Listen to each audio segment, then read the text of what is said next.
After 11 days of action here, it's time for finals day in Hungary. Well, last year in the ECS final day here, we had a shock, really. The Tigers lost their crown. In fact, didn't win a game. They'll get their chance to make amends later on. The Blinders are back to defend their trophy, and two challengers will be fighting for survival first up this morning. I'm Mr. Maximo. This is the European Cricket Series Hungary finals day, and it starts right now.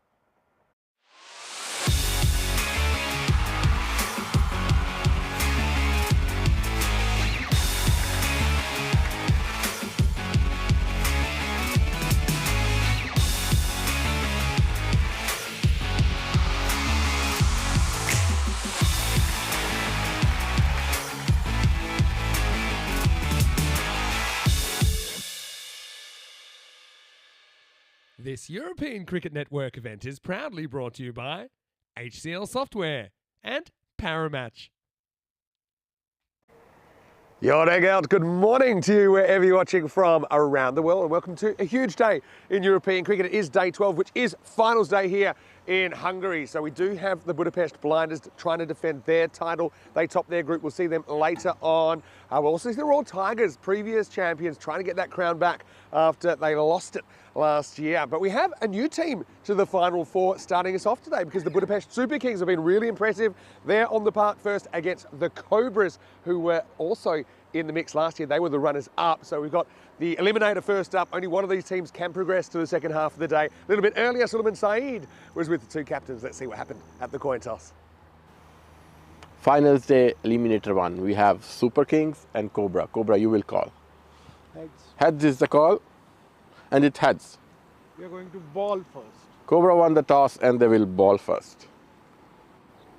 So the Cobras win the toss, and they've elected to bowl first, so they'll know exactly what they have to do. They've been pretty good batting first or second, so I don't think it really matters too much. But all eyes will be on their captain, Sheikh Razik. He surely has a lock on the MVP with his performances. In fact, he's hit 3 centuries in this series. And well, we have seen 2 players hit 4 centuries in a European cricket series. So could this be the time that we see 4 or even 5 if he gets going today? But I think he'll be happy just to get over the Super Kings, who've been the real story of this competition. I really love their approach, even from the first time I saw them this year. They've had this positive approach. Kashif Shamsha has come from the clouds to actually be a Hungarian national team selection. We'll see him make his debut tomorrow. But I've got to say, I'm a big fan of Shiva Tardella. I just think he provides a bit of variety to their attack. And also, he's a guy who can bat anywhere in the top 6. He leads the side really well. And I think they have every reason to be confident this morning. I think it's going to be a really, really good game.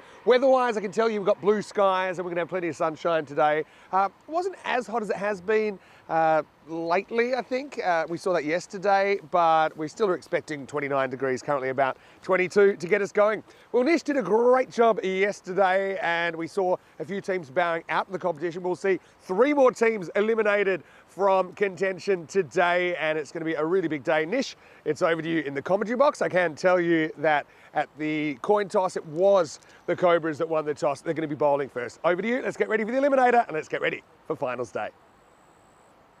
Well, thank you very much for that lovely introduction. Finals day is here. And it's been a great couple of weeks of action here in Hungary.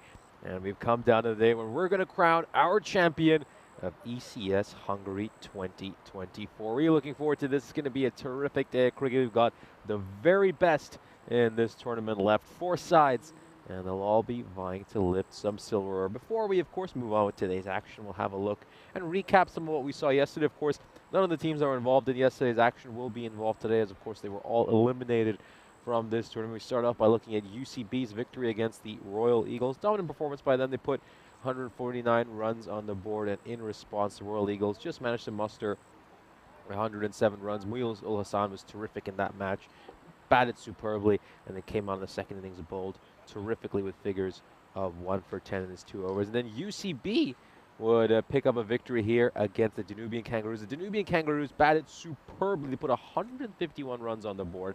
You know, a massive score for a side that usually struggle to make runs, largely thanks to Robbie Ainsworth's superb batting performance. But in response, UCB were terrific with the bat. They managed to chase that target down with 2 overs to spare. We then move on to our lunchtime match between the Royal Eagles and Dinabogdani CC. Now, Dinabogdani CC were an incredible story. They were incredibly short-handed, missing so many key players, couldn't even field a full 11, and they would pick up 2 dominant victories yesterday, 2 very comfortable victories. This was the first of the 2. DCC winning this one against the Royal Eagles by 6 wickets.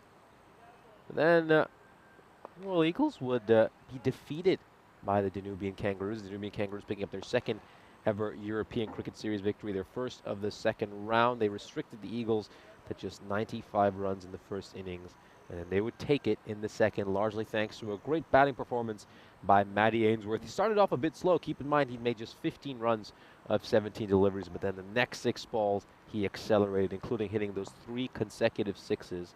It was a great, great batting performance by him. And then the Kangaroos would put a pretty decent total on the board. They set a target of 125, but DCC, they batted out of their minds, scoring 125 with 21 balls to spare. DCC were the story of the day yesterday. As I mentioned, short-handed, missing key players, unable to field a full 11, and they picked up 2 wins in 2, and both of them were incredibly comfortable wins. You just have to credit the heart of that team, the courage and the guts they played with. You can see Yadwinder Singh was the top scorer for them in that final match. And you need to go back and look at the highlights reels on our social media pages. He took one of the greatest catches you will ever see, one-handed.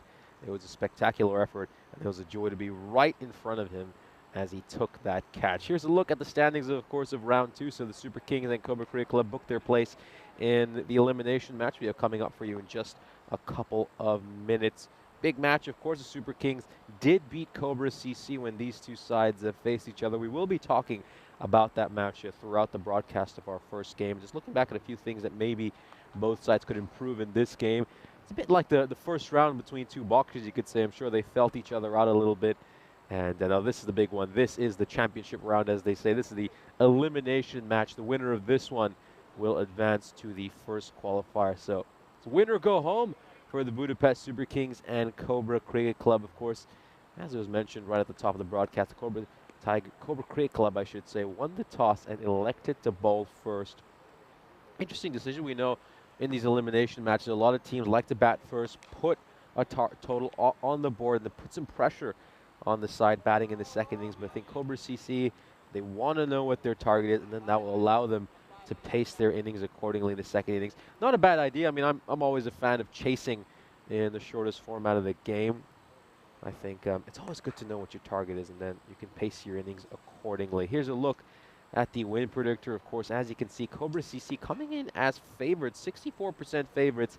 I think this match is a coin flip. I really think it should be a 50-50. Of course, we did see the Super Kings beat Cobra CC, and they did it with a good 5 balls to spare. They were fairly comfortable at the end of that game. So, yeah, I wouldn't be giving the Super Kings just a 36% chance. I think this is a 50-50. It's very finely poised. Anyone could win this game. I think Cobra CC probably being given favorite status for this match because they have the experience. They've been here. They've done it before. Of course, their hearts were broken last year in the final when they lost to the Budapest Blinders. The Cobra CC, well, we know they're a side who've played in big games here in Hungary. They have that big game experience. But I think the Super Kings team, you look at them, they have so much quality. Such an underrated team. I think they're absolutely stacked. What separates them from so many other sides is they don't really just have one key standout batter, like, say, a Cobra CC side might have with a player like Sheikh. It's just filled with talent, top to bottom. Their entire top 4 is blessed with so many great players. Just go through that Super Kings lineup. There's a number of outstanding players. I think it's going to be Zile Islam and Shiva Tedela opening the batting for them. But then you look at some of the other players they have. Muhammad Ahmed listed to come in at number 3. Wali Varfi at 4. You got Kashif Shamsher at 5. This is a stacked unit. It's a very tough team. And they'll certainly be eyeing some silverware in their first ever Finals Day appearance.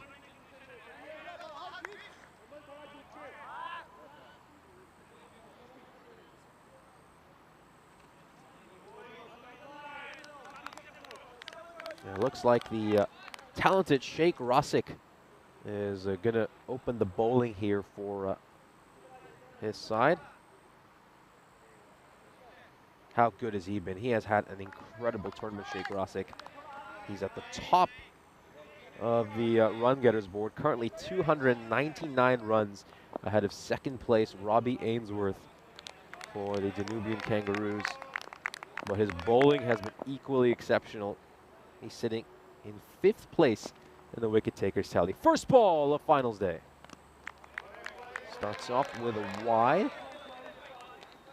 Yeah, it's just been incredible, Sheikh Rasik. I mean, early contender for player of the tournament. As I mentioned, 299 runs ahead, right at the top of the run getters tally, and even with his bowling, he's been the 5th highest wicket taker. Big swing and a miss, and when you look at his bowling figures, 12 wickets so far this tournament. Great strike rate of 10. And his economy's been very decent as well at 11.5. I think you take that in T10 cricket, and especially today with all these quality batting lineups. 11.5 is a very, very good economy rate. We'll just take another look at that one.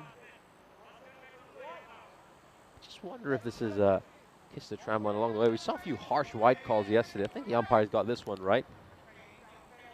That's, of course, James Lloyd, who's currently behind the stumps. He goes down the ground, and he's got a hold of that. The first Maximo of finals day. Tadella hits the long ball.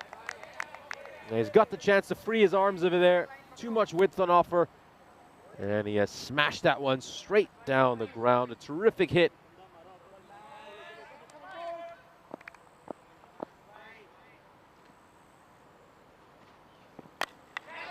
And it's gone up in the air. This could be a catching chance, and it's going to be taken. So Tadella's stay will be a very brief one. Burhan gets hold of that catch, and Rasik picks up another wicket, a very important wicket early in this match. The skipper for the Super Kings has to depart. This was a captain v captain battle, and in the end, it's the Cobra captain who has come out on top. They get the early breakthrough. That's a perfect response by the bowler after getting hit for a 6. Tadella has to depart in this elimination match for the Super Kings.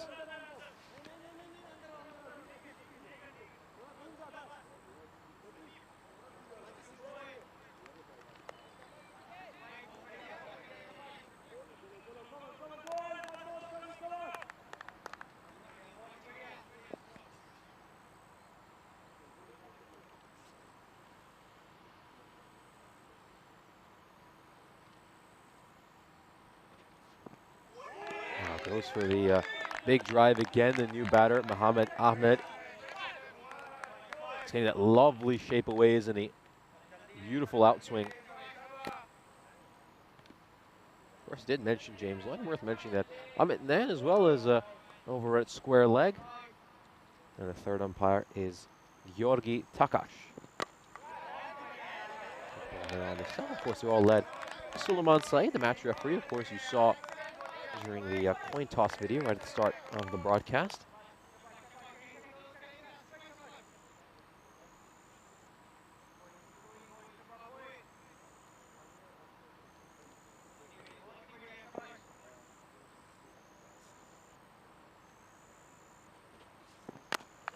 And this is going to play this one the full face of his bat. That's a dot ball to end the over. Great comeback by Rasik. You know, he got hit for a 6. And he follows it up with a wicket and 2 dot balls. Terrific over to start off for Cobra CC. So let's have a look at some stats from this European Cricket Series so far in Hungary. It's been an absolute run feast. I mean, this is a very flat wicket, and the batters have taken full advantage. As you can see, the run rate's just been a shade under 13. The run rate today, in my opinion, is probably going to be much, much higher. We've got 4 of the best teams in the country playing against each other here. Let's have a look at the high successful chase we've seen so far. It's been 152, but keep in mind, UCB, United Chalad Budapest, came so close to pulling off the first ever 200-plus run chase, so it could very easily have been a lot higher than 152. And there's a look at our daily run rates. Of course, that day with 13.8, that was the day, of course, we had some of the better teams in this tournament involved. So I think today's run rate, expect it to be up there. I expect it to be north of 14. I think a par score today is going to be 140 or 145 with these quality sides involved.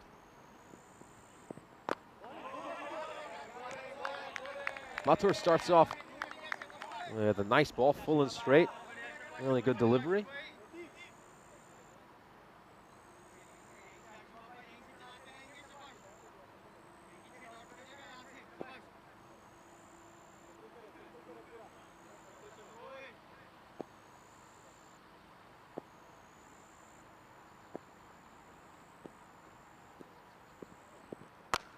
It's gone up in the air. It's going to clear the fielder, but is it going to clear the rope as well? I think it has enough. It certainly does. And Islam gets off the mark with a 6. Very nice shot by him. Cross-batted, strike straight down the ground. That's a proper T10 shot. And he brings up the second 6 of the innings for the Super Kings. A very, very good hit. And instant pressure on Matur. Started off with a terrific delivery, just pulled that one a little bit too short, and then allowed him to free his arms and hit a big one.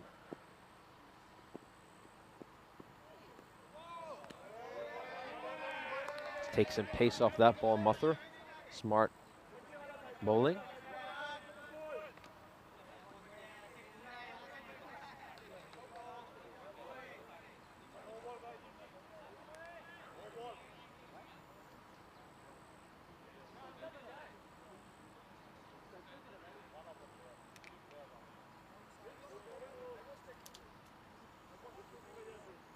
Let's have a brief pause in the game. It's free hit, so it's been given a no ball. I wonder if it's just because there were too many fielders outside the ring. It's someone just stepped outside the circle.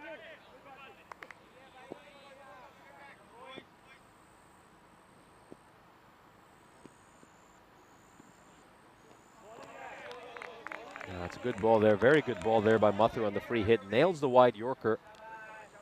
And the Super Kings are just not able to capitalize on that free hit. I think they want to be bowling Yorker length deliveries in general in T10 cricket, but even more so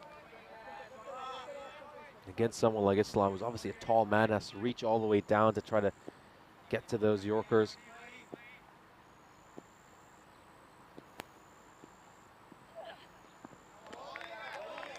So going to be a wide.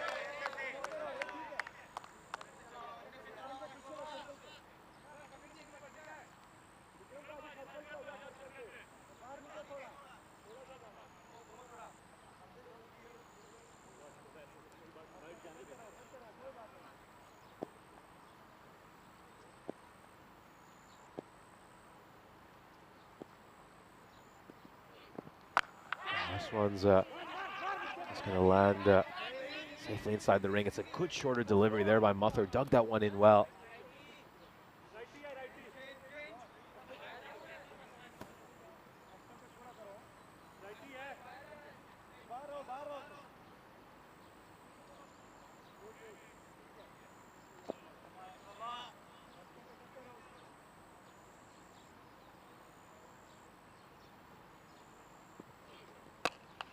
This is played towards mid-on. Just going to be a single. So, yeah, this is very good bowling here by Matur. Comes back well after getting struck for a boundary. Yeah, you just feel like it's going to be that kind of game. You just back and forth between batter and bowler. But so far, you have to say, I think the Cobra CC would be happier of the two teams. The Super Kings, it's been a little bit slow. This one's hung up in the air as well. Is it going to carry? It will carry. And it goes to that man again. You can't keep him out of the action. Sheikh Rosic takes the catch. And what a start for Cobra Cricket Club. The second wicket falls inside the second over. And the Super Kings are 18 for 2 at the end of the second over. We'll take another look at this. Great catch there by Rosic. It's not the most convincing shot. He's not really got a hold of that. He hasn't quite middled it. Goes up in the air. And that's another batter who has to depart for the Super Kings. We know they've got plenty of batting depth. But they've lost a couple of quality players here in Zule Islam and Shida Tavela for very, very cheap. Let's have a look here at the standings for round 2. Of course, both the Super Kings and Cobra Cricket Club, of course, finished top 2 in the second round, so they advanced to this elimination match. Super Kings went undefeated during the second round. The Cobra Creek Club's only loss, of course, came against the Super Kings.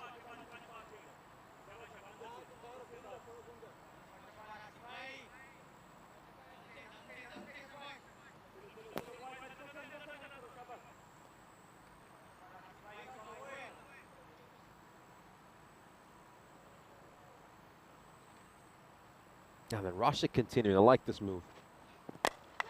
As he managed to get a hold of this, it's not quite going to carry to the fielder. That was Imran Siddiqui in the deep, and that throw wasn't too far from the stumps in the end.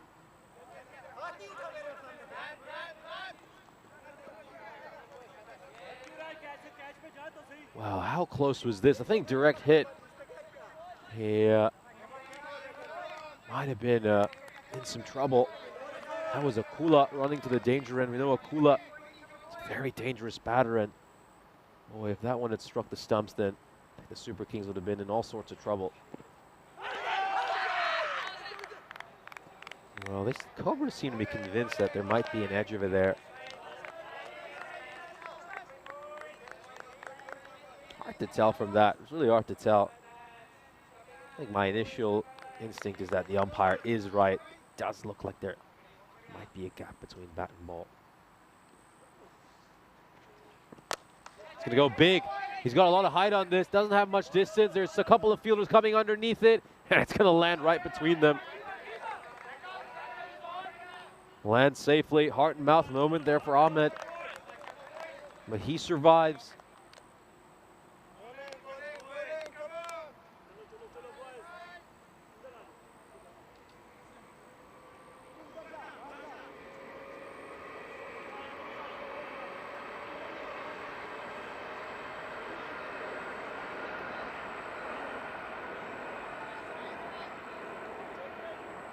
Now Akula getting set to face his first ball. He was very nearly out for a diamond duck, mind you. He could have been run out earlier.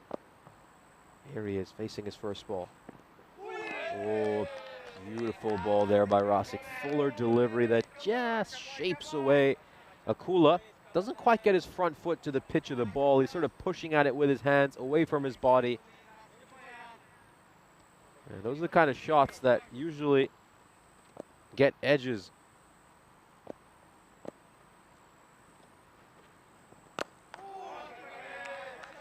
And this is pushed away towards mid-on.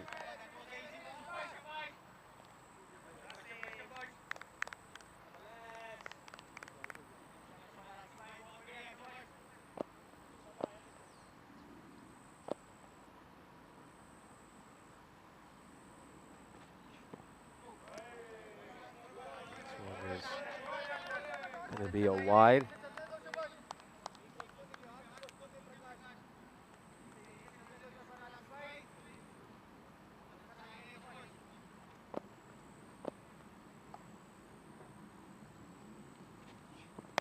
He's going to go big over here, and that's gone for 4.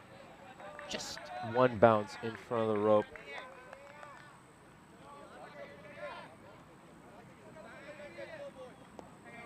And Akula gets off the mark with a 4. So got 1 ball to come in this power play. It's been a very good one so far for Cobra CC. They've kept the Super Kings to under 9 and over. It's gone up in the air. This could be even better. This could make the power play even better. And they get a wicket right at the end of it. Akula was probably looking to cash in on the last ball of the power play, but instead he sent one straight to the fielder at long on. Imran Siddiqui catches that one, and the Super Kings are 25 for 3. They are reeling at the end of this power play. They are in massive, massive trouble in this do-or-die game. What a start for Cobra Creek Club. You have to say they're on top at the end of the 3rd over. They decided to put the Super Kings in. If the Super Kings had gone on to post a big toe in this first innings, it would have been a real egg and face moment, but it's worked to perfection so far. The captain says to his bowlers, go out there, run through the Super Kings lineup, and in the first 3 overs, they have them 25 for 3. Terrific start for the Cobra Creek Club, and also I have the great honor of welcoming Mr. Maximo Vinisandu back into the commentary box. It's It's been really good here for the Cobra Cricket Club. Yeah, what a start. I mean, just what you want when you send in the opposition. Martha is going to get his second over. And this one's going to go all the way as well. It's a great pull shot there. Gets that one away behind square leg for a 6. Yeah, Very good start to the over. Not a good start for Martha, though. It's just too short and outside the hip. Easy swing there. They're going to keep swinging, Super Kings. Now, you mentioned that, and I think it's a good observation that they don't really rely heavily on any one particular batter. So even though they lose 3 wickets, I think they're going to continue this approach.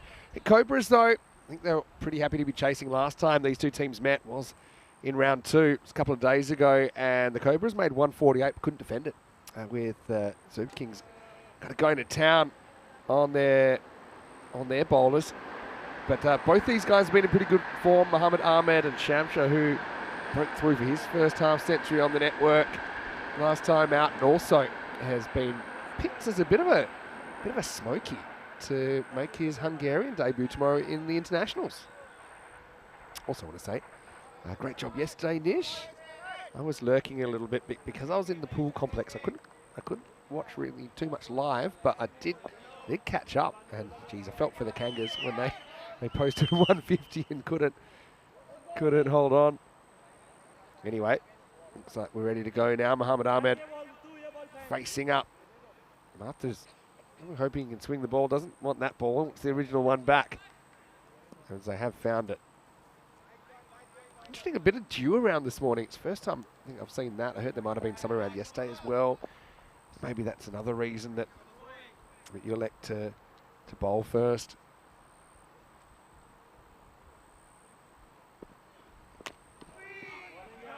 Played out towards square leg. It's going to be a single for Ahmed. Yeah, I mean, despite the fact that they do have all this batting depth. Oh, dear. Whoa. Oh, it's a mishap in the field. And That's, you know what that is? It's an underthrow. It never got back past the stumps. It just, he just rolls it in? Or it slips out. Oh, is that what happened? I took my eyes off the plate. So we've seen overthrows. Now we've seen an underthrow. And pretty good heads-up play there for the Super Kings to steal a second. It gets the same batter back on strike. oh, is there something there? I thought that might be Pat. It isn't Pat. Oh, the umpire, well, he disagrees. The Cobras are absolutely convinced that that was a very loud and animated appeal. Did it hit anything else? Oh, dear, yeah, this probably was bad. I think I got that one That's an wrong. inside edge. If Yeah. you don't hear it or you don't see it, then you got to call it as you see it. You can't really review something like that. But I tell you what, it was guilty as you like. Mohammad Ahmed, I think he was fully expecting the umpire's finger to go up here. It's a pretty good catch from Nilesh. And they had absolutely no doubt. I think that's a life for Mohammad Ahmed. Could even kind of pick up a slight deflection, I thought, from left to right.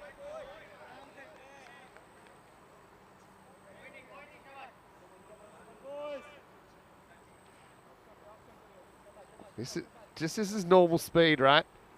But look at the batter. He doesn't want to look at the umpire, then does, and then just kind of leans on the bat in kind of slightly, well, I think, guilty fashion. Oh, we have some body language experts in our chat. I'd love to hear their take on the batter's reaction into there. This one's just pushed away towards point. But you can't really hang the umpire up on that either, because you're a human being, and sometimes you don't pick things up. You're the person that's in charge of that decision. So if you've got doubt, the other thing is he might have thought it had flicked his back hip, because he had kind of gone down to play a kind of sweepish kind of shot. So he might have thought that the noise was something else. A nice comeback there by Muthler. It's a good ball. Good wide-ish Yorker. Got the length really right there. That was a good one, Muthler. The fourth over comes to an end. Another eventful over. Super Kings are 35 for 3. Yeah, interesting battle. Obviously know that Super Kings, I think one area that they have improved quite a lot is their bowling as this tournament's gone on. It always looked like they could put big runs on the board, but they seem to have found a kind of a pack of bowlers, and a bit like their batting. It's not like they rely on one in particular. I will say Shamsha's been a standout with the ball for them, but Yeah, they've worked as a team. That just shows you. Cricket, I know it's an interesting balance between an individual game and a team game, but yeah, good teams can get more out of this, more than the sum of their parts, if that makes sense. Anyway, here's Latif Ullah. And where's his headband gone today? That's a talking point. Anyway, here we go, over number 5. He's tied his hair back today, Latif Ullah. Exceptional player. Abandoning their headband before finals. I don't know if I'd be changing it. But maybe it's unlucky to be superstitious. So Shamsha, just mentioned him with the ball, but he's got an important role to play with the bat here. He's only just getting his innings started.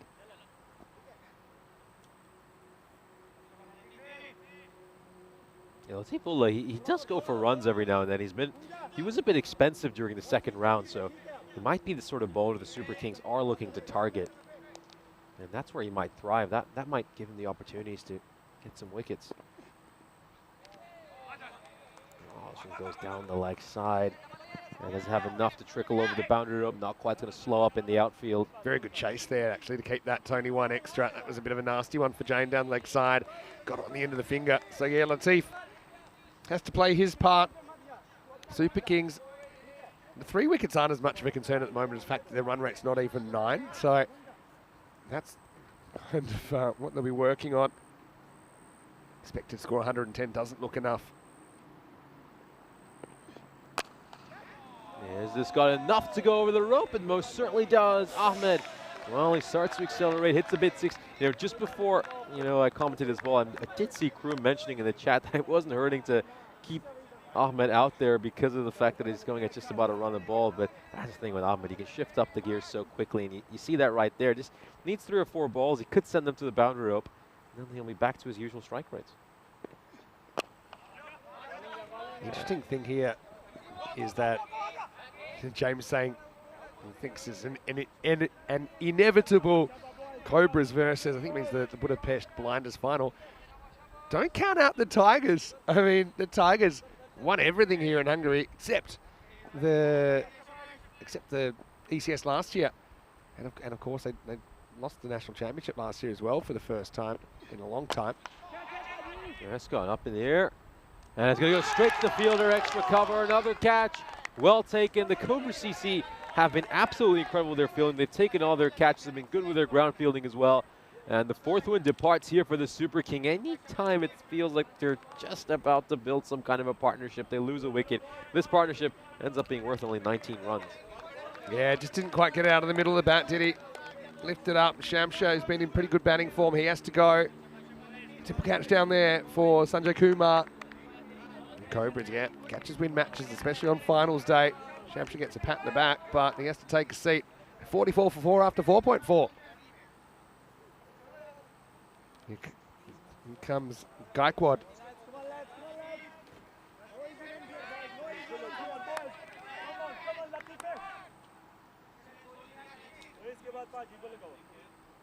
So Gaikwad is the new batter.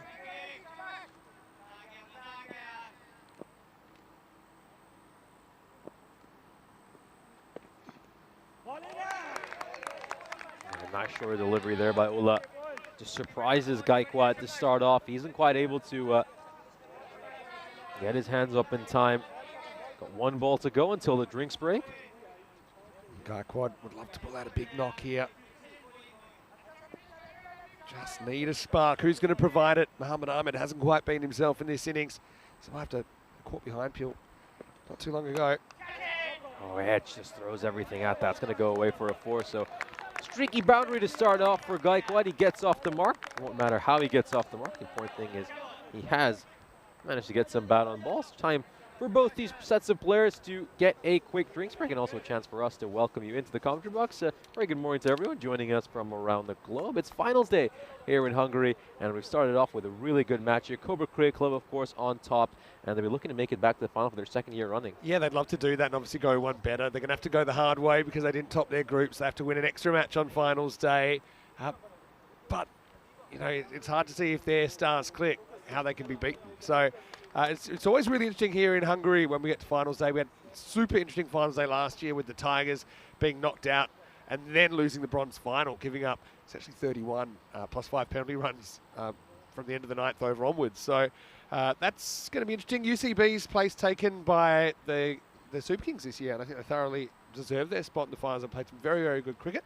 I want to say hello to all the viewers out there. I did miss you yesterday, but I had a nice day. We spent some time at the thermal bath in Siseni. I can never quite say it right. It's quite difficult. And yeah, happy Peacock Friday. I like what you got as well. You got the kind of purple check number. So it's a number of different colors over here. Yeah, but yeah, I hope you had a good time. I mean, Hungary's really famous for its thermal baths. Yeah, and I think the hottest one was 40 degrees. The one that the big one that we spent most of the time was 38 degrees. It's quite amazing. And yeah, I don't know how many there are. It's something like, I think it's 30 something, mixture of saunas as well as spas and the pools. I think that we need to do some research before next year's, and we should all spend a crew day there. We can shoot some content. I know people are always wanting behind the scenes content. There you go, office crew. Maybe send us a day early next year. Yeah, I hope that's been heard. Hopefully back in we Switzerland. come to work the next day. But it was a lot of fun. And the other thing you realise is how people come from everywhere to holiday here. Up in the air. This one's been skied. Fielder's coming underneath it. Sheikh Rosick again. Is he going to take his second catch of the day? Oh, dear. That's a rare mistake by him. He's just misjudged the trajectory of the ball. It ends up going behind him. He ran too far forward, and he's also helped it over the boundary rope in the end. So it's a double whammy. Rare mistake for Rosick. And it's a little bit of luck the Super Kings desperately need. This is about as high as I've ever seen a ball hit. 4, 5, 6. Once you get 6 second hang time, you're talking ridiculous height. And that, I'll give you the physics in a minute. As he's going to chase this one outside the off stump, he's going to get plenty on it. And it's going to go all the way in the end. Maximal to Mohamed Ahmed, who got given another life there, although it's a really tough one that Rosick puts down. We know he's a good fielder. That one ends up going over the boundary. Yeah, so the higher something comes up, the way the gravity works, 9.8 meters per second, by the time it's coming down, it's traveling really quickly. So if you misjudge it even a little bit, that's what Rosick did. He ran too far under it in the end. Just have no time to correct yourself. And what made it worse, that ball wasn't going to go for 4, but it did off his hand. It's up in the air, and oh, it's another one that's been spilled. Second catch they put down. You got to feel for Sanjay Kumar. I mean, so far his teammates have been terrific with their catching, but he presents 2 opportunities, and he sees a couple of fielders who don't usually put too many down. Put them down. Yeah, and that one was easy, although he was grappling with the sun there, Abdullah. Let's see if it costs him. Has he got enough on this? Yes, he has. It goes all the way. Gaikwad with a couple of boundaries to start off his innings. Just a bit of a momentum shift here. Takes that from outside off stump. He had the length to work with.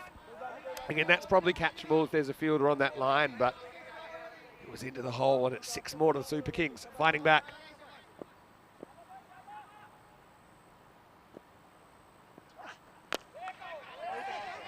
Where is this going to go? It's going to go to Sheikh Rosick, and this time he makes no mistake. Well, you've got to credit Kumar. That's the 3rd wicket-taking opportunity he's produced this over. And it's 3rd time lucky for Kumar. It's finally held on to Gaikwad. We had a couple of boundaries to start off his innings. It's 1 shot too many for him. He sends this one to Rosick. He put one down earlier. Makes no mistake this time. Yeah, such an action-packed form of the game, isn't it? This one seemed to, doesn't it seem like there's any wind, but it seemed to just kind of stop in the air. It stopped going forwards and started coming straight down. And Rosick judges that one perfectly. A lot easier because it wasn't as high. It's not too far away from the sweet spot of the bat, but a well-taken catch. Got the hands back. And 65 for 5. And Mohamed Ahmed is golden, though. He's still there. Gaikwad gets none of his luck. Valavarthi, the keeper, comes out at number 7. Yeah, here's a quick hello to Kroom in the chat. So Rob Thompson's in there, and Ivan too. Also encourage everyone to get involved in the discussion as we go on today. Finals Day is always super interesting.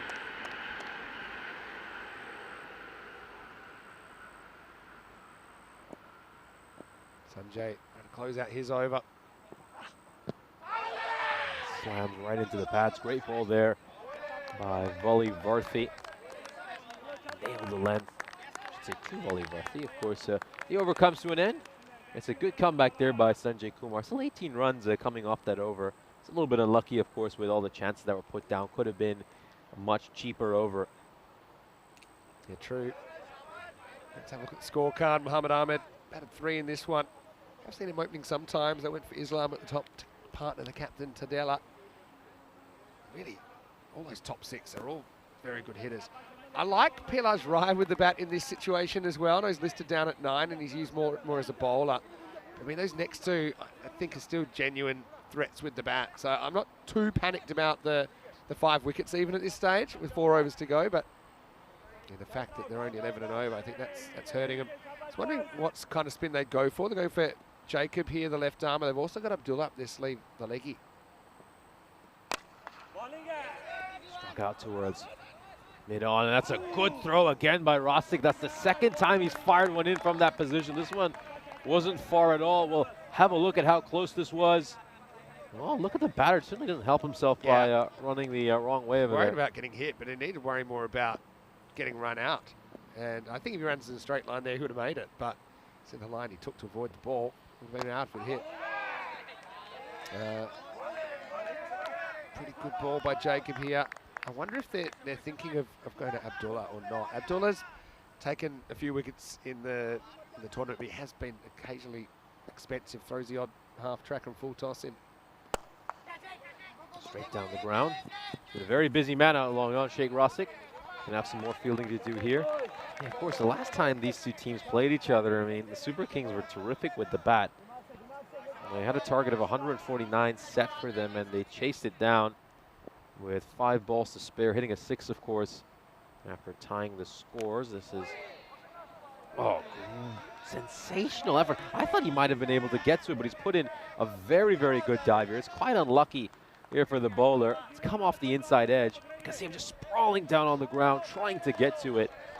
But unfortunately, it just sneaks away for a 4. Rather unlucky for Jacob. Can't criticise the effort there, but just basically jumped over it in the end, didn't he? Tell you what, Mohammed Ahmed has had the luck of all the other players. He's stolen it. And let's see if he can make them pay. Well, he does. That's up and over the top. Slog sweep. Just carries the fielder and the rope. Maximo. And 6 more to the Super Kings.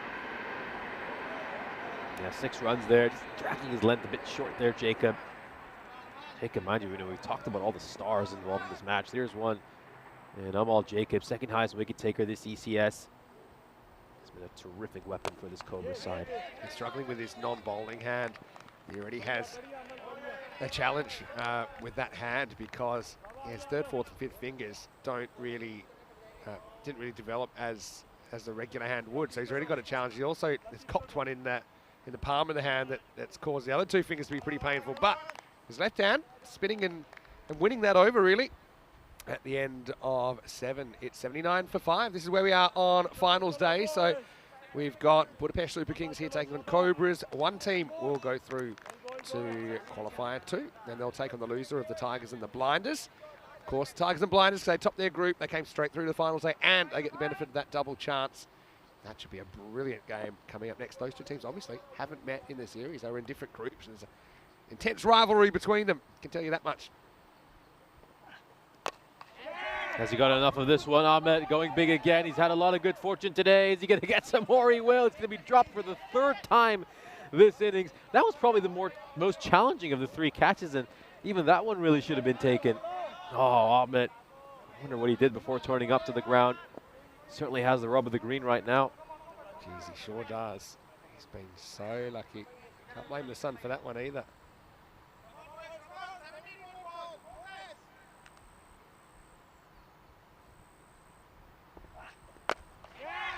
Oh, that's another shot to catch it. Where is this going to land?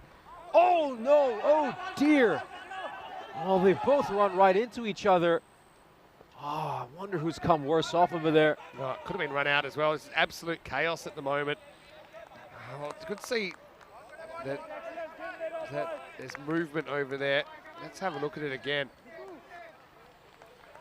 Ruturat saw one of the fielders involved was running at the ball, and Yes, That was Siddiqui. Mohamed Siddiqui who's I think come he- off worse. He came off second best. It's an awkward one. Is it a clear stop? I think he takes off from in the air. So that ball's... Yeah, so he hasn't landed. So it won't be for good decision, but geez, it was a nasty moment. Luckily, it's not a full force impact. I think it's kind of partially deflected away. Oh, this one is going to be close. Wow, it could be run out here. That's craziness. Wow, way too much ball watching going on here. Check this out on the replay. This has been a chaos over. We say it all happens in the ninth most of the time. It's good awareness by the bowler. He realised, okay, we're running or not, and he says, bottom corner of his eye, he realised he's not moving. He's basically staring him down. If that had hit, it would have been out. No, it's been a very eventful innings, hasn't it? I mean, it just feels like something is happening every ball, and that's the beauty of finals day.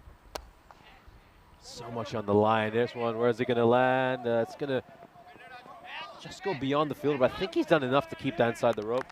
That's pretty good fielding.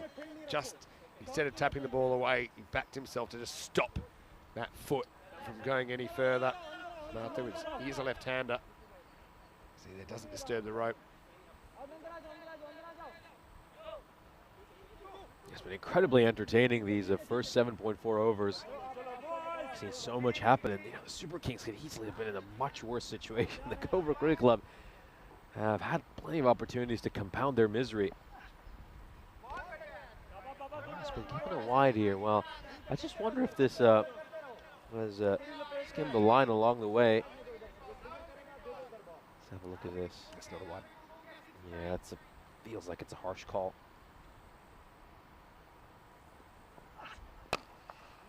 Is this going to be struck towards extra cover? And there's a fielder out in the deep to field that one. Certainly riding his luck here, Ahmed, but he's capitalizing on it. He's been dropped on 28, 29, and 41.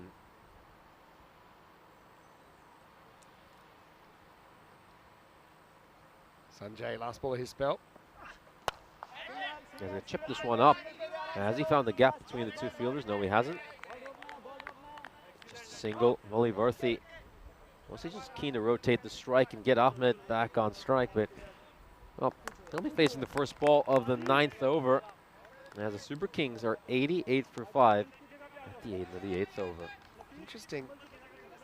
I mean, it'll be a potentially defendable score, but they're going to have to play very, very well if they're going to do this. And really, I think you start looking at things like, okay, if Sheikh Razik clicks, I think there's no way that the Super Kings can defend it. But if he fails, I mean, they do have other guys in there that they're still pretty handy with the bat. So let's not minimise guys like Jane, who's probably going to open. Guys like Siddiqui in the middle order. Burhan, of course, is a good hitter. Santa Kumar even. Has he got a hold of that? He most certainly does. Just strikes the camera tower. And Wally Varthy, who's so far been keen to just rotate the strike, finally hits a 6.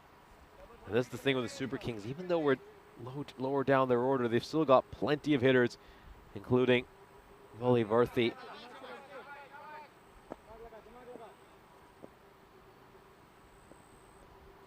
A little shorter here, Jacob, and maybe if the keeper had held on to that, that would have been a stumping opportunity. He knew that Wally Varthy was looking to advance, so he digs this one in shorter.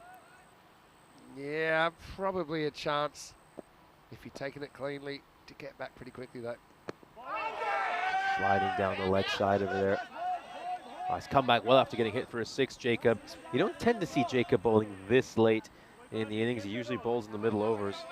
The thing is, with that stumping, he probably had to rush. He probably had to snatch if he was going to get the bails off quickly. So probably I can understand how he dropped it. This down is going to go sailing over the boundary rope. It's gone all the way for a 6. And Wally Varthy, after facing a couple of dot balls, sends another one all the way.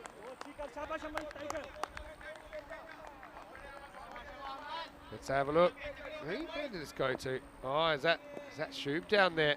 Well, he's not meant to be trying to take catches. It's too dangerous. He's got delicate hands. 100's up now from the Super Kings. This is going to be another 4. It's just going to bisect those fielders. I wonder if there's a case for the for the Southern Crossfield here with the straight fielder, because a lot of balls are hitting the sight screen. Perfect placement straight over the umpire's hat and 4 more.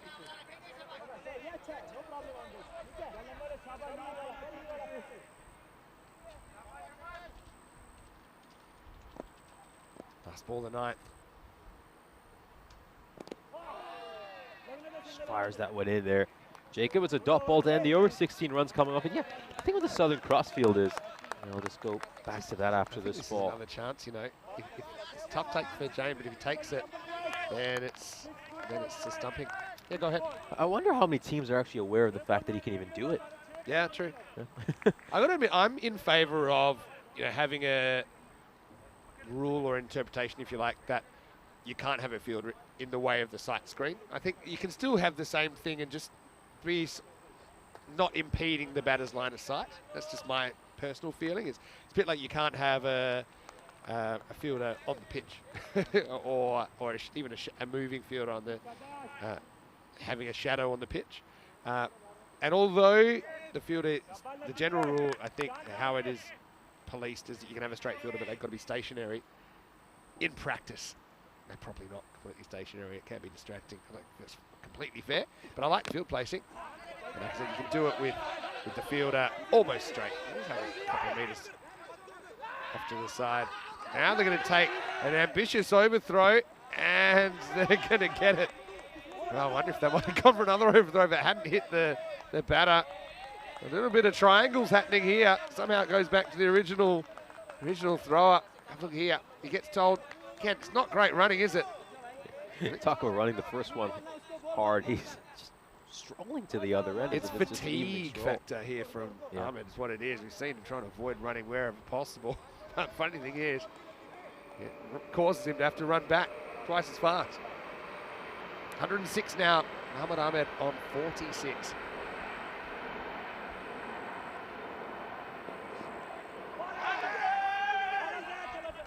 It's going to be a dot ball. Yeah, I think just the thing with the Southern Crossfield is I do agree with that. I think it'd probably be a good rule to not have anyone in front of the side screen. That I have to be perfectly honest with you. I didn't even know the Southern Crossfield was legal until of course I first heard about it. And for a lot of these players who, I'm assuming some of them even grew up playing cricket video games the way I did, it's actually banned to actually have a fielder straight in most cricket video games. You are physically not allowed to drag a fielder straight. I mean, Corey Ruckers, I know we give him a lot of stick, but he's got a very good cricket brain. He approaches things from a different angle. It's just going to land safely inside the ring. That time they're not going to throw, so it'll just be a single. Yeah, but Corey's very clever. I think he's willing to. Like, a lot of coaches will have discussions about doing things, but it's amazing how many coaches get taught and just think the same, because you get taught, okay, do this, do this, do this. But I like his approach of just using logic, even retiring people out. Saying, well, in theory, this is good, so we're going to do it. Goes up in the air. Latifula's underneath it, and it's just going to land beyond him. And yeah, that's why he's got these incredible performances out of sides. I mean, it seems like wherever he goes, he's had the magic touch. He's been able to improve all these different teams he's been to. Yeah, that's true. And yeah, so look, most coaches I know, they'll say, yeah, you're probably right. In the theory, that's right. Cool party trick there, by the way, by Valavarthi to get the bat back. Probably wouldn't be trying it if I was wearing the spikes. 108, 2 to come. It's played out towards mid-wicket. Needed to try and push for 2 there, but he's running out of energy, as Muhammad Ahmed has been for a while. It'll cost him a chance of bringing up the 50. Yeah, so retiring out, there's risks, and I suppose when it goes wrong, everyone's quick to point out you made a mistake. But there's also risks to not doing it at certain times. And we saw that, I think, with the Kangaroos a couple of days ago. Anyway, let's live in the now. 109 plus this for the Kings. And, oh dear, well, who'd have thought the keeper would have run him out there, and they're going to come back for a second run. They might as well. And Ulla, as he managed to run him out in the end, it was all a little bit comical in that final ball of the innings. We'll take another look at this. Tell you what, didn't trust the keeper again, did he? Because Nilesh is saying, just give it to me. Could have run to the other end. Look at the head start he had on 81, Valavarthi, but instead he decides to run the other the other batter, which is Muhammad Ahmed, who loses his bat in the process. Yeah, it's going to be one and run out, one by and run out. You see he actually loses his bat. Trying to get back. It shows that he's forced to throw in the end, but does the job. So it'll be 110 for 6, 1-1-1 for the Cobras. So I think are pretty happy with their performance after sending in the Super Kings. Ranked higher in the tournament, but the supercomputer had a feeling the Cobras were the favourites with this one. They've certainly played like it so far. They certainly have.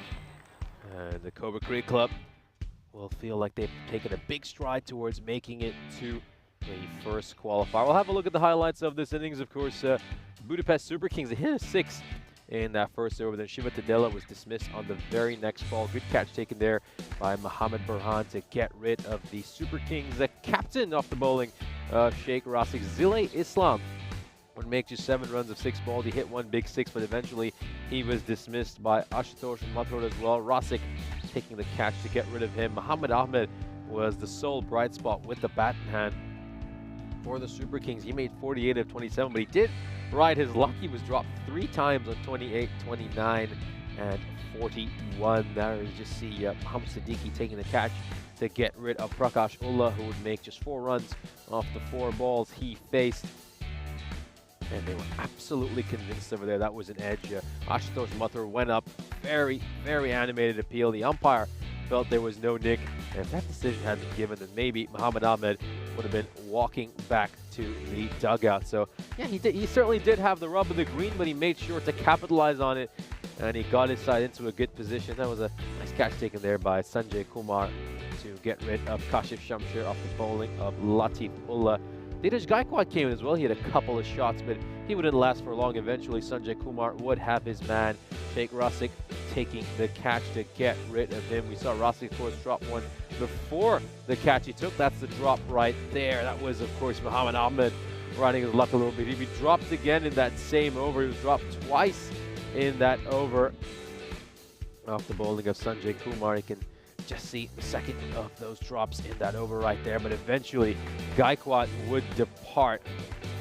We'll just take a look at that catch. Yeah, well taken there by Sheikh Rajik. And then we'd see a nice fight back right at the end. Tejendra Volivarthi and Mohamed Ahmed managed to put together a nice partnership of 45 runs, which gave their side, the Super Kings, something to defend.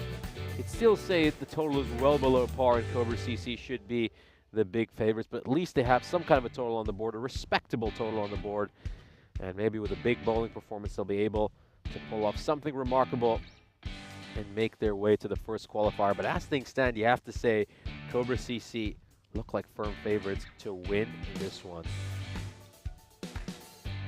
Just having a look at some of the highlights of the last couple of overs. Amal Jacob bowled a lot later than he usually does. You typically see him just bowling the middle overs, but this time he came on right at the end. He bowled the death overs, and in this new role, he did a remarkable job.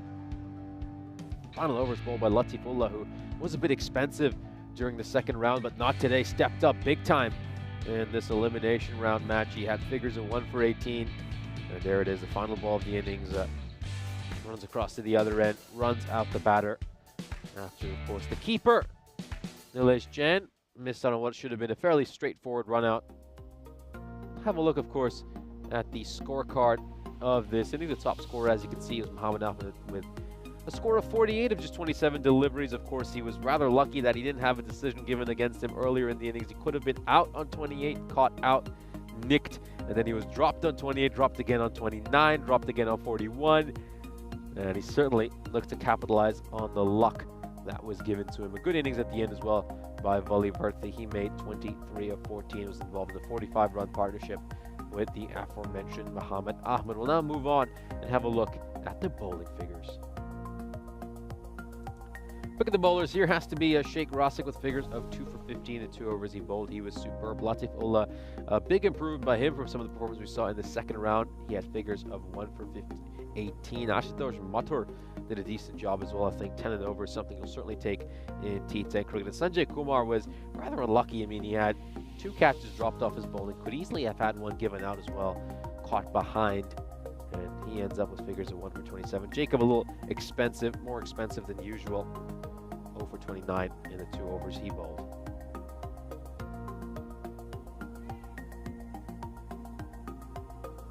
Well, we've come to the innings break, and the Cobra Crate Club have been set a target of 111. Join us in 5 minutes' time, and we'll bring you the chase of the Eliminator.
This European Cricket Network event is proudly brought to you by HCL Software and Paramatch. Welcome back for the second innings of our eliminator match. We're back here live at the GB Oval in Hungary. Big second innings coming up here. Of course, it's a do-or-die match for both these teams, fighting desperately hard to stay alive in this tournament. The Super Kings will be a little bit disappointed with their batting performance in the first innings. They ended up scoring a well below par total of 110. They would have wanted to have a lot more runs on the board, but they do have a quality bowling attack, and it's led by this man, Kashif Shamsher, the leading wicket taker of this European Cricket Series.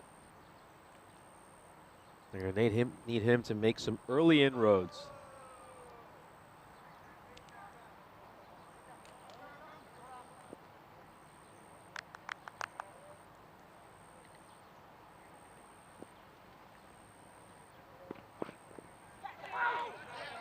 Starts off with a wide down the leg side, and this one is going to go away for a minimum. So a poor start here. Not something you're accustomed to seeing from Shamsher. Gets that one badly wrong. You just wonder if it's that little bit of extra pressure that he might be feeling. It's important they don't try too hard and they just try to bowl their natural way. So often when there's a low target, you're trying far too hard as a bowler. You want to take a wicket of every single ball, and that's when things can go wrong for you. Oh, great ball there. Much better ball. Digs that one in, and it just rises up on the batter. So this is a terrific battle. The leading wicket taker in the series up against the leading run getter in Rasic, Cobra CC. Often have Rasic batting at number 3, but they're not doing that here in this big match. It's elimination day. They want their best batter right up there.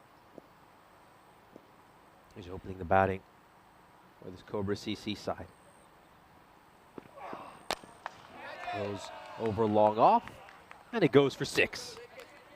And what a way that is to get off the mark for Sheikh Rasic. It's in the slot, hits it through the line, and he's punished Shamsher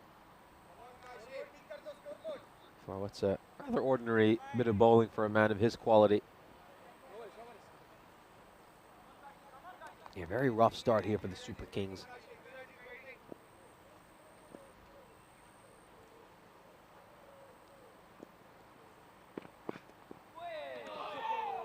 Oh, it's another wide. Well, second wide, Shamsher has bowled this over. Don't have too many runs to play with. Of course, the last time these two teams played each other was in the second round, when the Super Kings, of course, picked up a victory in a very high-scoring match. 302 runs scored by both the teams involved in that game. And you still have 5 balls left in the second innings, of course. Cobra CC set a huge target for Super Kings in that match, 149, and then the Super Kings made quick work of Cobra Creek Club. I think ultimately lost that game outside of their bowling for Cobra Creek Club. It was just slowed down a little bit during the middle overs. They had that period between overs 7 and 8 when they got just 16 runs, and that was enough to take the game away from them. Not a problem here. They can pace their innings and take their time. Well, this is a very ordinary ball. Very poor ball by Rasic. We'll have a look at it side on as well to confirm whether it was a no ball or not. It's a juicy full toss on the pads. And for Sheikh Rasic, that's just easy batting practice. Could be in some trouble there. Maybe he's just going down below the waist. Waiting to see the umpire's decision. And it looks like the umpires agree. It's going to be a 6. He just about gets away with that one, Rasic. Beg your pardon, Shamsher. But it's a poor ball. It really is a poor ball.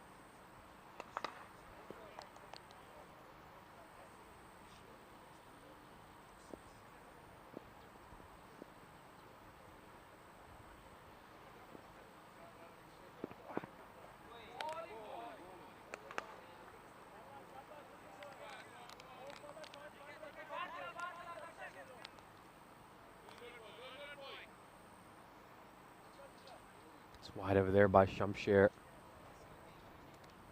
Too many wides this over for him. I mean, this over is turning into a bit of a nightmare over for the Super Kings. I mean, they really needed him to come out here, set a tone, maybe take some early wickets.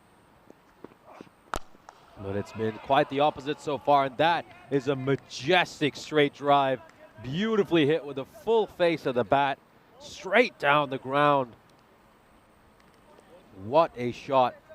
And Rosik's coming out here with a big message in this first over saying, nope, I'm going to slog your best bowler all over the park, and there's nothing you can do about it. And look at that win predictor now. We're in the 5th ball of the 2nd innings, and it's already 99% Cobras. Yeah, you feel like it's just taken away from the Super Kings. And Shamsher, well, you know, he's been full of confidence throughout this series, but this is the first time he genuinely looks nervous. You could tell he's anxious. And his captain went to have a word with him, Shiva Tadela. The damage has been done, you feel, in this over. Oh, it's another poor delivery. It's a Gundy ball. Is it going to go all the way? Yes, it is. It's gone for a 6. The first over goes supersonic. Let's take another look at that. If he leaves that alone, it probably goes for wide. But he gets enough bat on it to help it over the rope for a 6. And this, well, has been a nightmare start for the Super Kings. 31 for no loss at the end of the second. Of course, it's been 222 matches since the golden ball. Ducks all across the screen. And of course, the last time we had a golden ball, I had a great pleasure of commentating alongside the man who's about to join me, Mr. Maximo and Vinny Sundu. Thanks, and yeah, 222 is quite a famous number on ECN because the first ever ECL final, Vigorously Rotterdam hit 222, and we just thought we'd never see a score like that again. We've been shown up. Now, I think it's 10th on the list, but very famous game. SG Findorf, unfortunately, were on the receiving end of that. They were quite a story just getting into the finals of the first ever ECL. Here's Palandasamy, who likes to shine the ball on his dome. To be honest, Shamsher is an absolute shocker there. His worst over of the tournament. What a time to bowl it. And this is going to start with the wide as well. So, oh yeah, I mean, Shamsher, don't forget as well, he's going to play for Hungary on the weekend. And probably not. Maybe it's just one of those things. Maybe it's a coincidence that he had such a shocking over there. But, you know, he's going to be playing next level up. So, you know, when the going gets tough, you need to be able to bring your best cricket go up a gear. Jane facing for the first time. Already so much damage done on that scoreboard. Full toss over here, and fortunately for Palandasamy, it's been played straight to the field. Yeah, Jane did that too well, really. Good clean hands in the covers. That's a dot ball, but won't make a huge difference. Cobra's cruising at the moment. Kings need a breakthrough. It's a better ball there by Palandasamy. Jan playing that with soft hands. Yeah, you could just, looking at that first over, you could tell Rosik was really, really nervous. I mean, just looking at his facial expressions and his general body language. Haven't seen him like that at any point so far this series. Generally, he's just oozing with confidence. He really feels like he owns the place, but not the case over there. This one's going to be played away very nicely there by Jan. Probably not a good ball by Palandasamy, especially with the field setting he has. He's got long on and long off out. You'd expect him to bowl full and straight. Maybe it was just a bluff. But that shorter ball is going to be struck for 4. Yeah, just asking for trouble and getting it. Yeah, it's interesting. Yeah, you call nervousness. Maybe it's focus. You know, it's obviously, yeah, it means a lot one way or another. It's Jane. I think he's a good foil for Rustic at the top of the order as well. Technically, he's very good. He's got all the shots. He's got a good head on his shoulders. And they know, Cobras, if this partnership lasts even another 3 or 4 overs, they're going to be in an insurmountable position in this game. Here's the field. So we've gone for 6 on the offside, 3 on the leg. So obviously you're trying really hard not to put anything on the right-hand side of the pitch.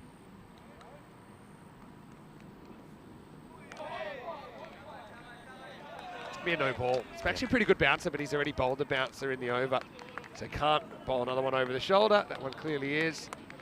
Probably over the head as well. Yeah, probably would have been a wide if it wasn't a no ball. But Nilesh, he's going to get a free hit. Remember, he hooked that one away. I think that was the one for the over earlier. Paladasamy having his own problems with extras. Hello to Alan as well. Oh dear, that's a poor delivery. It's going to be another no ball. Shocker, absolute shocker. It's going to be a 7-up as well. And the Super Kings, they needed a big start to this second innings if they wanted to have any chance of defending this rather paltry total of 110. But they've come out here all over the place. Very sloppy bowling. That one slipping out of Palanisamy's hands, and it's still a free hit. That's a shocker of a delivery, but it's a brilliant shot. He's going to get another free hit, really, the Kings. I think they might be bringing the car around early. I just don't see any possible way that they can get back into this. Free hit again. Up in the air, and of course it's a free hit, so it won't matter if he takes the catch.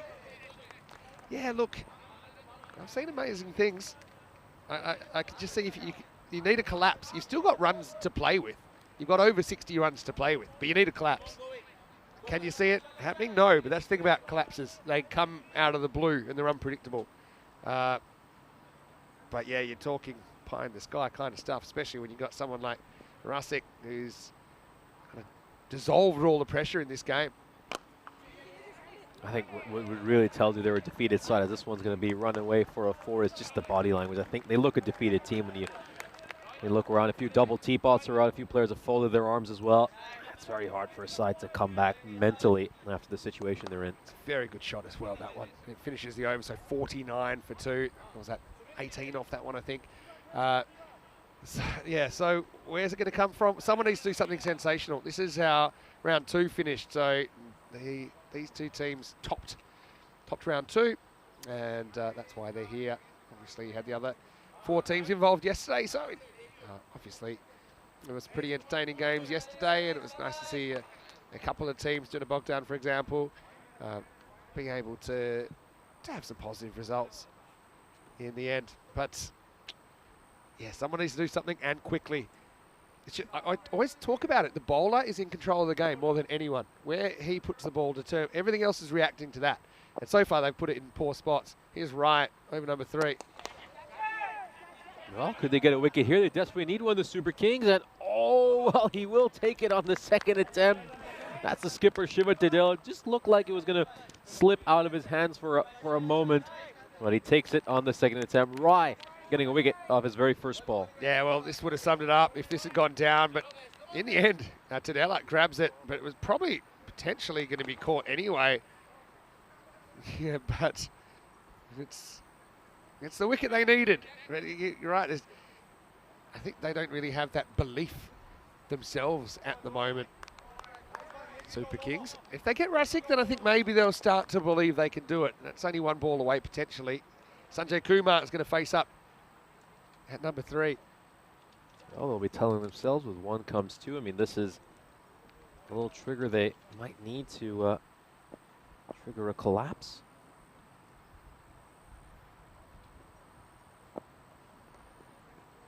Oh, he pushes at that one, right? Goes fishing. Could very easily have found his outside edge. Doesn't quite get his foot to the pitch of the ball, and then he's just trying to jab at it. Very easily have been a nick. All right. Cricket's a funny game. Like I said, the thing with collapses, you don't predict them. They're unforeseen. Is this the start of something? Outside edge, and oh, it needed to carry to the fielder. He's put in a sensational effort to try to get to that. He's unfortunately not going to be able to take the catch, but worst of all, it goes away for a boundary as well. That was Skanda Ramachandra out in the deep for the Super Kings. That was a great effort. Actually got to it. He actually gets the left hand to it. But that's the kind of thing that maybe gets you to start believing. It was, I don't even want to call it a quarter chance. It was a kind of, maybe 1 in 100 kind of shot that sticks. He's just bring mid-off up, and they sent out deep cover.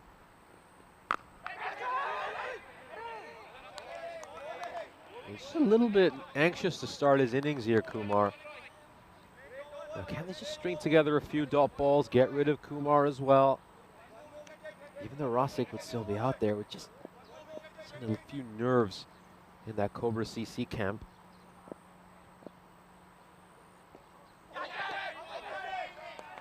Yeah, Nilesh, the way he got out, we didn't talk too much about the shot. First ball of right, probably just a bit of a concentration error for him. Didn't need to go after that one, that particular ball. And in the end, yeah, just kind of mistimes it, and he kind of knew straight away. His kind of head went down. Knew he was giving the Kings a potential look in. Goes away for a boundary as well. So despite all that pressure, they still get 2 boundaries from that over. They get as many runs as they need. And Sanjay Kumar, good little hook shot there by him. Yeah, so 58 in this power play, and there's still a ball to go. And just remember the batting, they've still got to come. Got Burhan probably to come in next. You've got Siddiqui there. Latifullah as well can give it a good hit too. So Jacob even. They got a lot of batting. But I think it's a funny game. Last ball of the third. it's going to be a single, so that's going to make sure that Kumar stays on strike. Maybe not the worst outcome from the Super Kings perspective. They'll want to continue to bowl at him and just hope they can somehow contain him. End of the power play. Terrific start for Cobra CC. They're 59 for 1. Oh, there's a nice view of the GB Oval, including the houses in the background. Best seat in the house there. We also seen not much action in the pools last couple of days. Probably hasn't been quite as warm. Looking at the first innings, no magical overs, and just not really any too much going the Super Kings way. And then it really got bad in the first over of this innings. 31 coming off it. A lot of them were self-inflicted. Akula is going to get a bowl here. And he's had a pretty good series. Remember, it's the first time the Kings have ever played finals. I mean, obviously, I think seeing a bit of that inexperience showing up, I think, because they just haven't played anywhere near as well as they have previously in the tournament. Kumar on strike. Nicely played there by Kumar. Very good looking shot. Beautiful cut shot. And after he's a little bit anxious his first couple of balls, but he looks like he's now settled into his innings. Good cutter. And that one hits down. It's a very risk-free kind of shot. Outfield pretty fast as well. We've probably seen faster, but you still get value for your shots. You saw the Sheikh Razik, for example, just kind of stroking one through the covers all the way along the carpet. Ran away as well. And this is, once again, very beautifully played. Goes all the way for 6. Kumar very strong on the back foot this time around. Just goes across and helps it away. Hooks that one all the way for a 6. And now it's come down to almost a run of ball. So any momentum they would have been hoping to gather after that wicket has certainly dissipated. Looks like the Cobra CC are back firmly in the driver's seat. Cooler trying around the wicket. I think Kumar likes this angle though.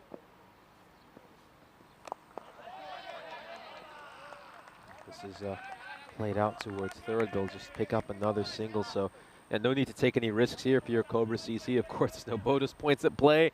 No need to worry about net run rate either. So they can just sit back, rotate the strike, and see themselves over the finishing line. This is going over cover for 4 or 6, I think, in this angle. There you go. Yeah, sometimes you can see the future. Well, that was probably a bit squarer than I thought it might be, but the result's the same. Maximal, 6 more to Sheikh Razik. Yeah, a bit of a Nostradamus over there. Great prediction, that one. Off it goes all the way, and it's under a run of ball now. Maybe if we have like power outages or something, I should just tell everyone what would have happened. Anyway, it's probably straight up. Oh, Minimo time, keeper up. And it's very tough to deal with those ones that go behind the batter. So they had their kind of moment where they fought back momentarily, but I think you can put this one in the book. That sums it up. Tough take, to be fair, for Valavarthi. Akula gets it wrong and it costs him 5. Buenos dias, Monica, watching from Colombia. This one has been sent all the way as well. So, I mean, Rosic doesn't care about the required rate. He's going to play his natural way, looking to wrap this one up as soon as he can. Yeah, really good hand. The whip of the wrist there gets it over point. He's aware that that fielder out there is in front of point. So if he can play it a bit later, manoeuvre it inside out a bit more, then he's got a gap. Not that he needed it because it went over the top for 6. Oh, and this goes all the way as well. A long, long hit. This has been sent over the fence surrounding the ground. It's another 6 for Rosic. My goodness, what an incredible display of hitting.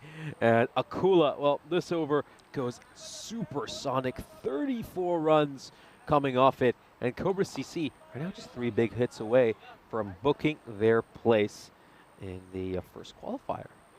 Yeah. Second qualifier. Yeah. Qualifier 2. It'll be the 3rd game of the day. Yeah, 4 overs for 93. Super Kings. Again, there's been a lot to like about them during this tournament. This will hurt them a bit, I think, this loss. They would have wanted to play their best cricket today. They've probably played their worst. That's the way it's gone. You also got to give credit to the Cobras.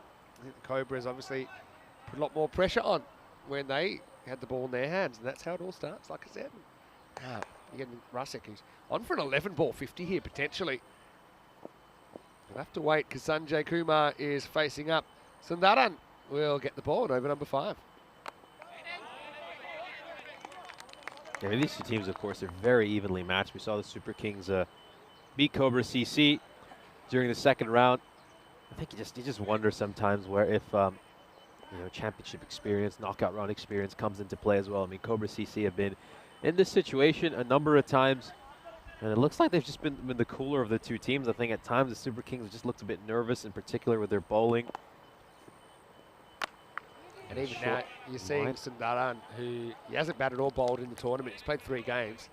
So I think they're pretty much saying, all right, well, we know we're not going to win this game. We know it's going to be the end of the tournament. So, obviously, thanks for being a part of the team. Go and have a bowl, see if you can create a highlight. It's pretty cool bowling in the sunnies. Yeah, the Super Kings, I think, really surprised when I saw their first innings batting performance. That's a full toss, and this one's going to go into the gap. It goes for 4. Rosic brings up his half century. Yet another half century for him is the 4th 50 of this series, along with the 3 centuries he struck as well. And just continues this incredible run of form. I mean, at this stage, it's very hard to see him not ending up the player of this tournament. I can't imagine a scenario where he's not player of the tournament. He's actually gone past 2,000 ECN runs now, which is a sensational effort, averaging over 43. Includes a lot of internationals as well. Anyway, next one is also going to disappear. Abracadabra. And this game is almost done. Rosic moves to 56. Yeah, what a series he's had. It's been absolutely sensational what he's been able to do. And, okay, that might give the impression Cobra's a bit of a one-man band. But it's not. I don't think the other batters have played badly or that they're not capable. I just think he stands out because he's such a special talent. He often doesn't give his teammates much of an opportunity to bat because he tends to face a lot of the balls and just smacks them away.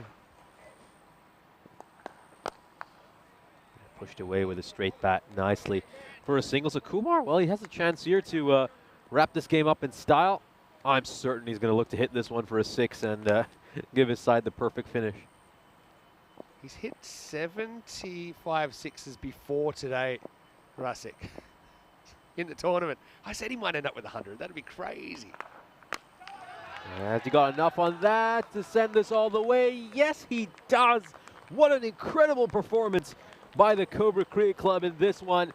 They restrict their opposition to just 110, and they have chased this down with 5 overs to spare. If that's a no ball, it'll be with 5.1 overs to spare because that will be 7 up. Just waiting to see what the umpires give. At the moment, it writes just 6. Yeah. But maybe this decision will be changed. But either way, to chase down the score with half the over still left, that's just incredible. Absolutely incredible. On track to score over 222 runs. Special performance here by Cobra CC. They were absolutely ruthless. And unfortunately for the Super Kings, after having a great campaign, where they look terrific. You know, they were one of the sides I really thought could go on to win it all. They've laid an egg. We can't put it any other way in this elimination round.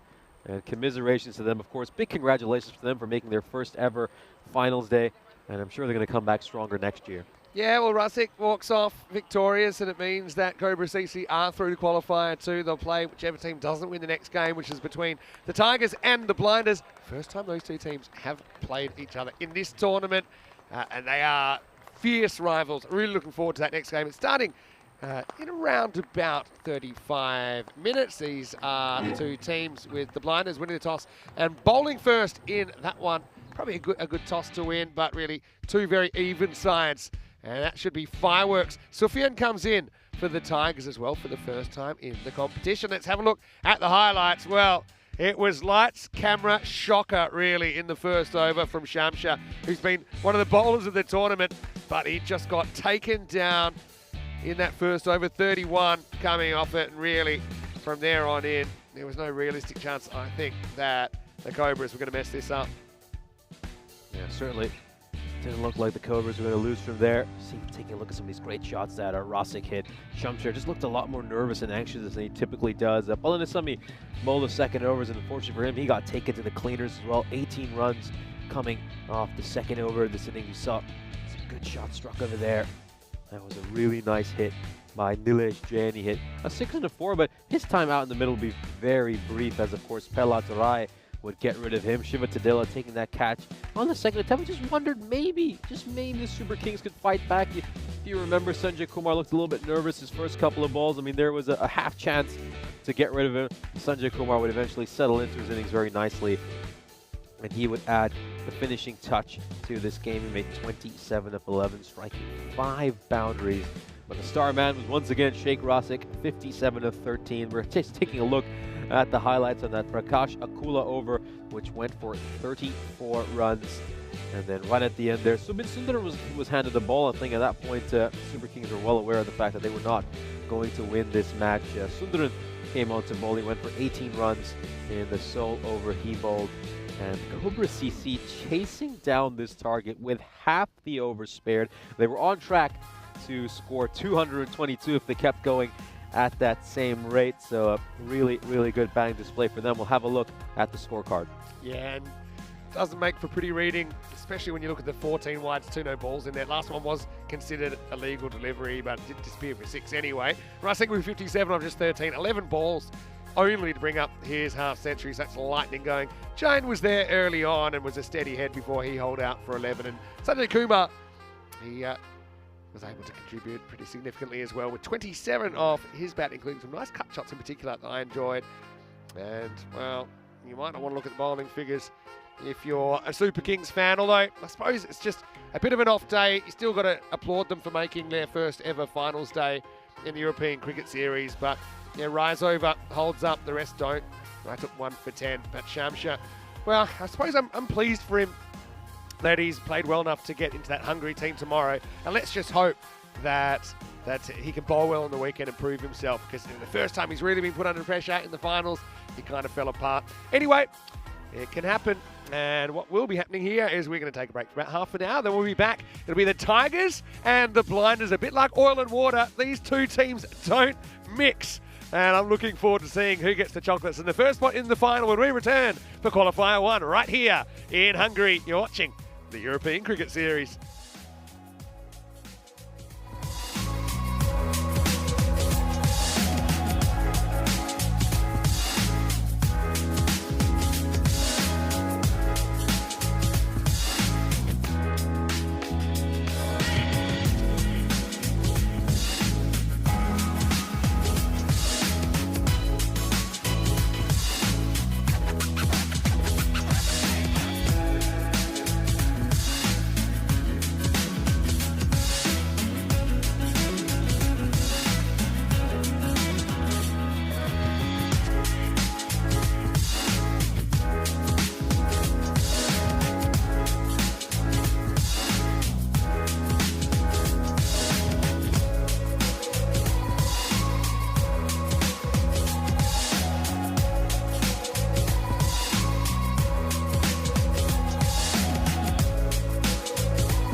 This European Cricket Network event is proudly brought to you by HCL Software and Paramatch. Hello and welcome back. It is finals day here at the GB Oval in Budapest, Hungary. And coming up next, we have a cracker of a game. You might say it's a blinder of a game because it is the Budapest Blinders. It's the Tigers who topped Group A, taking on the Budapest Blinders who topped Group B. Big coin toss, big game. Of course, whoever wins this one gets the first spot in the final later on today. Suleiman Saeed have the two captains out in the middle. Let's see who won the coin toss. Qualifier 1, Tigers versus Blinders. Blinders is your call. Heads. Heads is the call. And it's heads. You're gonna bowl first. Blinders won the toss and they will ball first.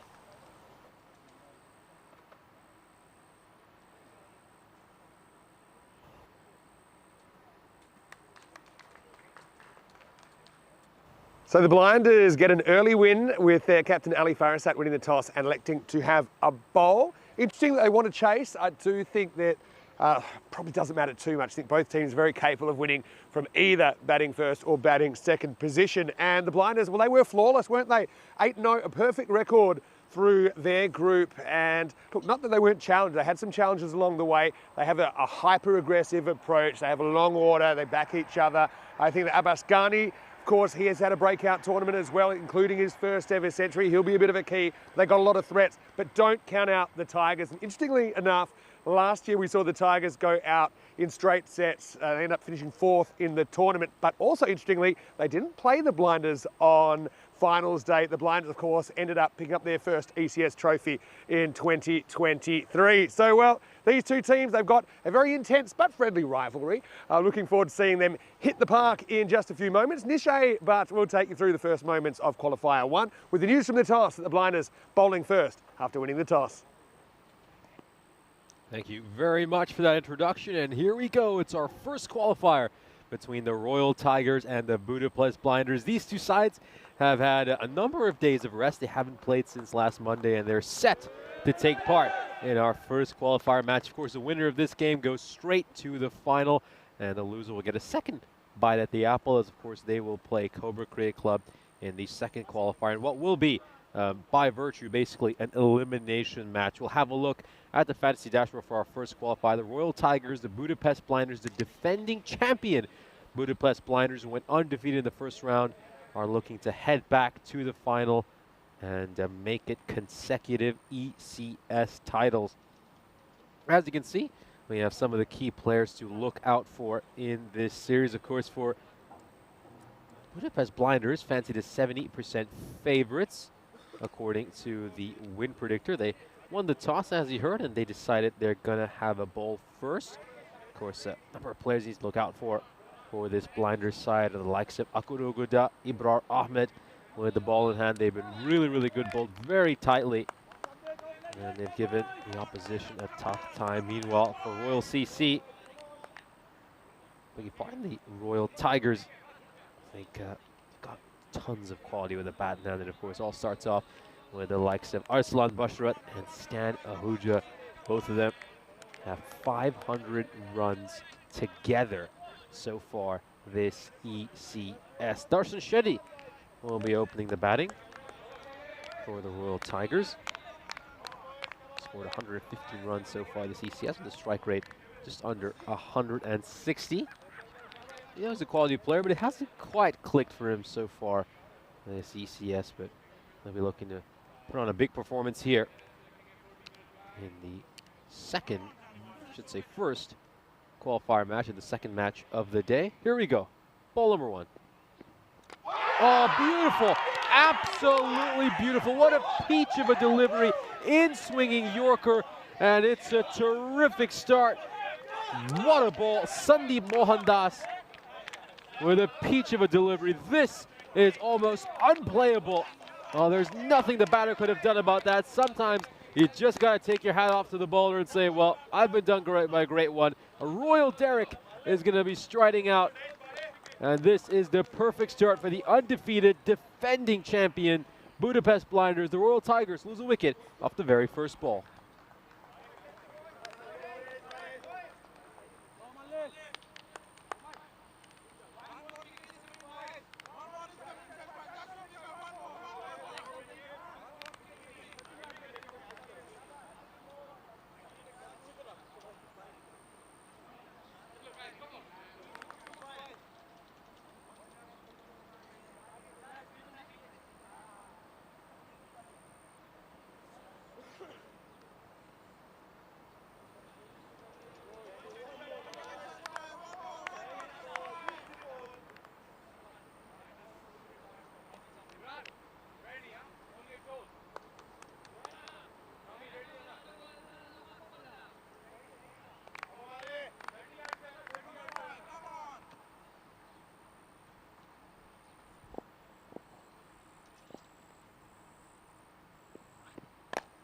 just getting some lovely shape, isn't he? That one, it was just hit into the pitch, goes straight to Ali at short cover. Yeah, you can see a bump ball.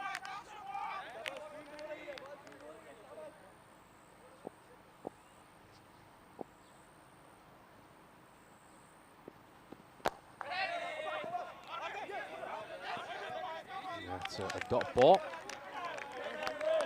Oh, great start here. I mean, Mohandas is on the money to start things off. Just terrific bowling by him so far.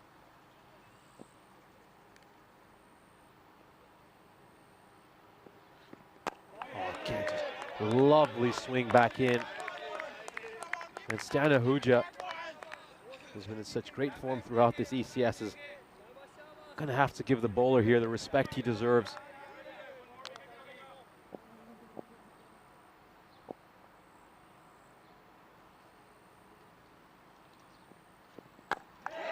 And once again, I mean, this is an absolute clinic in opening bowling.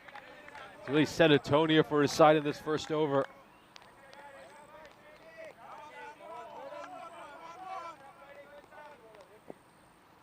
Wonder what Mohandas going to look to go here. Maybe he just shuffles across and then looks to play it off his pads towards the leg side. Try to play this ball with the swing. He can't keep playing out dot balls forever.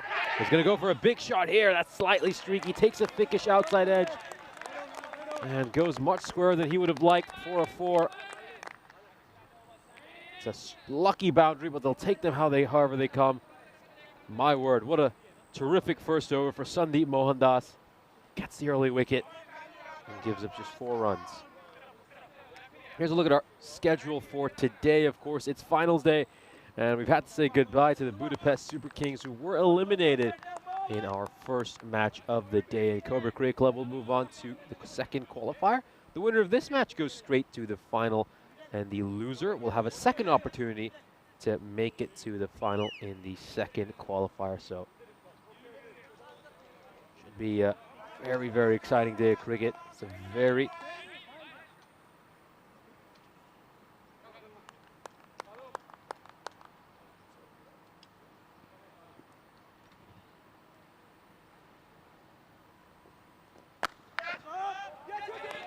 hit this one straight to the fielder at mid-wicket.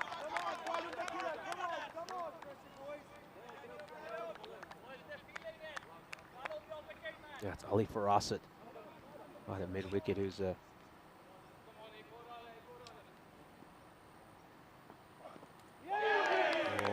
another spicy delivery. Just having a look at the square leg umpire.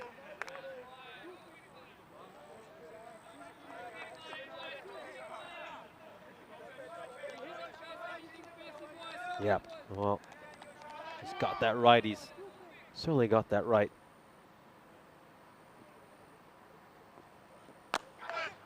He's going to work this one away towards mid-wicket again. It's a bit of a ball magnet, hasn't he, early Ali Farasat? That's the 4th one that's gone to him. We've seen 9 deliveries bowled so far.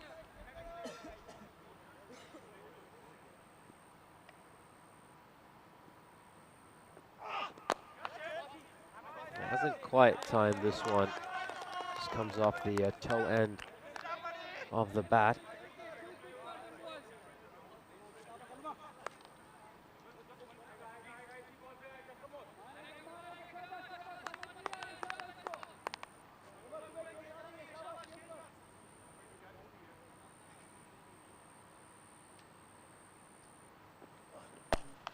Big, does he have enough on this to get it to the rope?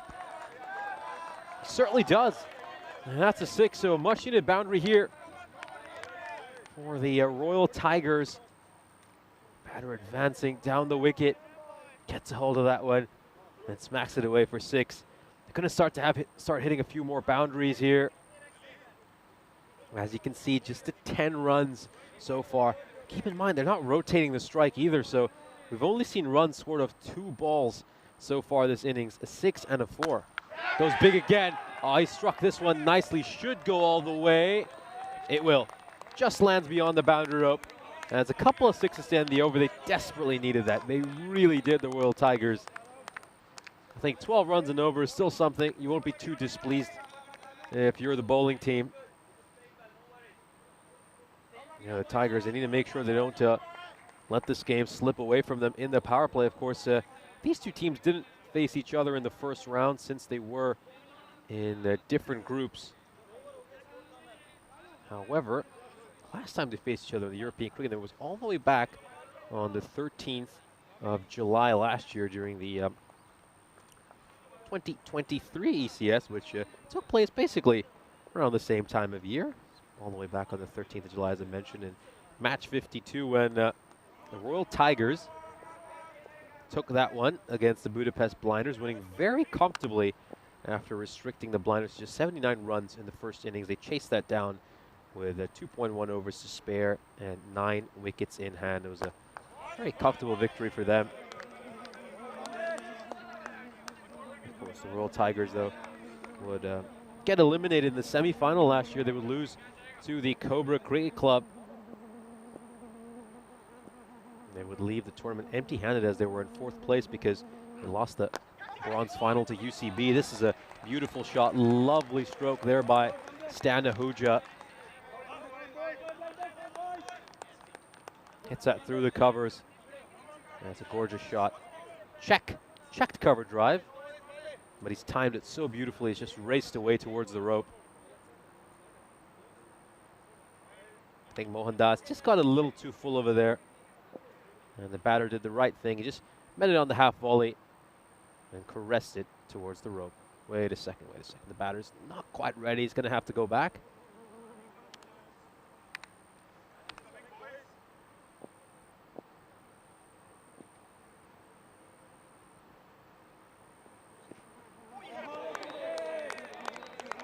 There's been a width on offer there, and he was looking to just hit that one square. I think he should have considered driving that one, playing a similar shot to the one he played earlier, of course. The line was a little bit wider on this ball, so it would have been harder, but I think he would have been better served. Going for a drive through covers. This is going to go over the fielder at mid-off, and it's going to go away for 4. So Ahuja just starting to accelerate a little bit. They've not been able to take advantage of the power play so far. It's that one nicely through the line. And they managed to get a couple of boundaries. We haven't seen any singles or doubles so far. 24 runs so far in this innings, and all of them have come from boundaries. 2 sixes and 3 fours.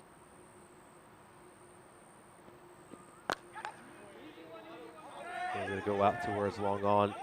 And that's the first single we've seen so far this innings, and it's come all the way on the second last ball of the power play. Had to wait quite a bit for that.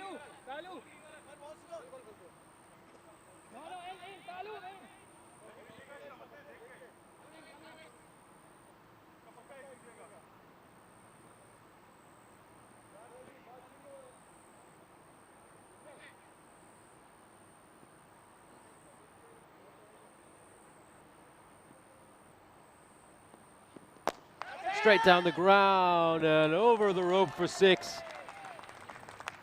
Very nicely struck there by Basharat. Advances down the wicket, meets it on the half volley. Great bit of footwork. And he has smashed this towards the side screen. A good over there for the Royal Tigers. They get 15 runs off it. I still think the Budapest Blinders will be the happier of the two teams at the end of the power play. I think anytime you can restrict your opposition to just about 10 and over in the power play and pick up a wicket, you'll be quite pleased.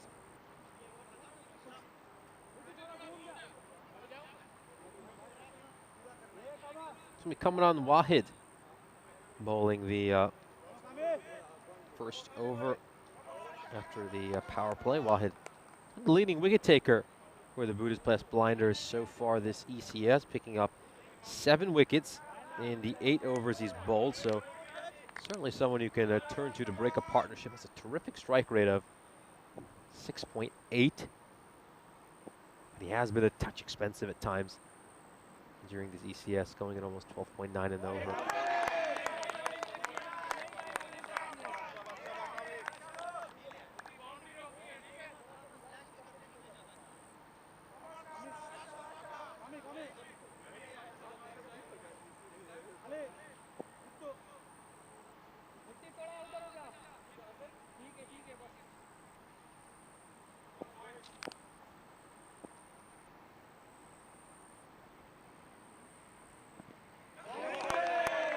Great ball there by Wahid. Takes that one in a little bit shorter, and it beats Ahuja for pace. Back of a length delivery. Ahuja looking to pull that one, but he just wasn't in control. As you can see, he took his eye off the ball. Gorgeous ground, the GB Oval. You're just getting a look at it right now, and also a chance to see the field setting. Of course, fielding restrictions have been lifted in the power play. So you can have up to 5 fielders outside the ring. It's up in the air, shouts to catch it. The fielder at square leg is interested, and he is going to take the catch. So Wahid takes his 8th wicket of this ECS, and he's just gone and done a rather unique celebration with the wicketkeeper. Well taken, and the Blinders pick up their 2nd wicket. Great start for them. Another one bites the dust for the Royal Tigers. Takes that one in short. Trying to smack that one away. And he is dismissed. Well held on to out at square leg. And that's the end for Stan Ahuja, who made a run of ball 13 in the end. And yeah, they set the trap. They had that fielder out at square leg for exactly that kind of a shot. And Ahuja fell into it, so good captaincy by Ali Farasat.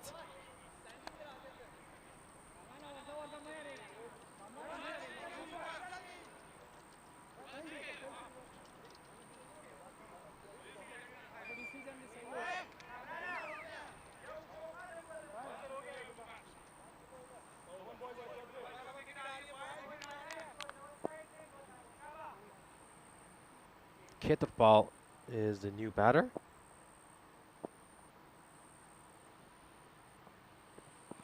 I gotta say, this is terrific bowling by Wahid. He's bowling so well to his plan. I know it seems like there's a little tactical adjustment being made here. So they just brought square leg up. It's back in the ring, and they sent deep backward point outs. So they've got a very fine deep third.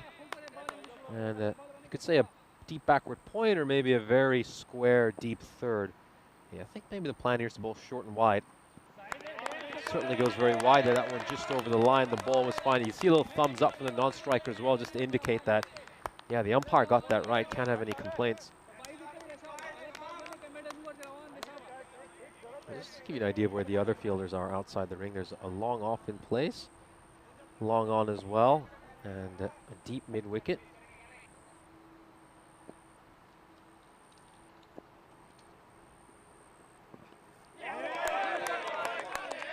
What an over here by Wahid, a wicket maiden.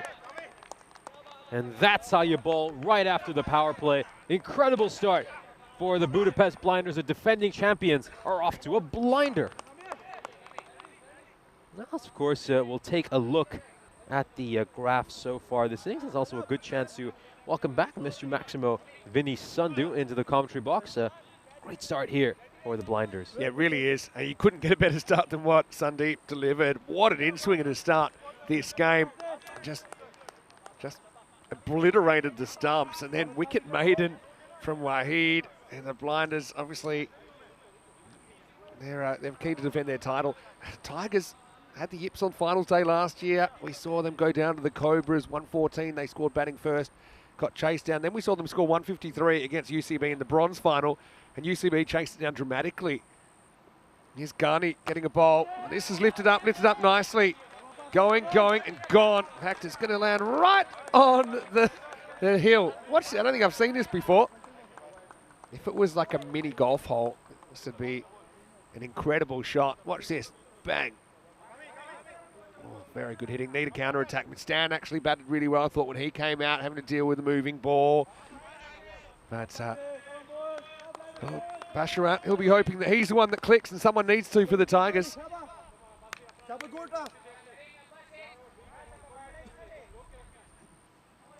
Left-hand, right-hand combination. I like Ketapal at 4 as well. He's looked good with the bat during the series. Good comeback, but actually he's going to go for 4 byes. This hits near the stumps, and it just takes off. And He got Karslow behind the stumps, gets a glove to it, but it just beats him for pace. 4 bonus runs there for the Tigers. Yeah, unlucky, very unlucky for the Budapest Blinders, but all Tigers are going to need a bit of good fortune if they're going to get back in this game. The run rate's just under 9.5. Not going to trouble the Blinders with those kind of scores. This is a full toss on the pad that's going to get punished, and that's a rare mistake by a Blinders bowler today. Ghani gets that one wrong. It's easy pickings for the batter. I know Ghani's one of a few of the Blinders that have had an issue with some illness during the week. I think the fact they got the 3 days off was quite important for them because there has been a little bit of trouble going through the camp. But he's obviously a very important player, but he hasn't gotten it right so far. A filthy full toss on the pads, and Basharat deals with it.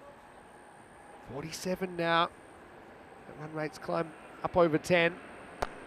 This one's hit so hard, finds the fielder. Well, took off with the hit, and basically Kedapal had zero interest. If this was handled cleanly, now it's not an easy one because it hit so hard, bang. He actually ended up backing off out of the circle. Thought maybe would have been a chance for a run out. In the end, Basharat turns around, keeps the strike. Goes on the white run this time, up in the air, but sliced away and over the rope. Maximo! They've got Omar Zahid down there specifically for this, really, the thick outside edge or slash away, but too much bat on it. And the Tigers get 6 more. Yeah, just goes and throws everything at it, throws the kitchen sink at it. And if you don't go hard, well, you won't get big runs. That top edge flies over the fielder at third for a 6. One ball to come till the drinks break. Yeah, fight back's coming. Tigers aren't the sort of team that'll go quietly. A very proud club. Some very good players in there. Last ball of the over, 18 off this one so far. In the air. Can anyone get there? Kamran. Oh, he's going to put it down. In the end, he kind of didn't get the hands together. It was kind of right between Welagamage and Kamran. But, yeah, Welagamage ends up leaving it for Kamran. Pulls the brakes. That one goes down. And a big moment, really, because Basharat gets dropped on 36, and it's 54 for 2 at the end of 5. Welcome into the box, Vinny Sandy, Mr. Maximo. It is finals day here in Hungary. Got Nishay Butt with me. And right now, we've got 3 teams left in the competition. And realistically, all 3 have a path to the trophy. All 3 are capable, I think, of doing it. Let's just see who plays better. Yeah, absolutely. It's just going to come down to your performance on the day. And we saw that with the Super Kings earlier today. They were incredible throughout the second round, and then unfortunately just couldn't quite click for them in the big match they had earlier against Cobra CC. So anything can happen, as we've seen so far in these games. Just saw a big moment there right before the drinks break. I mean, could that dropped catch come back to bite the Budapest Blinders? And we've seen that happen in a number of games in the past. Yeah, I think the technique wasn't quite there for Wahid. He's diving forward and trying to take it fingers up, and that's very difficult to do. Normally, if you're leaning back and it's above your head, you can do that. But I think coming forward, you've got to get the hand this way, trying to get under the ball. He spent a lot of time, I think, wondering whether it was his or Asanka's as well. And the Blinders, they'll be disappointed with that because they worked very hard in their fielding. But what I will say is, for me, Blinders ahead, but the Tigers, they're probably just 1 or 2 good overs away from being back to a 50-50, and then who knows what's possible then. Blinders, I think they fancy their batting. They've got a long batting lineup. They've had a lot of players that have been contributing.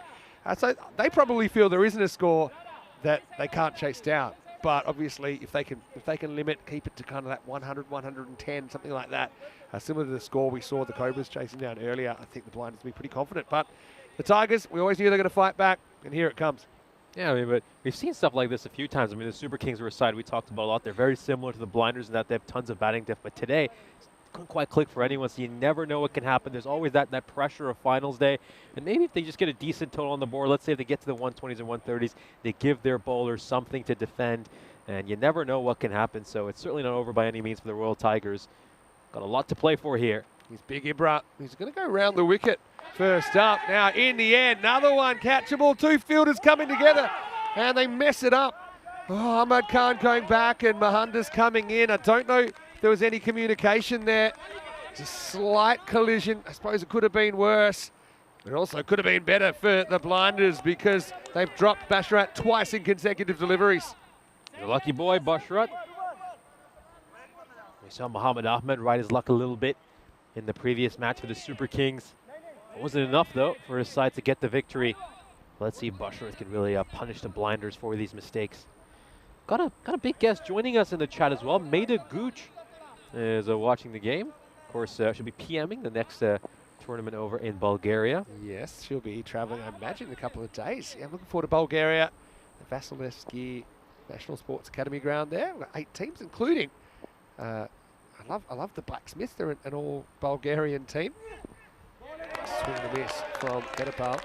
Also, Afyon Karaisa, SHS, who are the Turkish representatives in ECL 24. They will also be taking part in the Bulgarian tournament. So, yeah, in Bulgaria, probably because they do kind of struggle to well, they just don't have as many teams as we would regularly have in European Cricket Series that we have seen a Turkish team there last year and, of course, this year. So it's great to hear.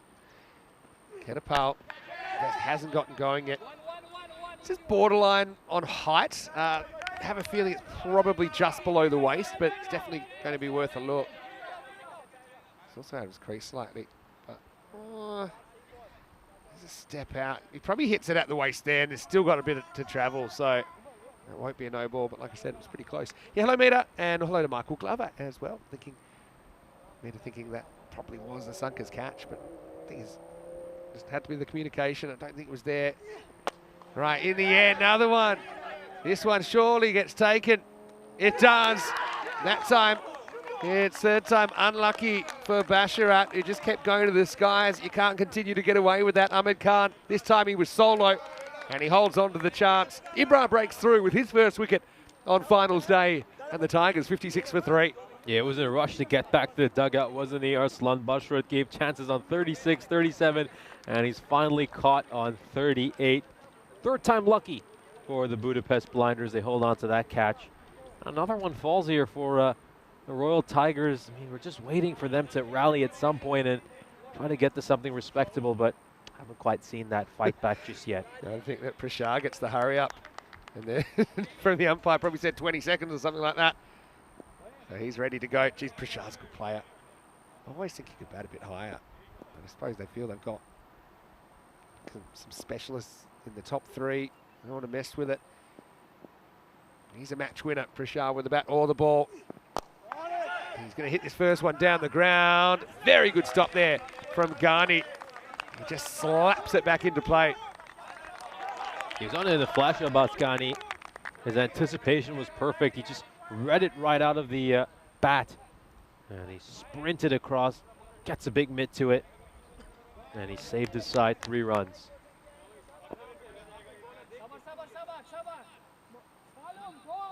Kedapal said he's in the hole right now. He could click at any moment. Try to sort their field out here. 5 outfield is the maximum you're allowed in this phase of the game. Again, doesn't find the pace of this one. He threw his shot a bit early there. Don't know if it was deliberately a slow ball from Ibrahim, just some natural variation. So again, that felt hittable.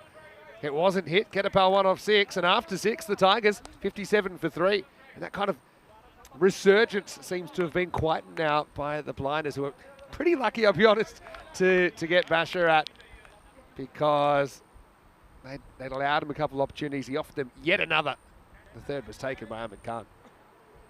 Yeah, just looking at that Royal Tigers lineup now, I mean, where are the rest of the runs going to come from? You have to ask yourself. I mean, Basharat obviously has been sent back, their leading run getter. Stan Ahuja gone as well. Darshan Sethi dismissed as well. So that's their top 3 run getters out. And we're going to have to see if someone else is able to step up and play a big innings. So we got Keturpal out there, but he's just not looked great these first 6 deliveries. Yeah, it's true. But, geez, he's a good player. No doubt we'll see him in his trademark angular run-up a little bit later in this game. Now, Prashar faces, hits, and hits well. Nobody back at deep cover. Maximo for Abitesh. Also a star for the Hungarian national team. And well, if he clicks, the Tigers certainly will be a force today.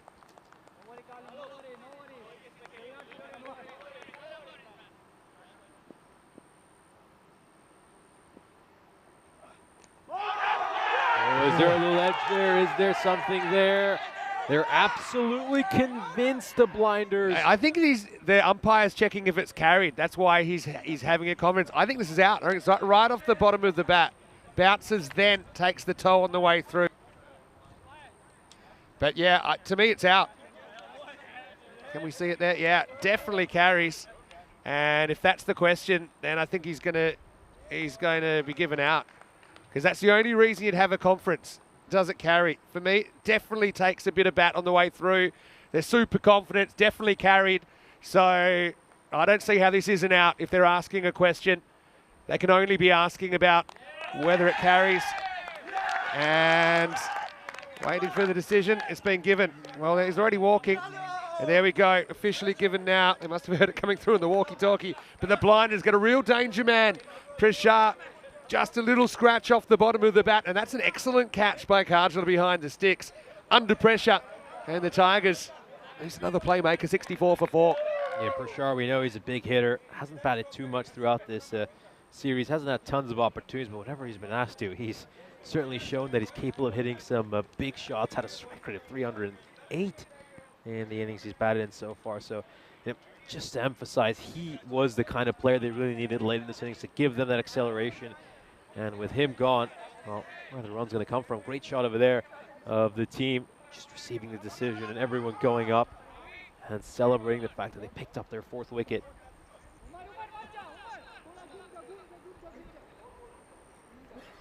Manan gets a hit then.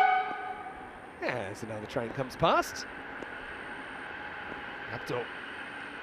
A wild swing at this first ball. Kurugoda has been a bit expensive so far, but I think they're super happy to see Prashar out of the picture. He's still got Manjan to come. He's a very good player. And you got Waka Mahmood in after that. Sufyan's come in. He'll do the keeping today. So still very, very strong, the Tigers, but blinders haven't allowed them to play too well for most of this innings. It's Abdul Manan come in here at number 6. Top scorer in this ECS with 38 for him, but outside of that, hasn't had too many scores of note, averaging just about 13 in this ECS with a strike rate of 206. Well, there we go. Ketapal tees off, and he's been scratchy so far, but that was clean. And maximal the result, 6 of the Tigers. Need many more of those from Ketrpal. You know he's capable of hitting some good shots, just batting outside his crease over there. And he meets that one on the half volley. It was in the slot, and he smacked it all the way.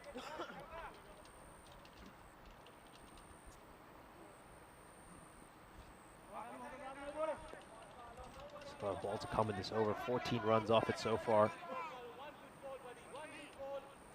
They've just been losing wickets at regular intervals, the Royal Tigers. Anytime it just looks like they're going to start to put together a partnership, the blinders have been there to break it. Well, there's an edge, that'll fly, and I think it might have even got all the way. So they've got a fielder there specifically for that, but he needed to be even finer if he was going to catch that. It'll be maximum 6 runs. You see there, if he's standing on the line, it's probably about a shoulder-high catch, but instead, Ketapal gets another 6, and it's walking 6, 77 for 4 after 7. Second magical over we've seen so far this innings, the second biggest over, 20 runs off that over. Here's a look at the ECC groups, of course. One of the interesting things to notice, of course, the host nation Hungary are in Group B in the Premier Division. Romania over there as well. They'll be, of course, facing Romania in tomorrow's ECI. So yeah, the big thing this weekend is a bit of a preview of the ECC, a chance for Hungary and Romania to just get a few scouting reports on one another, figure out a few trends, maybe work out some bowling combinations as well, and then Czechia will also be taking part in that ECI, or over in Group 2.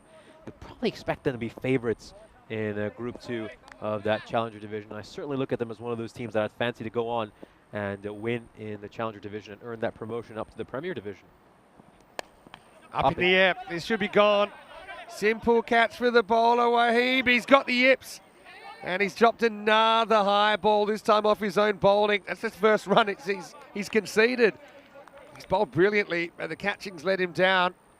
As Manan gets a life.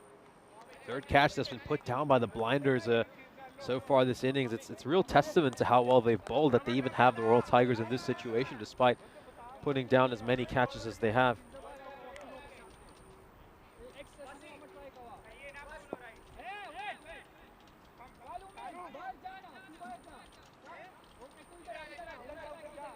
All right, well, Wahid just got to shake that off. Manan hasn't hurt them yet. 3 overs to go. Catapult. Came good last over with back-to-back sixes. What's he got here in the 8th?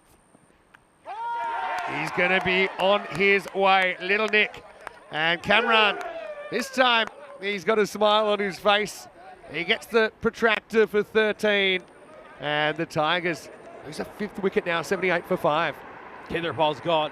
He had a couple of sixes in the previous over, but he doesn't last long in this one. Out of the first ball he faces in the 8th. Little thin Nick there through to the keeper. And he's always got that interesting celebration there, Kamran Wahid. It's almost like he's trying to do the Ronaldo Sue, but he's just going halfway. As Kitherpal departs, having made just 13 of 9. And once again, you just thought maybe they were going to build a bit of a partnership there. We saw a couple of sixes hit at the end of the 7th over. They keep picking up wickets at regular intervals, the Budapest Blinders, and they just never been able to get going, the Royal Tigers. Mundian comes in. He's the new batter. He's got a big task at hand over here. Got about 22 balls left in this innings. What can he get the Royal Tigers to?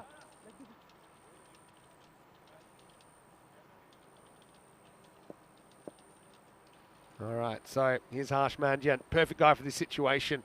Cool head. Now he's just going to tap one first up. What a catch on the boundary. What a brilliant bit of fielding. Mandian went up and over, but has been reeled in. And would you believe it, Cameron Wahid on a hat-trick, and the Tigers skipper goes first ball. A brilliant catch on the boundary rope. Makes no mistake. I think this is fine. We're going to have another look at this just to confirm. Yeah, he looks to go for that uppercut, trying to just use the pace of the ball and work it away. Very fine towards deep third. But the fielder was there to take the catch. Golden Derek comes strolling on. A very sorry sight for any batter. You certainly don't want to see him on finals day. And nothing's really clicking here for the Royal Tigers. You look at that, he's just trying to ramp that shot up. And oh, what a perfect catch. Like a ballerina, perfect balance. Had to be perfect. It's Mutta Ikram down there. Hasn't he been a story for the Blinders? Knew he had no more room to move. They've kind of caught the hard ones, dropped the easy ones at times, haven't they, Blinders? But 78 for 6, that's a huge wicket. Sufyan into the side for the first time in the tournament. And he almost gets rocked. Well, they like it. I don't think that he's hit this. I thought it was going to hit the stump. Maybe it did hit the stump. Who knows? Look. I think that's hit the stump. The base. Look. Maybe not. But it was super close. That's about as close as you can get to taking a hat-trick without taking one. Wahid 3 for 1. Remember, he dropped a goober off his own bowling. That's the only reason that he's conceded a run. He could have had a hat-trick if he'd taken that catch. So, I mean, in the end of the day, he had a chance to get a hat-trick. Yeah, true. If he had taken the catch off his very first ball. I mean, if he had taken that catch, he would have been 4 for nothing so far with his bowling figures. 2 to come. Unhittable at the moment is Wahid. Does hit this. Not so hard. Steve gets out the way. Got a few flashbacks there, Steve. He's had a few balls coming his way. But the Blinders playing out of their skin here. Almost went to ground, then realised it was a bit of a miss hit. I also got to say, I know that Wayne, I don't think he's in the chat yet, but Wayne transferred a bit of money so that Steve could buy a round of drinks, and I have passed that on today. So if Wayne comes in, remind me to tell him. All right, last ball for Wahid. Oh, slow ball gone wrong. I wonder if this is going to be a no ball or not. He's a long way out of his crease, but it's so high, but it is going to drop because it's a slower ball. Do we even see it?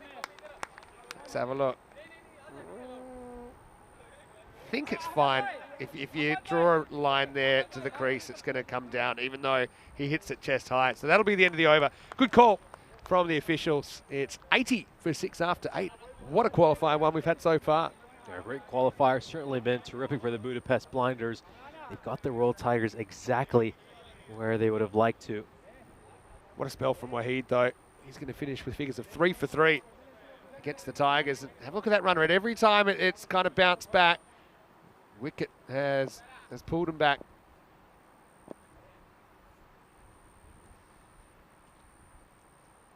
All right.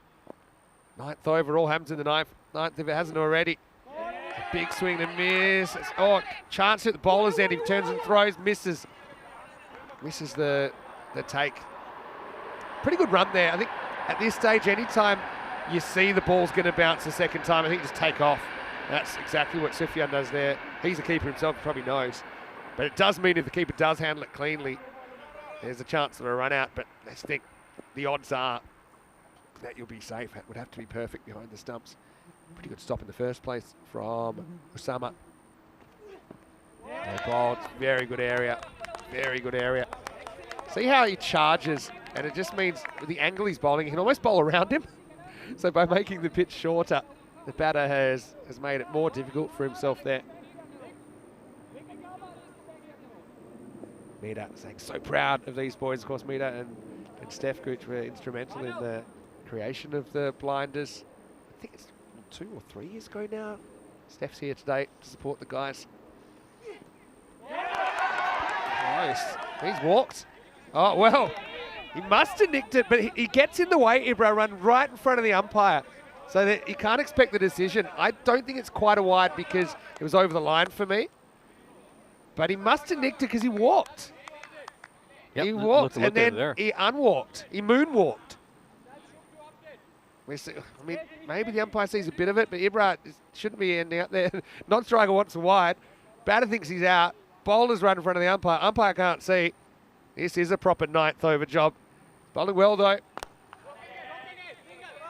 But yeah, what's funny is the umpire, if he has doubt. So if I was umpiring and I had some doubt, I'd be thinking not out. But when I see the guy walking, for me it removes the doubt, and I'm probably giving him out. But I think he also had issues with his line of sight there. Yeah, anyway, still bowling very economically here. Just conceded 4 off 10 balls, Ibra. Yeah, the bowlers aren't made of glass. You can't run in front of the umpire like that and expect to get the decision. That's well bowled as well, right the tram line, and gone. Excellent execution from Ibra and the Blinders. They bowled good areas. You know, you contrast it with a team like Super Kings. They had no idea where they were putting the ball earlier on today. It all starts with the ball, especially in finals day. Nice catch by Callum Makuragoda out there as well. And the Tigers lose a 7th wicket. We are getting down the bottom of the order now. 82 for 7. Manan, remember, he got dropped, but he never hurt the Blinders. He ends up going for 3 off 6. Their boundary catching has been absolutely terrific. We saw Mute Ikram taking a really good catch out at deep third as well. This is struck firmly towards deep cover. No mistake. You can see he's well in front of the boundary rope. Takes the catch. Cool as you like. And the 7th wicket falls for the Royal Tigers. Mind you, we've been talking about Kamran Wahid's bowling figures, but Imran Ahmed, take a look at those bowling figures. 2 for 4. And he's just got 1 ball left in his bowling quota. Really special performance by the two of them. All right, here is the last ball of the 9th. Not a good one. Excellent stop by the keeper. Kajla. It's the first one. Ibrahim's kind of missed his spot in a while. It's been really good. It's been an effective tactic going around the wicket. Like I say, he's almost bowling around the right-handers. Kind of not letting it get too close to them, not letting him get in the zone, taking advantage of the fact he's got a little bit extra by being able to hit the tram line. They're going to be good for time as well. He's just lost the plot here last couple of balls. Just one good ball. And this is where I'd probably roll the fingers on one. He's a left armour. That normally will give you some accuracy. Angle it in. Challenge the stumps even. You got anywhere from the tram line to the off stump, which is a good area. Just got to hit it. Waka Mahmood has come in at number 9. Again, good batter. We've seen him batting higher up the order.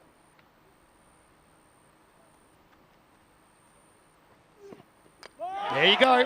Did exactly what I said. He rolls the fingers on it. He challenges the stumps. He hits the stumps. And so Waka is going to walk off with a golden derrick. One of the longer golden derricks you'll see. But an excellent spell, even though he just kind of lost the plot for a couple of balls towards the end. He ends up going bang, bang at the end of the ninth. And the Tigers are 84 for 8. Oh, incredible bowling spell here by Ibrahim. And we'll end up with figures of 3 for 6. Great one there. Just rolls the fingers across it, as you mentioned. It goes on to crash onto the leg stump. And you have to say, this performance has been spearheaded by Kamran Mahid, Ibrahim, and then, of course, got to give tons of credit to Sandeep Mohandas as well, who bowled that first over beautifully. Got a wicket off the very first ball. And it's just proven to be a little bit of a disaster here for the Royal Tigers. We'll take a look at these bowling figures, of course. Wahid, Ahmed, those two have led their side exceptionally. I mean, you know, the interesting thing about this innings is we have seen some big overs. We had 2 overs which have gone for more than 20 runs. Oh, it's not a good start to the 10th. But the thing is that we've seen 5 overs that have had less than 5 runs, and really, it's those 5 really special overs and the incredible bowling of Ibrahim Ahmed and Kamran Wahid that has just taken this game away from the Royal Tigers. Yeah, at the moment. Although, who knows, maybe we'll have a low-scoring thriller. You're always going to expect the unexpected here in Hungary. Yeah, Paul's got a good point. The drop by Wahid actually worked out great for the Blinders because they got 2 wickets straight away, and then the guy they dropped didn't hurt him either, only 3 off 6. This is going to squeeze away for 4. Nice shot by Sufyan. Probably wonders what he's walked into here. First time he's taken part in the series. Though we have seen him many, many times before for the Tigers. That time against low full toss. And he's able to manoeuvre it to the square leg boundary. Yeah, nicely played there by Mohammed. It's not easy to negotiate those low full tosses. And he's worked it away perfectly to mid-wicket. This is kind of in the slot as well, but fielder should cover it. They're thinking of 2 here. Good throw will have him done. And it's out. Well, interesting. He was messing around with the ball out there. So they decided to try and take a second. But yeah, in the end, it's going to be a run out. Just knew, even when he gathered the ball, he's got a strong arm. And so any sort of decent throw to the keeper was going to be trouble. And normally, I'd say in the last over you go for that. But with 8 down, I don't think you can afford to, because now you're right down to your bones. You're 1 wicket away from being bowled out and leaving balls on the table. See here, just couldn't find it. He gave himself a little back heel. And then you can see the keeper did have the ball when the stumps went down. And there you can see. Oh, that's it. That's why it was always risky to take that on, because it's going to be a golden duck. And unfortunately for the Tigers, it's all over Red Rover. Sucklane comes out. Just he probably didn't have to go up that one so violently. So Tigers get rocked and they get rolled here in Q1. And their finals day jitters continue. You've got to say it. Didn't win a game on finals day last year. Right now, then it'd have to be a very, very dramatic second half to see them holding on and defending double digits. They're bowled out for 90. No one has defended a score this low in the tournament so far. Yeah, you just wonder if they're just a little bit rusty with all those days they had off. One positive, I guess, for the Tigers is they will have a second chance to make it to the final if they were to lose this match. And well, let's just take a moment here to credit the Budapest Blinders. You know, got 4 days off, but they've come in here absolutely firing. They look rejuvenated by the rest. Absolutely no rust in that first inning. Let's have a look at the highlights of this innings. It, of course, started off with that terrific ball, an absolute corker there by Sandeep Mohandas. He cleaned up Darshan Shetty with a brilliant in-swinging Yorker, and that just set the tone for the rest of this match. They would never look back, the Budapest Blinders. We saw a couple of good performances by some Royal Tigers batters. Arsenal and Bharat made a good innings, made 38 of 15. Of course, he'll get very lucky. He was dropped twice later his innings, but he was not able to capitalize on that beautiful shot through the line there by Stan Ahuja. And we'll have a look at this shot. That was Abhishek Ketarpal. He managed to hit a couple of sixes, but he would make just 13 runs off the 9 deliveries he faced. Good catch out in the deep by Ahmed Khan off the bowling of Kamran Wahid. Kamran Wahid was bowled superbly in this match with figures of 3 for 3. I tell you what, it was a crazy innings in a way. Just when you isolate the top 6 overs for the Blinders. They had overs in there of 4-0-3, 3-4-6. So you take those out, that's 20 runs off 6 overs, which means they actually end up getting 70 off the other 4. A couple of magicals in there. Ghani went for 23 in the 5th. Akuragoda went for 20 in the 7th. But yeah, they did miss a couple of chances. So that one went down. Wahid had the yips a little bit with the catching. I don't think he knew it was his catch till the very end. Then we saw this one, which could have been a bit ugly. We saw the fielders coming together and just basically getting each other's way. Luckily, no one was hurt there. But they got a third opportunity, didn't they? And once they just started getting these wickets, it just was a roll-on. It's a proper collapse job, really. Even with a long batting order, sometimes it's going to go wrong in this part of the game. This was a big moment, I thought, with Pashar given out. Umpires wanted to check, did it carry to the keeper? It did. And I've got to say, Kaz has done an excellent job.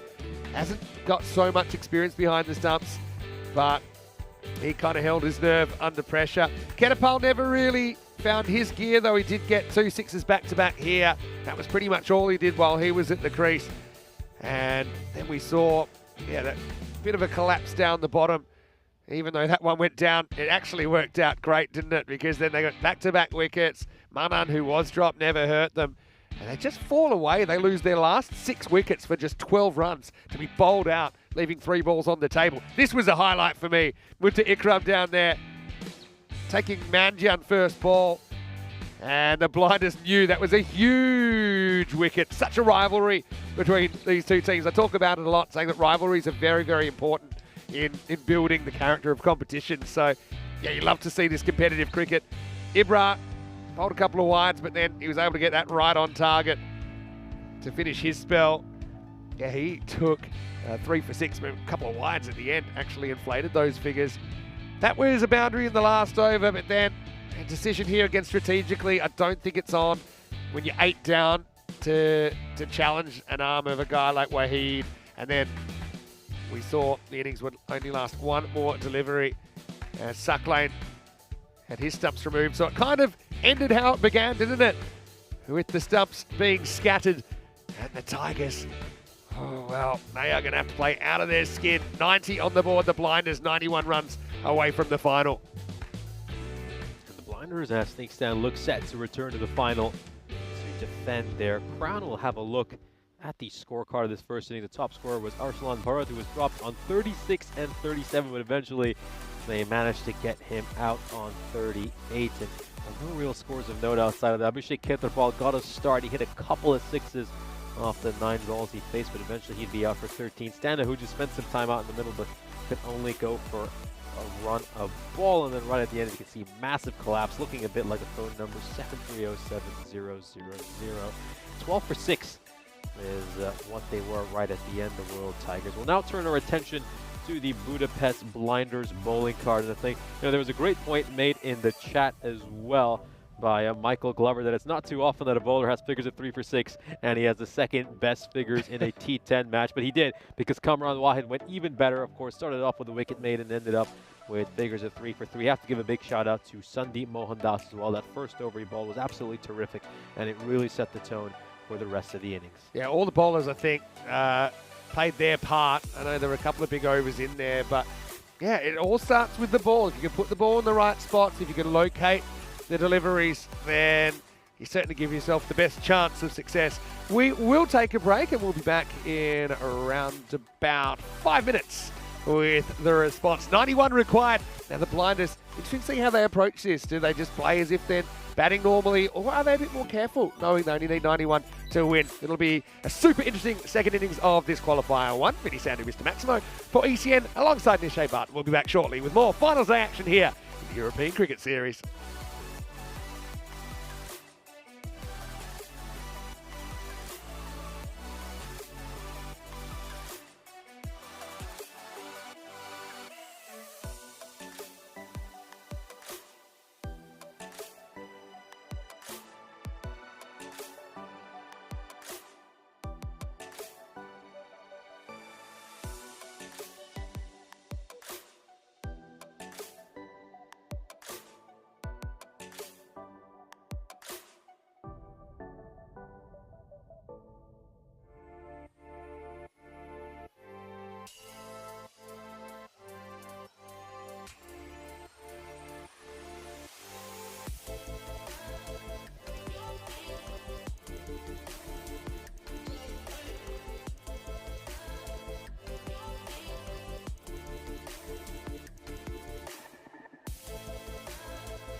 This European Cricket Network event is proudly brought to you by HCL Software and Paramatch.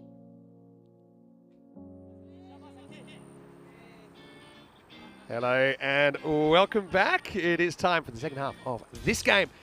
And what we saw in the first half was the Tigers getting dismissed for just 90. And only 9.5 overs were bowled.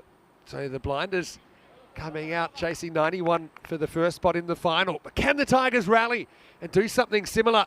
They'd want to have a good start if they're going to. Suck Lane steaming in with the first ball. It's not a good one. It's going to get away from the keeper as well. Does well to get a glove on it. Great stop. They'll get 2 runs for free. Excellent commitment down there. I think that might be Waka. It's a long way away from me, but it's not the start. You contrast that with the first ball of the actual game. And we saw the Tigers lose their opener on the first ball to a brilliant in-swinger. Ikram gets the nod to open the batting. Has the highest individual score in the series.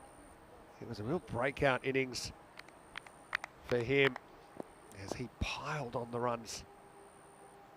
132 not out versus the Royal Eagles. Goes after this first ball. It was pretty wide, but Mutta fancied himself, and he's going to get, I think it's gone. Actually, I really don't know, to be honest. We'll have to check it. Bounces very close to the rope.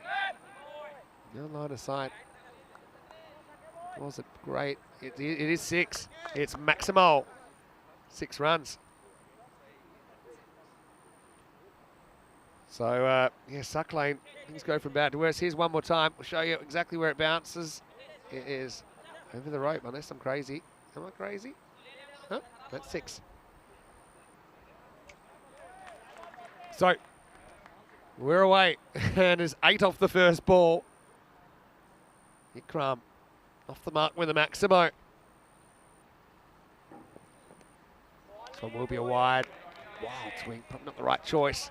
That's the way he likes to bat. Many sound to him, Mr. Maximo for ECN. And joining me once again in the commentary box is Nish Bart. And Nish, well, not the start the Tigers wanted. Not too many runs on the board, in fact, already. 9 after the first ball. Yeah, very contrasting starts. I mean, you compare the Blinders during the first over. I mean, they got a wicket off the very first ball thanks to a beautiful in-swinging Yorkers, with the best balls you're going to see. And then Royal Tigers, well, start off a bit poorly with the ball. This is pushed away towards point, stop ball. I said before the break, it'd be interesting to see the approach of the Blinders. Do they bat any differently than if they were chasing 140 or 150? I think the answer is no. I think that even with the experience they've got in that camp, and you include Stefan Gooch, who's seen a lot of this format, even though he's not playing, he's kind of mentoring role here. You see that in the approach as well. That one, a little bit of out shape actually from Suck Lane. But I think that is the tactic. Just pretend you're batting first and play normal innings. You normally score 91 or more. I think sometimes it can get you in trouble if you start changing your game, if you start, I suppose, setting the bar a bit lower that you're trying to clear.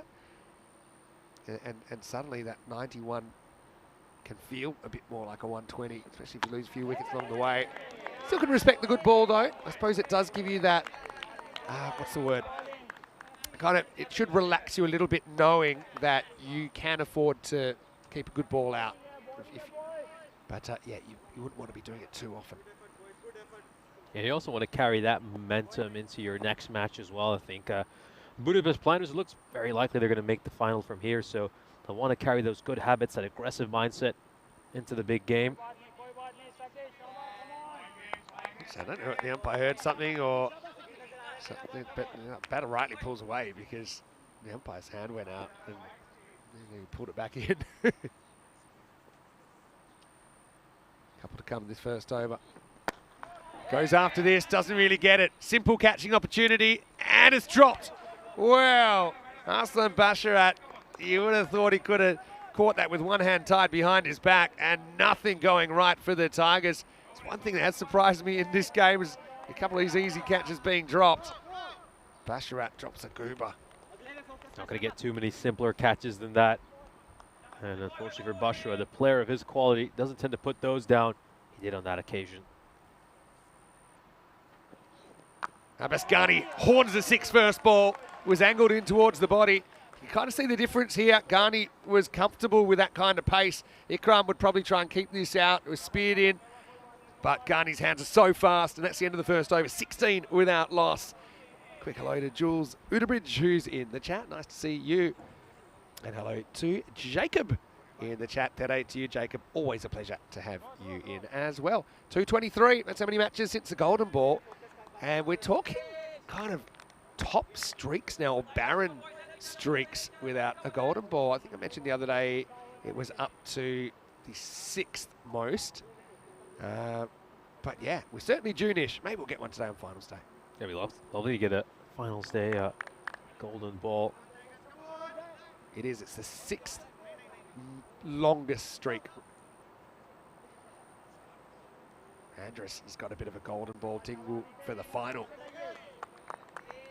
I'm going to put one to the chat. It's not really a hunt the answer, because I feel like you'll get it pretty easily. But I'm going to do my own version. Can you name the country and the year that we have had our only Golden Ball final? Let me know in the chat if you know the answer to that. Here's Prashant, second over. Wild swing from Ritter.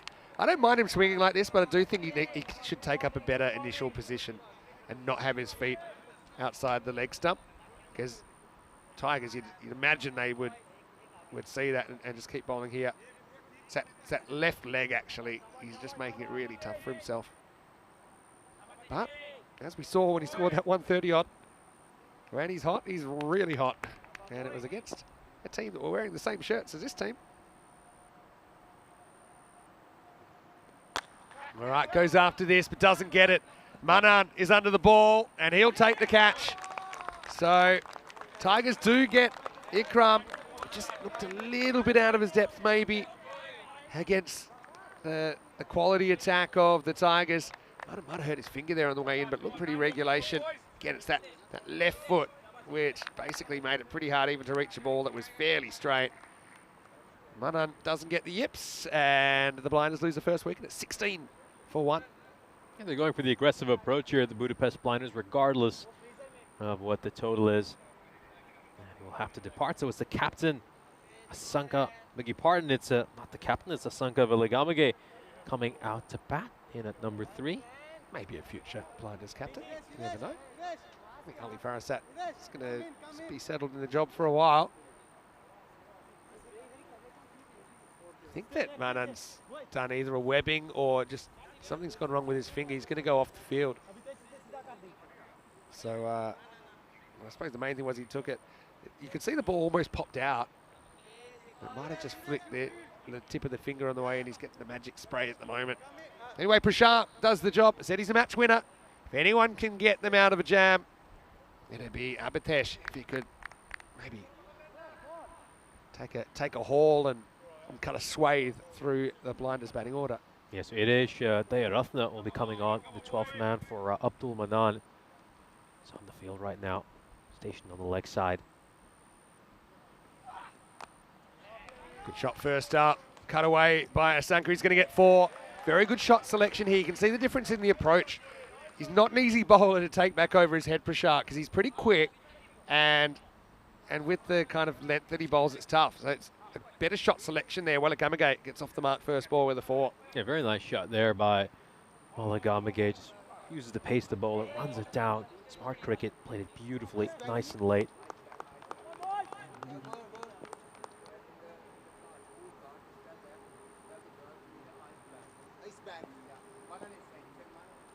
Comeback ball for Prashant. This time opens the face. Doesn't beat the fielder. I always think whenever there's more runs required than balls, the fielding team's got a chance, because you're only kind of a couple of wickets or a patch of a couple of dot balls away from pushing that rate up to something a bit more difficult for the batters. Prashant looks locked in here. He's going to give it everything. He believes this game's winnable.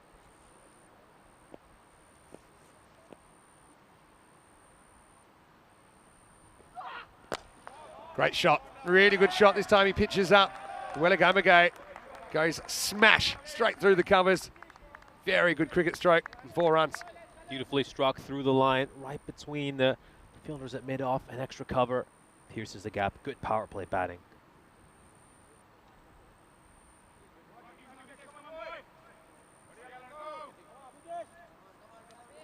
It wasn't a bad ball really either from Abhitesh Prashant. It's been a reasonable over. 8 off it. He's had 2 good shots hit off him. Love to get this breakthrough. Sanka. Oh no, we've got a big mix up here, but the throw goes to the wrong end. This is where I think somebody's going to be too careful. This is one that it's Abbas's call because it's behind point. And he wasn't convinced, but then it's a bit of a grey area because it's behind point. Asanka knows it's gone away from the fielder, so even though technically it's not his call, he is probably in a better position to judge. They just weren't on the same page there, but they do get away with it. End of the over. And the blinders are 25 for 1 after 2. Yeah, nice start here for the blinders. Despite losing that wicket, they're going at well above the required rate. It'll be interesting to see what they do there. Do they continue with Mohamed Seclain, or are they going to go for a bowling change here? The Royal Tigers. Looks like they'll. Looks like I see Arsalan Basharat coming in to bowl this final over of the power play. Of course, he did put down a catch earlier at mid-on. Let's see how he fares with the ball in hand.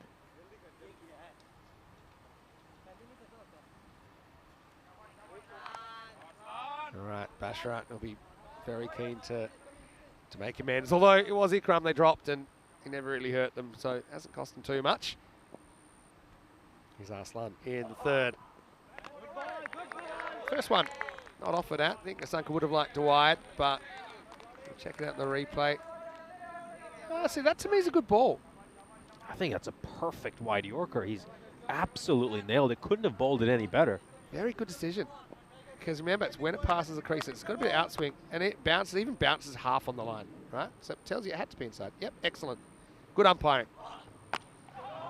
Up and out of the ground. And, well, it was called a wide. My mistake. It is going to be 6 runs next ball. Well, I guess still good umpiring. He was confident with his call, but I don't think it was wide. Anyway, probably doesn't matter. I think maybe I have to pay better attention sometimes. But we are into day 12. Did you realise that was called a wide? Did I Yes, it was called a wide. Okay. That's why I pointed out that it was the perfect Yorker, and a bit harsh on the bowler. Blame it on my headphones. But that's actually a really good one to actually show back, because you should have seen it bounce on the line, and if it's bounced on the line with the movement it had to be a legal ball. But anyway, this one will be a wide. Yeah, I think it's just for a lot of these umpires, this new change in the rule is just taking them some time to adjust, because, you know, it's just being the second series I've covered. I saw umpires in Cyprus making similar mistakes Rico as well. said the same thing, and he said, feel like me, I'm a bit surprised, because it's no more difficult than the other way. It's just knowing the point at which you're judging. Goes after this leg side. That's going to be 6. Maximo from Welligamagay. The blind is running away with this at the moment. Very nicely hit there by Welligamagay. He's going for the Yorker. He slightly missed it, so it turns into an overpitch delivery. And Welligamagay gets enough bat underneath it to elevate it over long on for a 6.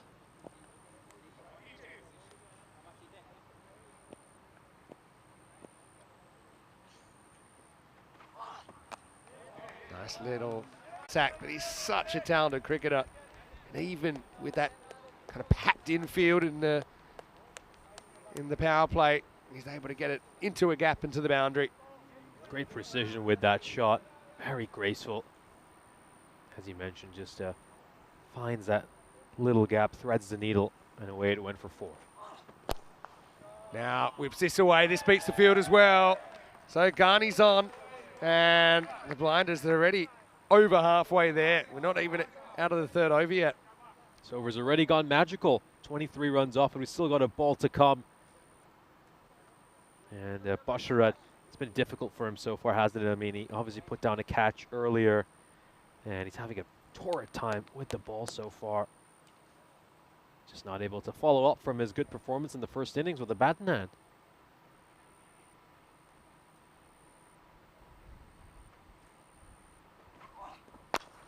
This is up in the air, and that's out of the ground as well. Maximo. Well, this is a bit of an exhibition right now. This is a thumping The Tigers, I suppose, if they're going to have a shocker, this is the game to have it in. They've got the double chance, they've earned it. But unless it's a dramatic turnaround, they're going to have to go the hard way. I don't think they fancy taking on the Cobras. By the way, the Cobras knocked them out of last year's tournament, beating them in the semi-final. Look at that first innings. It's a strange one. You got 6 overs that are 6 runs or less. And you have a look at the position, 77 for 4. Sure that they were going to get kind of 110, 120, but then the collapse was on. 6 wickets fell for 12. In fact, they wouldn't even end up batting the 10 overs. 54 for 1 then after 3. Here's Ketapal to try and change the narrative. Is it the protractor that can be a hero?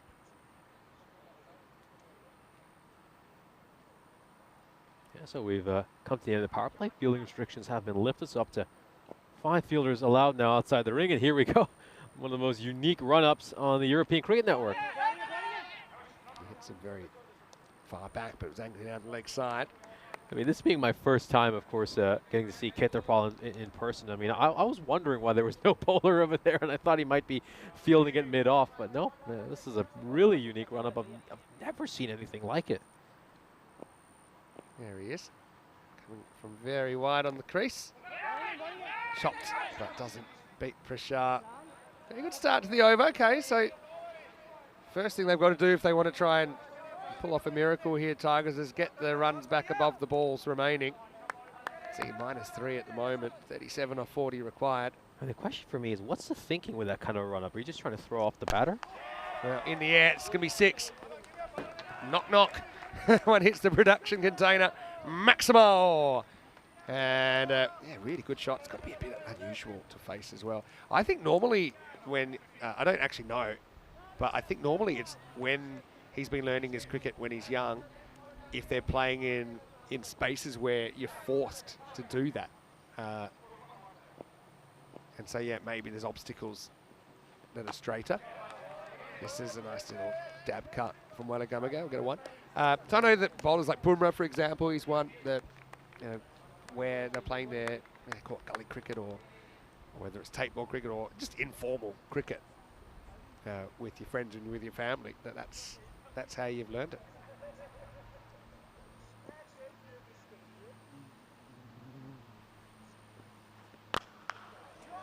Firmly towards long off. That's going to be a single. Well, yeah, but with Bumrah's action, I mean, you can see where he gets certain advantages against the batter bowling the way he does. I mean, it's very, very difficult for them to play. The ball dips a lot as well, but you feel with this run-up, he's kind of defeating the whole purpose of run-up because he's not getting much pace out of it. At least it doesn't feel like he is.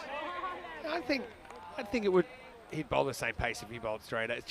It's what's natural for him with his arm action. See, actually, when he hits the crease, yeah, he doesn't lose too many down the leg side, which is what you'd expect for someone that's running in from that angle. Anyway, we're 4 overs into this chase, and the Blinders haven't looked like they're going to mess it up so far. 62 for 1 after 4.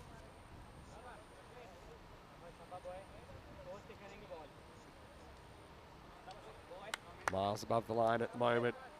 The Budapest Blinders looking to go back-to-back. If they're going to do that, they're going to have to beat 2 very good cricket teams. That's assuming that they end up meeting the Cobras. Of course, they might have to beat the Tigers twice. Either way, they'll be thrilled.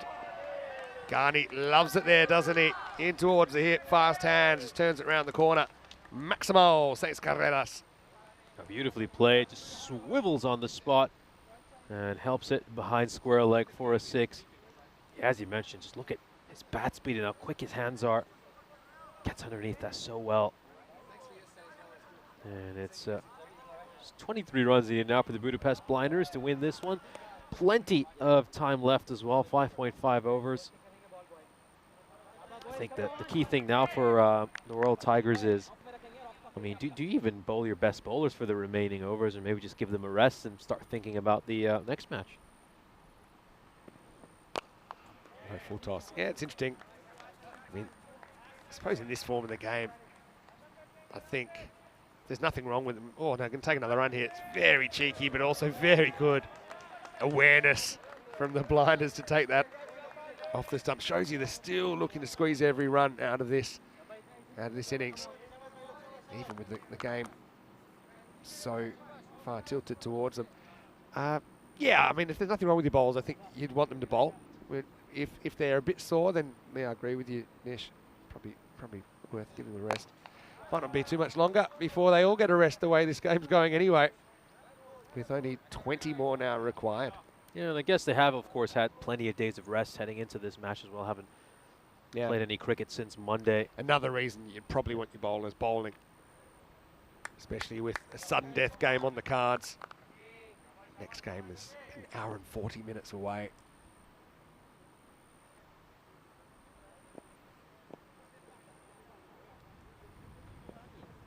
Oh, that's trouble. No ball. Doesn't quite get it out of the screws. But Ghani's going to face up to the free hit. Sucklane just hasn't got it right today, has he? It's interesting how a couple of the better bowlers have just kind of lost it here on finals day. We saw that earlier, didn't we, with Shamsha. And Sucklane hasn't gotten it right so far. So free hit coming up. Ghani will be trying to put it into the clouds. Well, he will. It's not going to go for 4. This is what I'm letting this drop. Yeah, well, don't know if he let it drop. But it went so high, they're going to get 2. And the throw hits Ghani on the way back in. Yeah, let that drop and save your fingers for the next match when you're going to have to hold on to them. Still get run out on the free hit, of course. Yeah, of course. That's actually good running as well. They put their heads down. God, it's just a good sign, I think, that these two are trying to squeeze every run out of this innings even. They need a handful more. No full toss. This is going to be 4 as well. Finds the gap. So Ghani moves to 36. He's only faced 10 rocks. The Tigers now, I think, they know the writing's on the wall, but they're a very experienced team. I think they also know, okay, we've had a bad game. In this format of the game, it can happen. They were outplayed. We've seen it happen a lot, and it takes me back to England's 11, for example, losing qualifier 1 to Switzerland. They were able to regroup, have a bit of a chat. Remember Dan Lincoln talking to them, saying, look, whatever happens, happens. Let's just make sure as soon as we're on the field for the next game that we're completely focused. Pretty well bowled by Sucklane. Don't think there's any bat on it. That'll be the end of the over, and the score is 79 for 1. Gives us a chance to welcome you into the commentary box. And I'm Vinny Sandhu. This is Nishay Bhatt. Welcome to ECN. And it's always great to see a few new faces in the chat as well. I know people stumble across us in different ways and are from all parts of the world. But I always say, tell your family, tell your friends about ECN. We've been growing and growing and growing. We're over 400,000 subscribers now on YouTube. Obviously, we've got so many viewers on Fancode in India as well. So wherever you're watching, welcome. And, well, Nish, the Tigers, they've just had a bit of a woeful game in this one, but part of this format and part of sport is it's not that you fall down, it's how you get up, and they're going to have to turn things around if they want to stay in this competition. They're going to have to take on the Cobras, I'm pretty sure. Yeah, the Tigers look like they're going to go out without a whimper over here, and yeah, they probably have half their mind now on the next qualifier, and yeah, big congratulations to the Budapest Blinders. They look like they're probably going to make the final. What a campaign it's been for them, undefeated so far, and they're not too far away from making it to their 2nd consecutive final, where, of course, they're looking to defend their crown. Here's a look at today's schedule. Of course, we're currently witnessing the first qualifier, and as things stand, it looks like the Royal Tigers will be playing in that 2nd qualifier, and the Budapest Blinders will be the first team who will be going to the final. So it looks set to be a great day.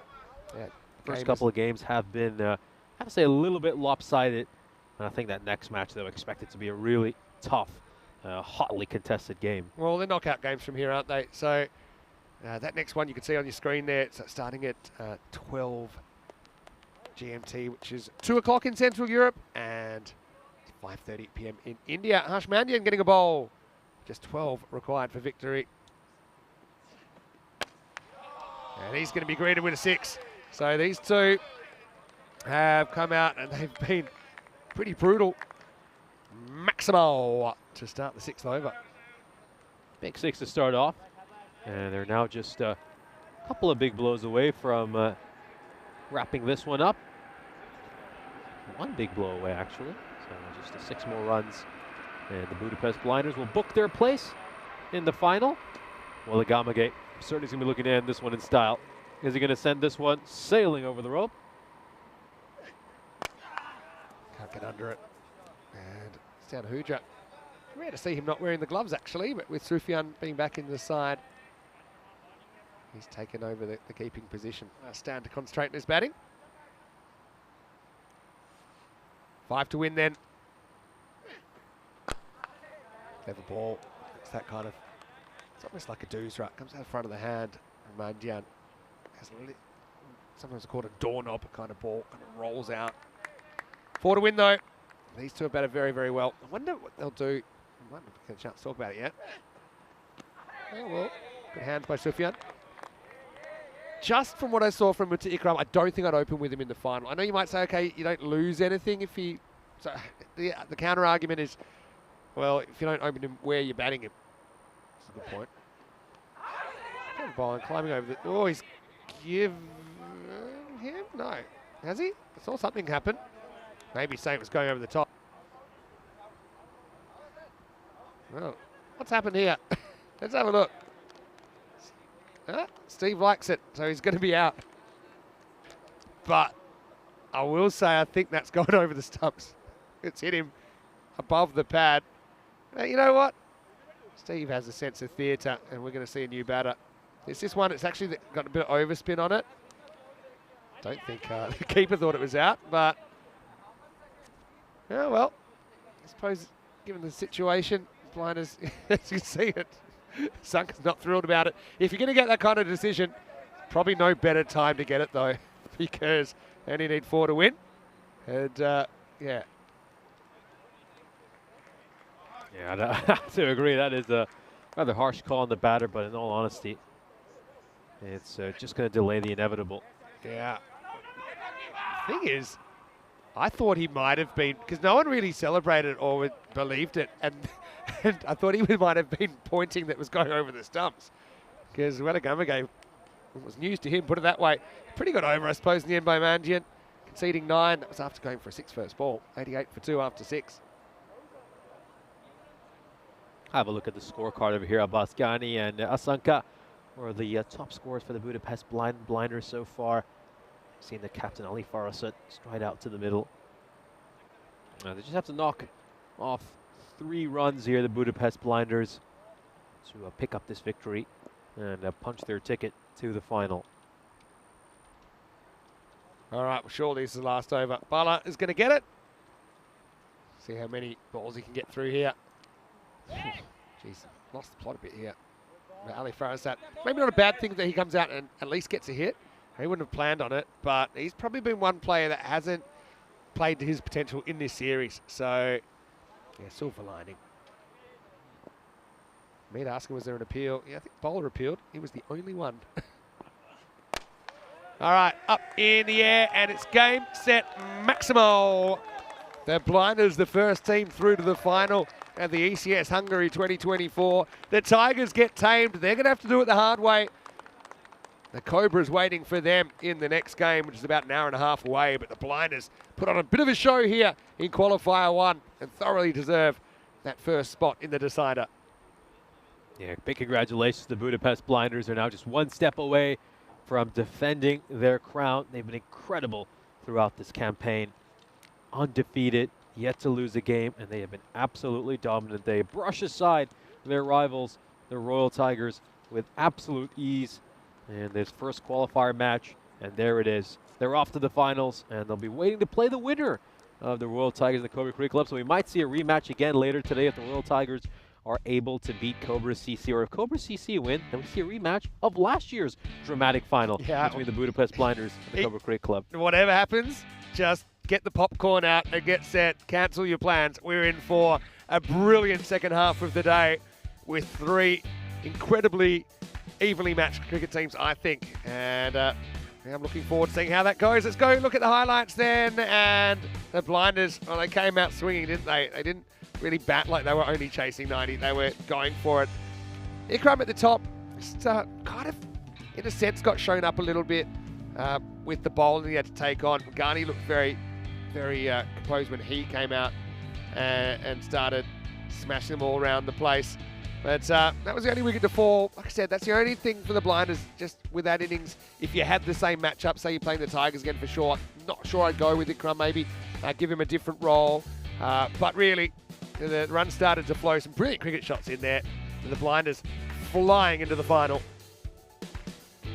Just taking a look at some of these shots that were hit, some brilliant striking when Abbas Ghani and Willa Gamage were out in the middle. Their partnership was worth 71 runs, and that took their side to the precipice of victory. So 7 sixes hit by the two of them. Both had very impressive strike rates, north of 200. Ghani, of course, making his 37 just 12 balls, 308 for him. This is a gorgeous shot here right through the line and was smashed away from 6. We also got to see how just fast Ghani's hand was. Incredible bat speed on that stroke. You just witnessed working that one away behind fine leg.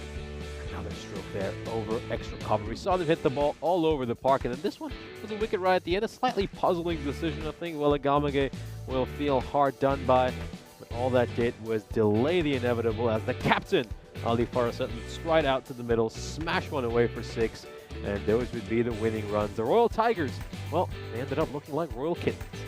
Well, I could say they'll tame that game, but Tigers are fierce. They're experienced. They'll bounce back. But really, the Blinders from the very first ball, they kind of owned that contest, didn't they?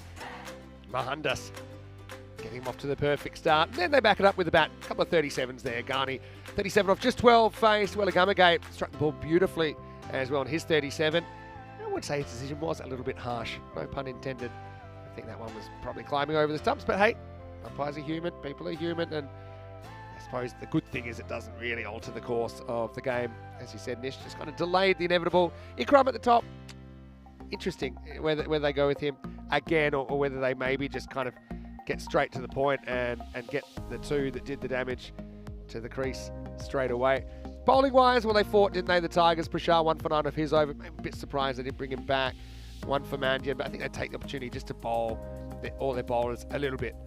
Sack Lane the only one to bowl out, and they weren't consecutive overs either. So we will take a break, and we'll be back in around about an hour and a half with Qualifier 2. Like I say, cancel your plans. This is going to be a great afternoon of cricket. The toss is coming up in about 15 minutes. If you want to follow that, you can go to our website, europeancricket.com, or I'll also put the result in the chat. But for now, Vinny Sandy, Mr. Maximo, halfway through finals day in Hungary with Nishay Butt. We'll be back after the extended break with the second half of this wonderful spectacle of cricket. This is the European Cricket Series.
This European Cricket Network event is proudly brought to you by HCL Software and Paramatch.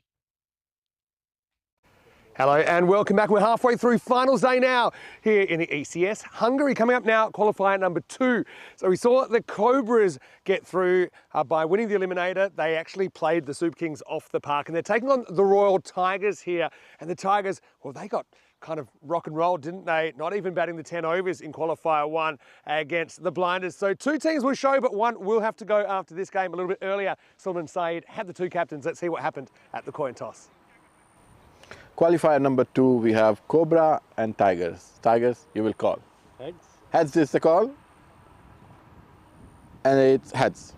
We would like to bowl first. So as you can see, it was the Tigers that won the toss and they've elected to bowl. I think it's probably a good toss to win just because when they batted first in that last game, it really went quite badly wrong. And they'll know exactly what they need to do. They can pace their innings accordingly in the second half of this game. Funnily enough, it was the Cobras that ended the Tigers campaign last year, beating them in the semi-final. But I suppose all eyes on Sheikh Razik for the Cobras. If he clicks, they click. And I think that he'll have to have a big one if they're going to get over the Tigers here. That's not to minimise some of the other threats. You saw Burhan there at the toss, and they've got a lot of guys. I think Nilesh Jain, again, he provides a bit of stability and some excellent stroke play at the top of the order. But, well, this should be a really, really good game. Blinders waiting for the winner of this one. And the Cobras, they'll bat first after being sent in by the Royal Tigers here in qualifier 2. Over to Nishay Bhatt in the commentary box.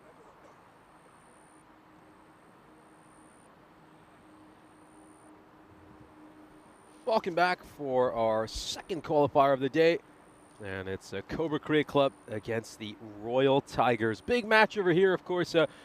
Both these two sides will be keen to get to the final. So this is a do-or-die match for both of them.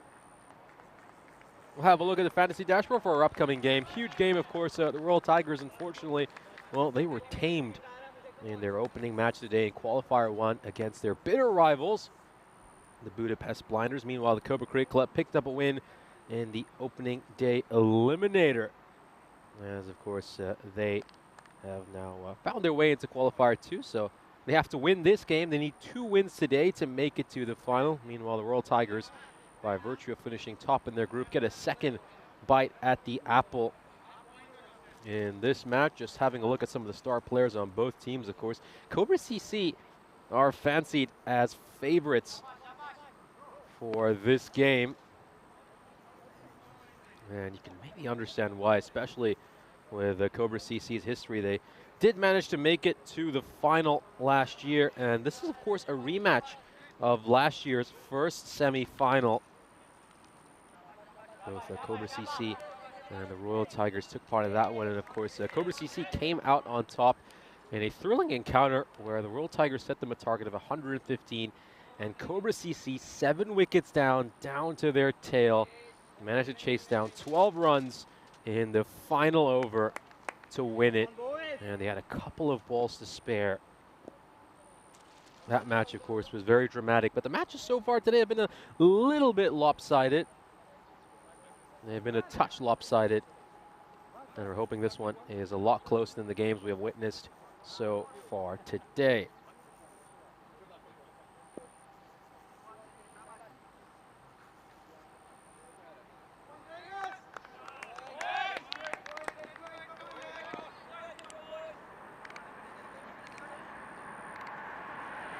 Waiting for the first ball. Prashar has the ball in hand. And Prashar, of course, in last year's semi-final, well, he got his side off to an absolute perfect start. He had Hafizullah, the opener for Cobra Cricket Club, out on the very first ball. Will he produce a similar start here? Here we go. First ball. Oh, and it's so close again. Is Lightning going to strike twice? Well, I just mentioned that Prashar had Hafizullah out LBW on the very first ball in the match last year. This one probably straying down the leg side. But wow, he almost repeated history.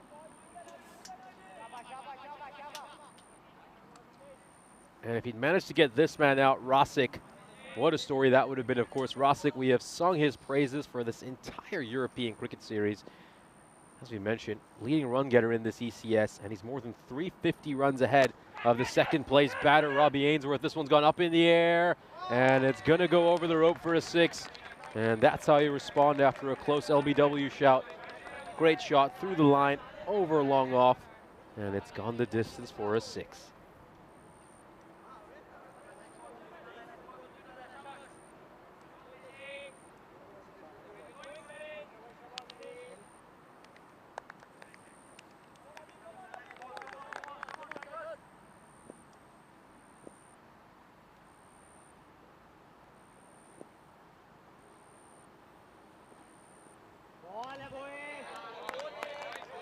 This one is going to be a wide.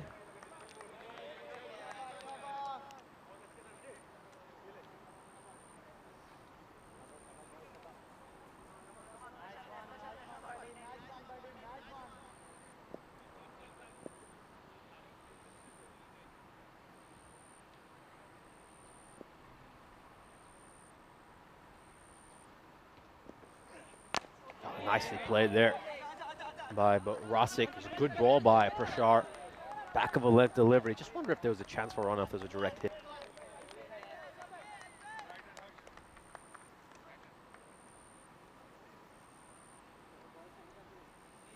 That's a good vertical bat stroke there. And would he have been out with a direct hit?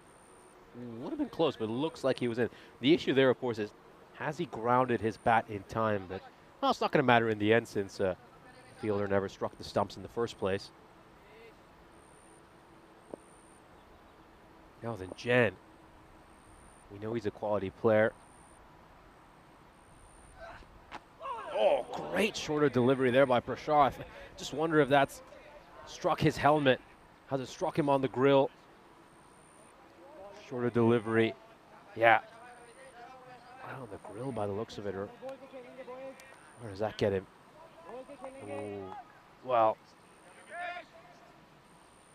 yeah, might have been on the grill. A good ball there by Prashar. Nice shorter one.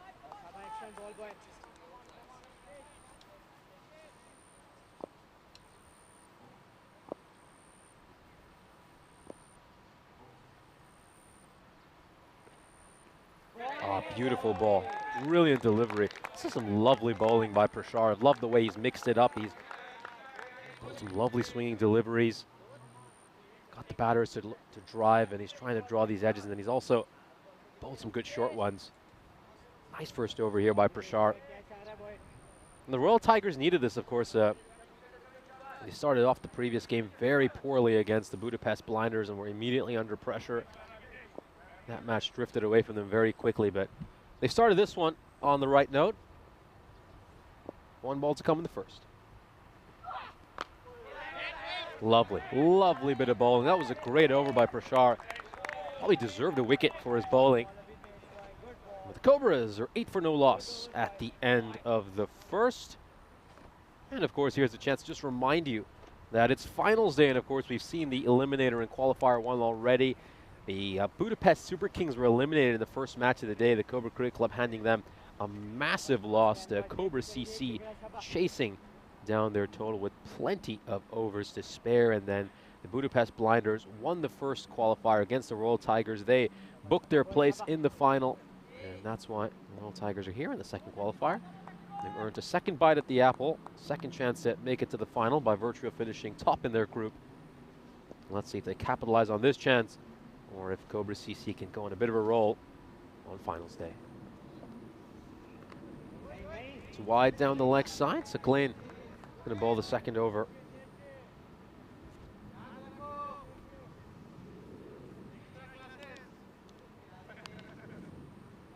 Sakleen bowled very well, you'd have to say, in the final between these two teams last year. It figures a 1 for 19.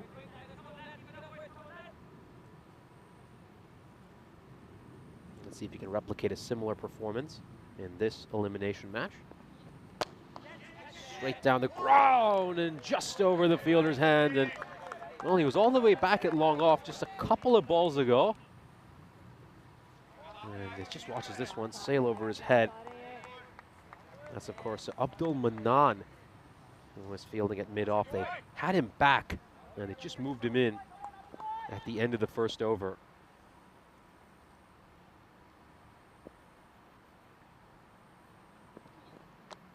Oh, he helps that one away over fine leg. Beautiful hook shot there by Rosick. That is a great, great cricket stroke.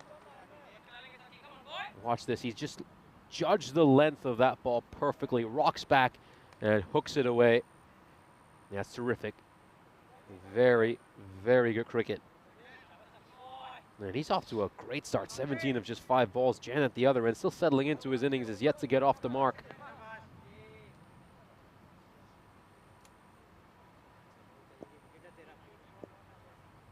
Now, does the bowler have something in response after getting hit for a couple of boundaries?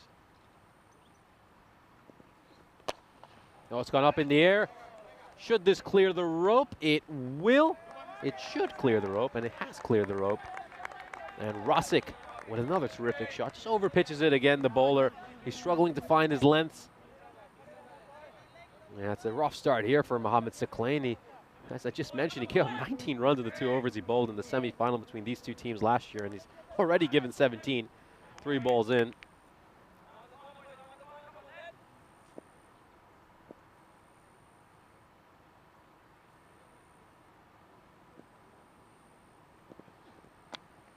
Once again, just straying with his line, too far down the leg side. And Rosick just read that one perfectly. Watch this, he just goes across and gives himself that room to play it down to fine leg, helps it along. Easy pickings for him. And also Saklain's having a miserable, miserable start to this match. 21 runs off this over already, still got a couple more balls to come.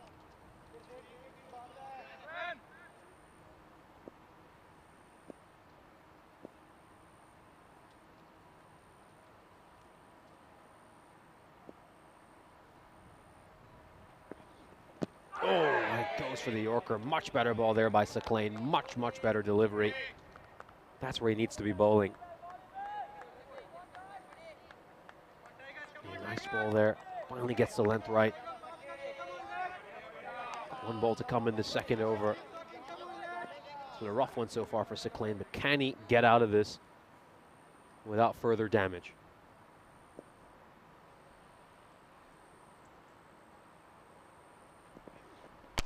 Oh, it just about gets enough bat on that one. He was probably going for the wide Yorker, but he just hasn't bowled it full enough to trouble Rosick. Rosick just throws his bat at it. I'm not quite sure it goes where he intended, but it's caught enough of a meaty edge of that bat to go away for another boundary. Massive, massive over. 27 runs off. But here's a look at our upcoming events on the European Cricket Network. Of course, it's been great to be alongside you in what's been a fantastic summer of European cricket, and the journey, well, still isn't going to come to an end. We've got plenty more cricket to come. Of course, a couple more days here in Hungary after today. We've got the ECIs coming up over the weekend. As soon as we wrap up here, we'll be heading over to Bulgaria for a great fortnight of cricket. Watch out for that weekend of action in Croatia as well. Of course, that it follows this weekend, and we'll have our first ever ECSW during that weekend. And then, well, look at some of the other great destinations. We're going to go to Rome, Malta, the Netherlands, and of course, Croatia at the end again for another great ECS. So plenty of terrific destinations, plenty of picturesque cities that we're scheduled to go to. It's always great to play cricket in against the scenic backdrop of some of Europe's finest cities. This is good captaincy. I like the fact that he's sticking with Prashar. I thought Prashar bowled superbly in that first over. He could very easily have had a wicket. Now let's see if he can get one here. Can he get rid of this man, Rosick? Oh, Rosick has other ideas. He plays this one away for a 4. That ball shot is all bottom hand. Let's have a look at this. Yeah, just whips right through that ball. Hits it with power. And it goes through cover for a 4. No one's had the answer for Rosick throughout this tournament. He's had 3 centuries, 5 half centuries. It's been a class apart throughout this ECS.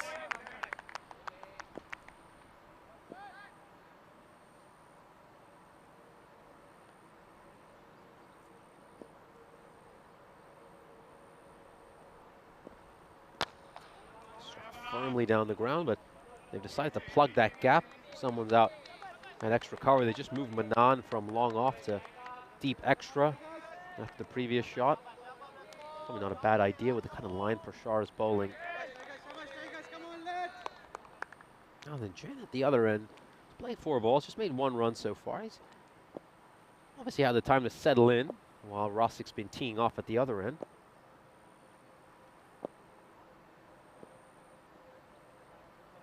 Has to go back to his mark here, Prashar.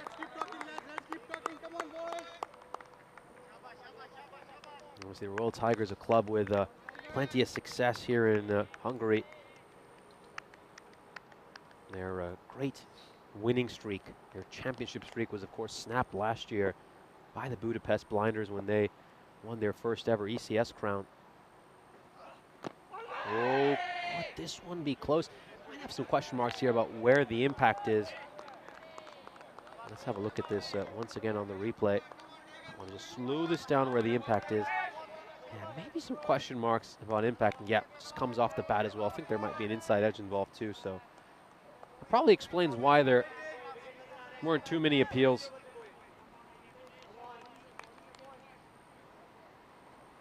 I think if you're the fielders, though, for the Royal Tigers, you better be on your toes now, because there's definitely a big shot coming here from Jen. Got a couple balls in the power play. They want to take a risk. Yeah, he's had just 1 run so far for the first 5 balls he's faced. Oh, plays this one uppishly. It's a lofted shot, and it's going to beat Manan, who's out at deep extra cover. Goes past him, and Jen will finally get something going here. Beautiful looking shot. Hits it with a straight bat. Gorgeous cover drive. Just hits it over the fielders in the inner ring. Magnificent.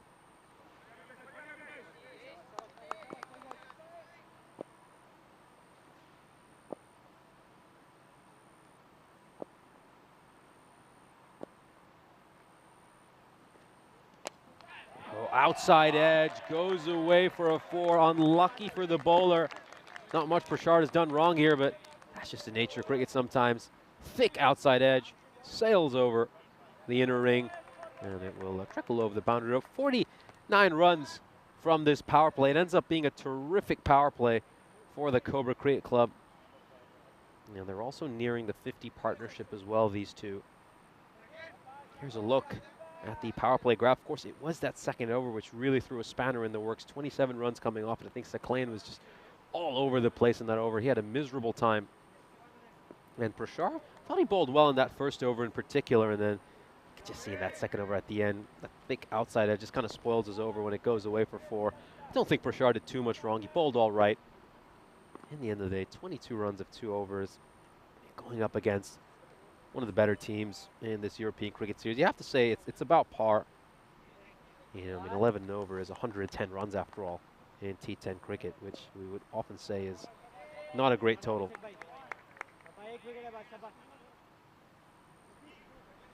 Here's Keterpal coming in to bowl, the man with one of the most unique run-ups in the European cricket series. Yeah, he starts from a sort of short mid-off position, and then he runs diagonally towards the crease. And he's going to bowl one on Rasik's pads, and Rasik will just help that one away over square leg for a 6.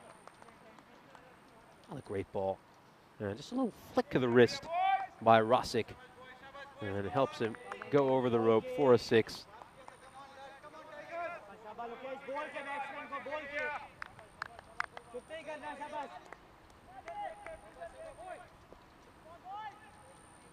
Yeah, one more big shot, and Rasik will bring up his half century. It'll be his 5th half century of this European cricket series.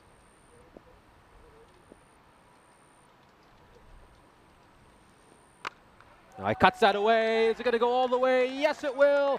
It's another half century for Sheikh Rasik. This man has been an absolute run machine. 761 runs for this ECS. More than double what the second place batter has. Oh, what a series. What a series for him. No one's been able to get rid of him. That's 50, number 5, along with the 3 centuries he's already hit. Down towards long on, and this catch has to be taken, and it will be taken. Rusick departs. It was a wicket they desperately needed, the Royal Tigers. They've been bludgeoned all over the park so far today by both the Blinders and the Cobra CC in the power play. That was a catch they really need to hold on to. And Rusick will depart. Played beautifully though, played magnificently. And he set up a great platform for the rest of his team. And now you look at that batting lineup for Cobra CC. You got the likes of Burhan, Sanjay Kumar, Siddiqui. I think they'll be relishing coming in and up in a position where they could just play their natural game, look to attack from the first ball.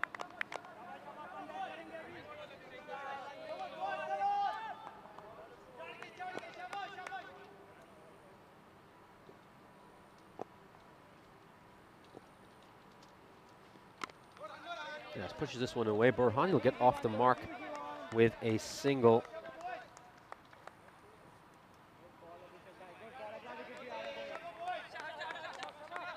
Here's Jen coming back on strike. Hit a couple of balls. It's just a couple of boundaries of the last two balls he faced. One of them was a thickish outside edge that went for 4, but the first of those two boundaries was a lovely shot. Nice lofted cover drive. It's going to be a little riskier to play that shot. Now, of course, power plays restrictions have been lifted, so there's someone out at deep cover. Oh,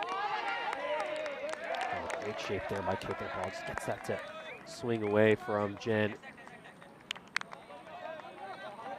I mean, it's the right shot selection by Jen. You can't say he's got that wrong. He's just not been able to execute, not quite getting close to the ball.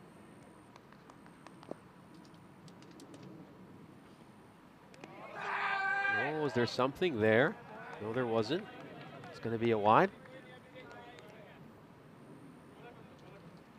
Yeah, it doesn't look like it was near anything. Looks like the right call there by the umpire. No edge, no pad, nothing involved.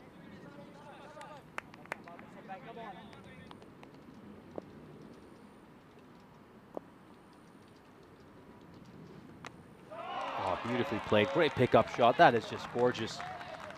Goes a bit too straight over there, Kater Paul. And look at how nicely Jen has played this. Just uses his wrist, gets underneath it, and elevates it over fine leg for a 6. Great shot, and that really spoils the over. That over ends up going magical as well. 20 runs off it. And Cobra CC are off to an absolute flyer of a start.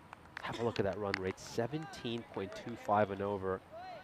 And of course, it's a great opportunity just to welcome back Mr. Maximo Vinny Sundu into the commentary box. It's looking like a familiar tale so far for the Royal Tigers. Yeah, it is kind of shaping up that way, isn't it? And I suppose at least they've got that wicket of Rusick. I mean, that'll give them some hope that they can keep this something reasonable. But he's given them a flying start. Nice catch by Mahmood down there. He's a good, honest player, Rokar Mahmood. We've seen him also playing for Gozo Zalmi in Malta. He's keen to get back there again. But yeah, he was ready for the moment. Burhan's a good hitter though. They've still got lots of batting to come. Right now, it's Basharat.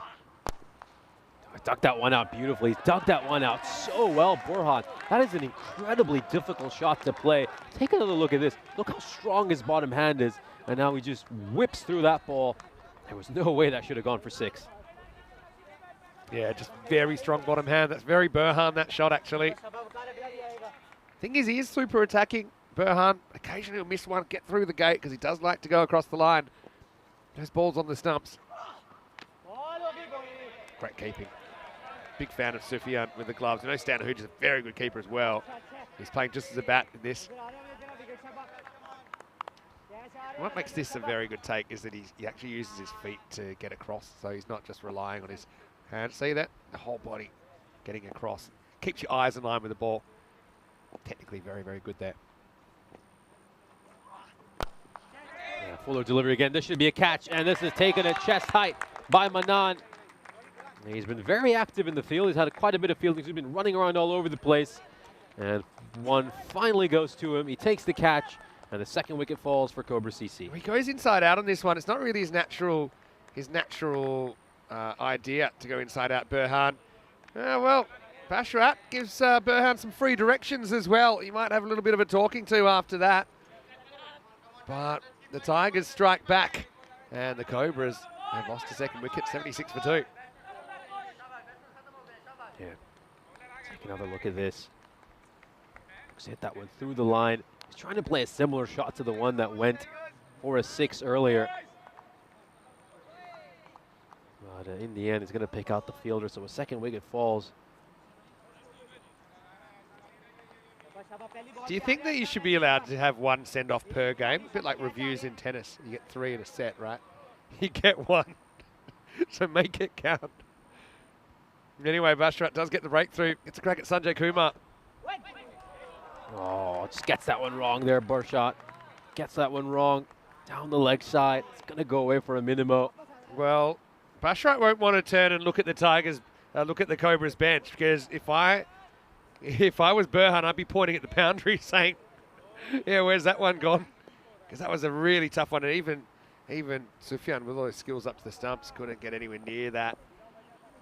He's quite a fast bowler to keep up to. Normally you can keep up to faster bowlers if the surface is good, and we know it is very flat here, but those ones behind the bat are really tough to get to.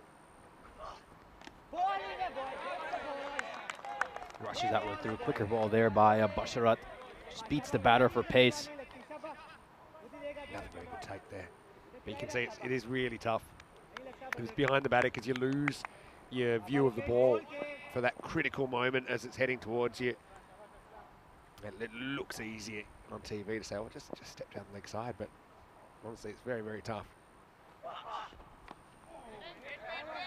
Shorter ball, sticks that one in, and Kumar plays that straight to the fielder at third. That's, of course, Lokesh Bala, who is positioned inside the ring. A little bit of a teapot going on here. Don't know what that's about.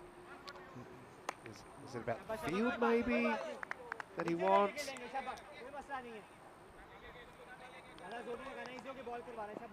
You can tell.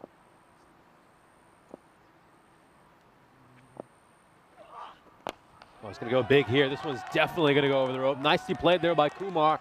It just took him a little bit of time to settle into the inning. The first couple of balls weren't great, but he's finally managed to smash one over, long on for a 6. This is a great shot. Hits that one beautifully through the lines. Full face of the bat, straight batted. And it goes for 6. So 1 ball left until the drinks break. I think it will just be a chance for the Royal Tigers to maybe just catch a breather and reassess the situation, because things are not looking good for them. Bashrat trying to avoid going magical. Excellent take again, but it's going to be wide. Sufyan saying, hey, what are you doing to me here? You got to get one side of the wicket. And really, if you're the Cobras, with such a deep batting lineup that they do, Rasic gets all the attention, but they've got a solid batting lineup. You take 20 off and over, even if you lose a wicket. Yeah, there's only 5 overs to go. They've got 8 wickets in hand. They've got plenty of batting to come. Last ball, take 2. Whitson off for a cutaway, crunched away. Plays that beautifully, just allows it to come to its bat. And he cuts that away gorgeously. It was short, it's wide, and it got punished. That was absolutely crunched, wasn't it? So 23 coming off that over. Let's welcome you into the cube. Vinny Sandu, Mr. Maximo, along here. Alongside me is Nishay Butt. Of course, Nish will be heading to Bulgaria for the next European Cricket Series, which starts on Monday. But before that, we've got the internationals. Obviously, really excited to see Czechia and Romania. And they're 2 countries we've been to fairly recently. So I think it's a very good chance to see a player group, which I think the viewers should be pretty familiar with, because we're in Prague. I think it was in the second half of June, and then of course first half of July we were in Romania. So it's not often we have that. I mean, the 3 last locations will all be represented in the Tri-Series International this weekend. And in fact, here's the squads. So you can see Czechia have a couple of reserves there. They're not travelling unless there's any injuries, but you've got Hungary, I'm sure they'll be led by Vinod Ravindran. Prashar, obviously, we just saw what he can do. Sheikh Razik, can he be stopped? Who knows? Dan Huja's in there. I imagine he'll do the keeping. Burhan, we just saw. Fair few of the blinders in there as well. Ali Farasat's in there, Abbas Ghani. Nice to see Matty Ainsworth getting a go. Waka Mahmood will play his first game for Hungary, and so will Kashif Shamsha. So, Hungarian squad looking pretty solid, and also the Czech side, we know they are probably playing the guys who are most likely to play for them in the ICC qualifiers, which are next month. Romania look a little bit light on. No Taranjit Singh, no Sathisan, no Vasu Saini, the regular captain, and no Manmeet Kohli. So I know you've covered Romania a fair bit. It's a good opportunity for some other players to step up, but yeah, I have them probably struggling to win it. But they do have the benefit of some recent cricket, and obviously all three of those sides are very, very kind of experienced in this format of the game. Here's Mandian in over number 6. Oh, beautifully swept away, just gets down on one knee, and he uses the angle so well to just help that away behind square leg for a 4. It's going to confirm whether it's a 4, mind you. Where does that land? Yeah, that should be a 4. Just inside, but not too far away. Yeah, these next 3 days of cricket are going to be the 3 most exciting days here in Hungary. Of course, we've got finals day today. It's been thoroughly entertaining, a lot on the line, high-pressure games. And then, of course, international weekend is always such a joy to watch. I think, Hungary obviously playing at home. You'd really back them and fancy them to end up on top in that, but then you've got such a strong Czechia team coming over as well. Romania, they might be short-handed. Well, they've certainly got some quality in their bowling. And a lot of the European cricket faithful, of course, are looking forward to seeing Pavel Florin come back to the Romanian side and how he fares. Yeah, Romania, I think, the kind of side you always feel are better built for the T20 format. I think T10, question of whether they just have that power hitting. And this can help them in this format. This one's gone up in the air. There's a fielder underneath it. Is he going to have a chance to catch it? He certainly will. And he's taken that one. A good catch to finally get rid of Jen, who, in all honesty, had a bit of a mixed bag of an innings. I think 19 of 13 is a touch too slow for T10 cricket. Nice catch out in the deep by none other than Abhishek Khetarpal. Yeah, that's the protractor out there. And Jane, he was probably a bit shaken up, I think. He got a barrage of quick bowling early. Just didn't quite have the time he normally has. In the end, he goes to spin, tries to hoik this out of the ground, but not quite the distance. Yeah, I was going to say Romania, though. I don't want to write them off because in their home ECI, which was just a couple of weeks ago, they actually should have won it. I mean, Austria took, I think, 61 off the last 11 balls of a game. They had to defend 60 in 2 overs, couldn't do it, and they would have won the trophy. The ball, Siddiqui comes out. I think normally likes the ball coming onto the bat. You won't really get that from Mandian. Yeah, so that's one that they let get away, and Austria ended up winning that series. Pinched it from out under their nose.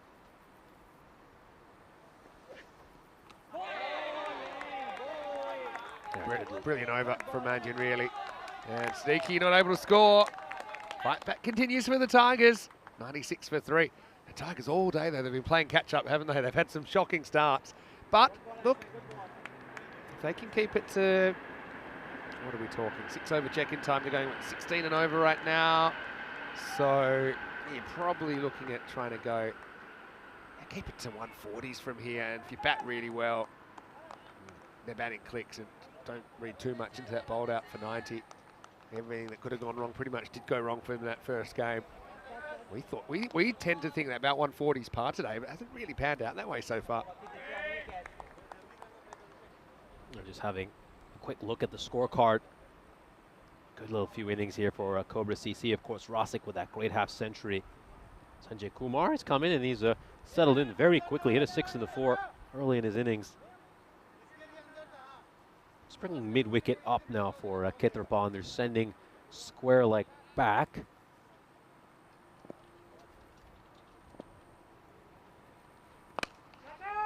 Oh, and this is going to go out to that fielder, and he's not quite been able to catch it, but credit to him, at least he's prevented it from going for a boundary. I mean, how often do you see that in T10 cricket? Just squirm past the fielder and go to the boundary rope. Sanahuja out there, doesn't have the gloves on today. I still think he's disappointed he doesn't catch this. It does get on the full. He kind of got in a decent catching position low down to cradle the ball. But yeah, I suppose at least did go to the boundary. Siddiqui hasn't hit the ball yet. He's had 3 chances. And you can see he's backed himself into a little bit of a hole.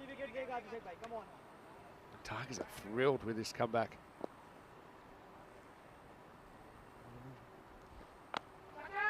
Oh, just dropped short. And straight to that fielder. Yeah, the first over only went for 8, but then the next 4 overs were carnage. 27, 14, 20 and 23. So that 4-over period actually went for 84. And since then, we've just had 5 runs in the last over and a half. Good ball there by Keterpa. Ball's a nice hard length. Just comes off the sticker of the bat for Siddiqui. And he'll scamper across it. Get off the mark with a single. Yeah, it's an interesting point brought up by Jeff Mobbs that Robbie Ainsworth not getting the nod. Well, it's just chipped up. Takes one bounce. And it goes to the non-striker's end. Yeah, and all I can think is that perhaps that Matty has played before, so they want to give him a bit more of an extended run. Okay, front leg goes for the big shot. And I just wonder if that is off the pads. Oh, huge mix-up here. Could be a run out the non-striker's end, and oh dear, well, this is an absolute calamity for the Royal Tigers. How have they not run someone out? Yeah, let's have a look where it all goes wrong. It says, yep, come on, let's run. And I think that it just puts a big overrule on there, Sanjay. He could see that it was going to be a run out. To be honest, I think he's probably right to use his veto power there, because any sort of a throw there would have caught Siddiqui short. So, look, another great over for the Tigers. Just 3 and a leg by off that. 100 comes up, and 100 for 3 off 7. Certainly a lot less than we thought it might be at this stage, given those 4 crazy overs. So, yeah, 4 overs have gone for 84. The other 3 have only gone for 16. So it's very, very different. You can see there, the next spot on the calendar is Bulgaria, and that means we just have 8 weeks as well until the ECC starts. 4 sets, 2 weeks. Up in the air, and there's a fielder there, and it's just going to land in our commentary position. Just rock the bottom of the table, and Siddiqui will finally get his 6. Gets to a run of ball. It's a little bit slow to start off, but he's been given a nice short ball there, a half tracker, which he hammers away and wakes us up as well in the commentary box. You can see us. Protecting the equipment. Everyone knows rule 1. Oh, is there a nick there? Was there a nick there? The Tigers are convinced. To be honest, the way he's, well, I'm not sure if it's out or not. Maybe hit the ground. But the way he's batting, I know he just hit that 6. You'd probably rather have him in than maybe who replaces him. You got someone like a Jacob that can come out. Let's see what I want to make of this one. He definitely hit the ground. Whether he hit the ball as well, I'm not so sure. That one there by Siddiqui. Hasn't quite timed that one nice. He was a little bit early on that shot, which is why it hasn't come off the middle. The thing with Siddiqui, though, we've seen his quality. Just needs 3 or 4 balls, and he's going to be off in a flash. Manjan bowling that for a fair bit behind the line. He's kind of mixing up where he's releasing the ball from. Yeah, he's taken a little bit of pace off that ball. I mean, Kumar would have been looking to cut that one away, but he hasn't timed it as sweetly as he would have liked, so it's just going to be the 1 run. What I was going to say is, yeah, Robbie Ainsworth's actually the older of the 2 brothers. So Maddie's 16 and Robbie's 18. Yeah. I mean, thrilled for Matty. He gets another opportunity in the Hungarian shirt, though, but probably a few pace off this tournament. I saw Robbie scoring 355 runs in the tournament. And Matty also scored over 250. So both had a good tournament for the Roos. It's a nice shot off the back foot from Sanjay Kumar. Runs away for 4. So Manjian, not the worst over. In the end, it'll go for 13, but he does go for a couple of boundaries in the 8th. But the Tigers continue to work their way back into this contest. 113 for 3. A decent over here. I think that over is just about par. 13 runs at this stage. Neither side will be too displeased with it. 2 overs to go here, and you've got to give a lot of credit to the Royal Tigers. I mean, they came back really, really strongly after that drinks break. Keep in mind, Cobra CC were 92 for 2 at the drinks break, and these last 3 overs have produced just 21 runs. So their run rate so far, 7 in the second half of the innings. I mean, at one stage, we really thought this game could get away from the Royal Tigers, and Cobra CC might end up with something in the 180s or the 190s. They brought them back here now. It's a pretty even game at this stage. Over to start. I won't start just yet. Sucklane had a bit of a shocker today, hasn't he, really? Sucklane actually, at one stage, had the most expensive figures on the network when he conceded 61 off his 2 overs last year in the ECI. Did take a wicket, though. But He's going to have to try and knuckle down in the ninth. The bowler, good second over. It doesn't start well, it's no ball. And they're going to sneak through for an extra one. Called on the field, so no real issue. I think with the call, that chest tie, I reckon, yeah, almost. Jeez, I'd love to get a bit of bat on that. It's going to fly away for a boundary as well. But Sanjay is going to steal the strike back. Again, I think he just basically runs when he sees how full it is, thinking the keeper's going to really have his work cut out to glove that cleanly. Freebie. Great ball on the free hit there by Sucklane. Terrific Yorker.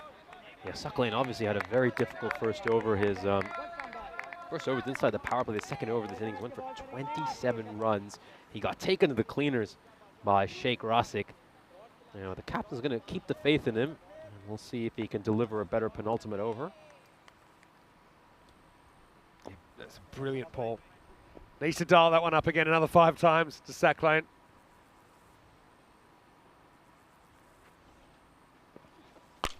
Full toss, and it's going to get punished.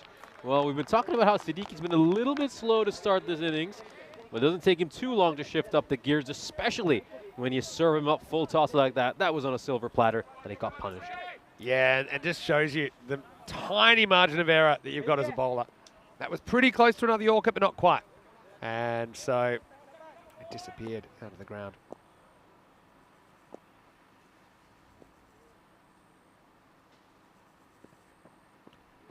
Something distracted the, I think maybe the Tarzan coming out of the bushes, where the ball just went from, just put the batter off.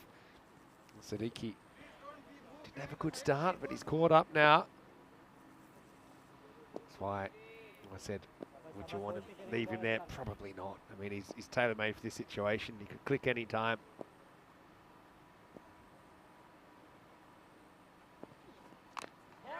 Inside edged. That's going to be quiet. They have to run this one fast, and they'll get there in time. Scamper across with a quick single. Kumar gets back on strike, and that's probably very good for Cobra CC as well, especially considering the way Siddiqui's batting. Kumar has looked very good in this time out in the middle so far. But the Rathanayake is in the chat. He says he's supporting the Cobras and hopes they can get some revenge for the loss they suffered last year against the Budapest Blinders. Oh, straight down the ground.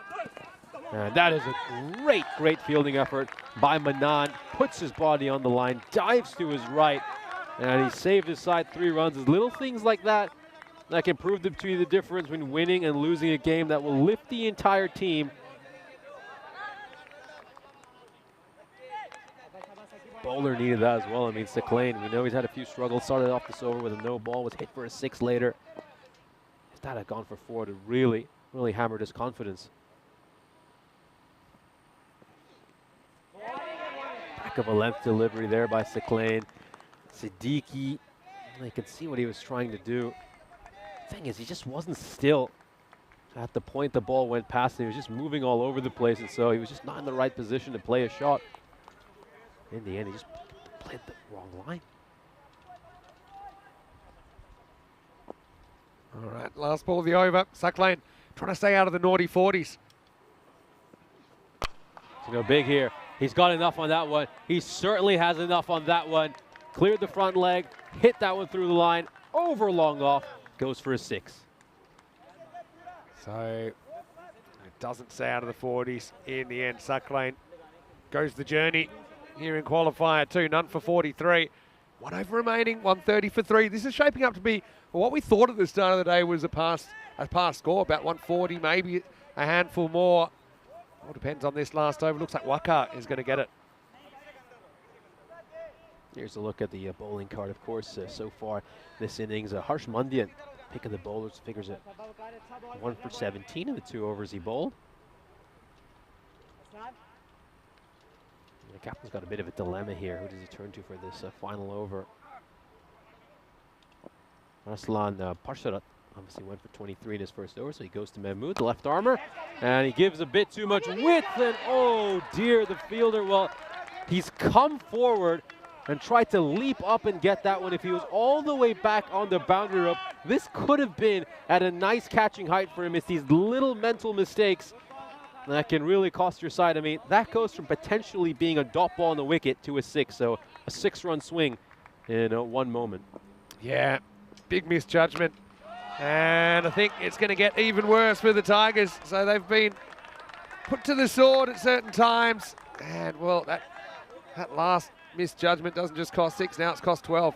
Yeah, he got Abdul Manan right in front of us, and as soon as that 6 was hit, he just looked to his left where that catch was dropped. He knows that this man would have been out there to have hit that 6. And if the chance wasn't dropped, we turn back to live action. And it's a good comeback here by Mahmoud, the dot ball. Kept really well here, Sukley. Sufyan, I should say. It's kept really well. It's got lightning hands here. I'll just check it on the replay. I don't think it's up.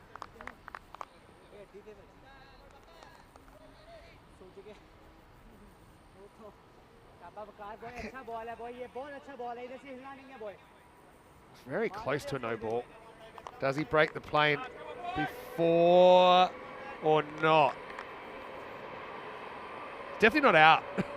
Let's have a look. Does he break the plane before the ball's passed? Very close. Maybe you give him the benefit of the doubt there, but he's got to be careful because that almost cost his team a delivery and a run. The ball. Really, really good ball. I know Kumar doesn't like it, but it's not wide.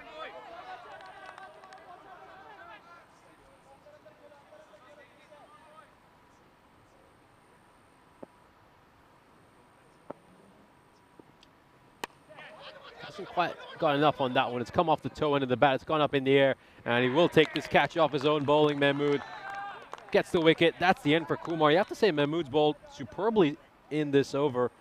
Keep in mind the first ball should have been a wicket rather than a 6. I mean, if you take all these things into consideration, you could have had as many as 3, or I should say 4 dot balls in this over. Yeah, let's have a look. He's not happy. Still thinks that it's a big wide. He's going to feel a bit foolish when he sees later where the ball actually was. Sanjay is a bit steamed up right now. It's been pretty good last over. This from Waka, even though I know he did get hit for a couple of 6s. That's the one that he was out on.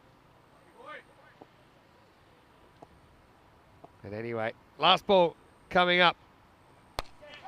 Up in the air. This could be another catching chance, or is it going to land safely? Oh, good effort there by Manan. Could we have a run out at the non-strikers end? Doesn't look like we will. Good running between the wickets by Siddiqui and Jacob.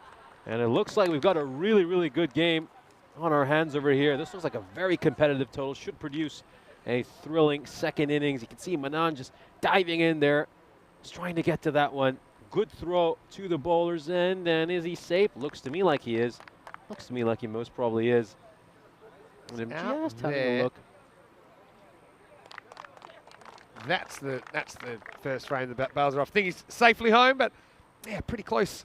They'll get 2 off the last ball then, and the Cobra is going to finish 144 for 4. We got a game on, folks. It was just certain overs the Tigers just completely got taken apart, but then they had other overs that they won and won pretty well. I think the fact they were able to get Russell for only 50, it's crazy to say only 50, but that probably keeps the game reasonable. As it was time for lights, camera, action, and, well, I always get pretty excited on finals day. That kind of sums it up, but we had Prashar. He started really well. I thought this was almost an opportunity, not quite though, just crept out of the ground. So the first time we only went for 8. We saw Nilesh get one in the chops, but then the next 4 overs went for 84, and the Cobras just looked on fire. It would take Raziq's wicket to kind of slow them down. Yeah, Raziq's wicket was such a huge moment in this match, and it was, of course, Abhishek Khetarpal that got rid of him. A good catch by Waqar Mahmood to get rid of him. And we're just taking a look at some of these strokes that Sheikh Raziq hit. Another half century for him, his 5th half century of this series, along with the 300s he has made as well. Nilesh Jain at the other end just struggled throughout his innings, wasn't quite able to get going, made 19 of 13, got lucky on a couple of boundaries. Did hit one good-looking shot. You saw that one earlier, that nice lofted cover drive. Thought that was one of the more gorgeous-looking shots we have seen in this innings. And Sheikh Raziq, well, we know what to expect from him. Power.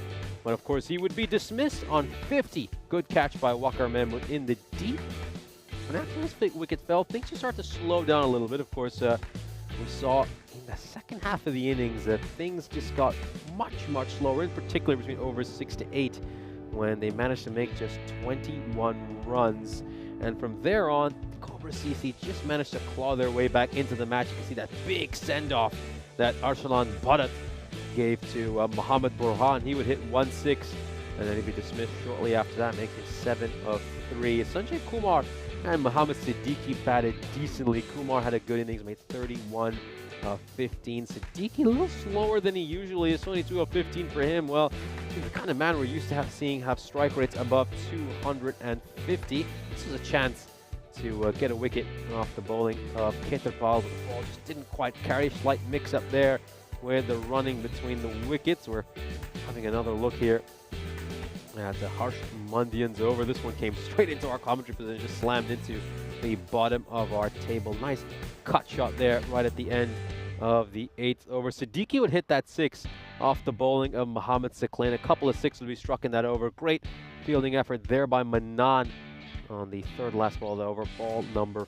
4. And then the 9th over would end with that huge 6 by Mohammad Siddiqui. The final over was an eventful one. This was the first ball of that over. It could very easily have started with the wicket of Sanjay Kumar, but the fielder got a bit too excited, charged in, and then watched the ball sail over his head. That mistake would end up costing his side 12 runs because, of course, Sanjay Kumar hit a 6 off the very next ball. But you got to give so much credit to Waqar Mahmood. Despite those 2 6s, he came back strong. He kept his head, and he gave just 2 runs and got a wicket of the next 4 balls. Yeah, and then we had this last ball. You know, last ball you're going to be running no matter what. Didn't want a leg out of 2 there. Just having a bit of a chuckle about Sanjay. He was sure that ball was pretty much on the edge of the pitch, but it wasn't. And I hope he does watch it back. Probably owes an apology to the umpire. 144 for 4. What I like about this score, both teams feel they can win. And there's a big prize at stake, chance to play the Blinders in the final. 50 even to Rasik, but he only faces 14 balls in qualifier 2. Jones didn't quite look himself after taking that blow upstairs. Hopefully he's all right. 31 for Sanjay Kumar before he was out late in the piece. Siddiqui got going eventually for 22 not out, but had a pretty slow start. Jacob made a brief appearance. 13 extras and 144 on the board for the Cobras. We'll have a look at the bowling figures for the Royal Tigers. As you can see, pick of the bowlers has to be Harsh Mundian's figures of 1 for 17. I thought Waqar Mahmood bowled superbly in that final over. Can't give him enough credit. I mean, 1 for 2 6s right at the start of his overs, which largely not due to his own fault. But then he rallied really strong, kept his head, and ensured that only 2 more runs would be given up for the rest of the over. We'll have a look at the mid-match summary. So it's the qualifier. It's the second qualifier of the day. This is an elimination match. The winner goes to the final. The loser goes home. And the Royal Tigers, if they want to go back to the final, have a rematch against the Budapest Blinders. Well, they're going to need 145 runs.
This European Cricket Network event is proudly brought to you by HCL Software and Paramatch. Hello and welcome back. Great to have you with us here at GB Oval in Zöldingen, just outside of Budapest, the capital of Hungary. It's the European Cricket Series. It's finals day here, day 12. Right now we're about to see who will join the Blinders in the final. Tigers peck things back to a degree, keeping the Cobras to 144 in their 10 overs. Tigers 145 to win. Remember earlier they folded with the bat against the Budapest Blinders, getting bowled out for 90. But this is a different game. Here's Slick Rizik to get us going. Sethi will be feeling better to feel better on ball. He got castled by a brilliant in-swinger earlier from Sandeep Mohandas. Start's important here for both sides because you have a good power play, you probably get it down to about 2 a ball required, and you're feeling good with guys at the crease probably that have some batting under their belt. If you have bad power play, then that rate could climb and climb pretty dramatically and pretty quickly, maybe to 16, 17 or above. Edged and gone. Well, Sethi's going to get a pair on finals day. Tries to go leg side here. It hit the bottom of the bat, took a big deflection, and Nilesh behind the stumps takes a regulation catch. So pretty much the worst possible start again for the Tigers, who are 0 for 1 again. And the Tigers just having another finals day to forget. Still time to turn it around, but not much time. Rusick pretty happy with the result. Why shouldn't he be? I like that he's bowled himself the first over here. Unfortunately. Oh, well. See, massive deflection. Easy one for the umpire, but yeah, the Cobras up and about. Pretty smart by Shetty. Gets off before Derek can catch him. Some batters around Europe might be paying attention to that tactic.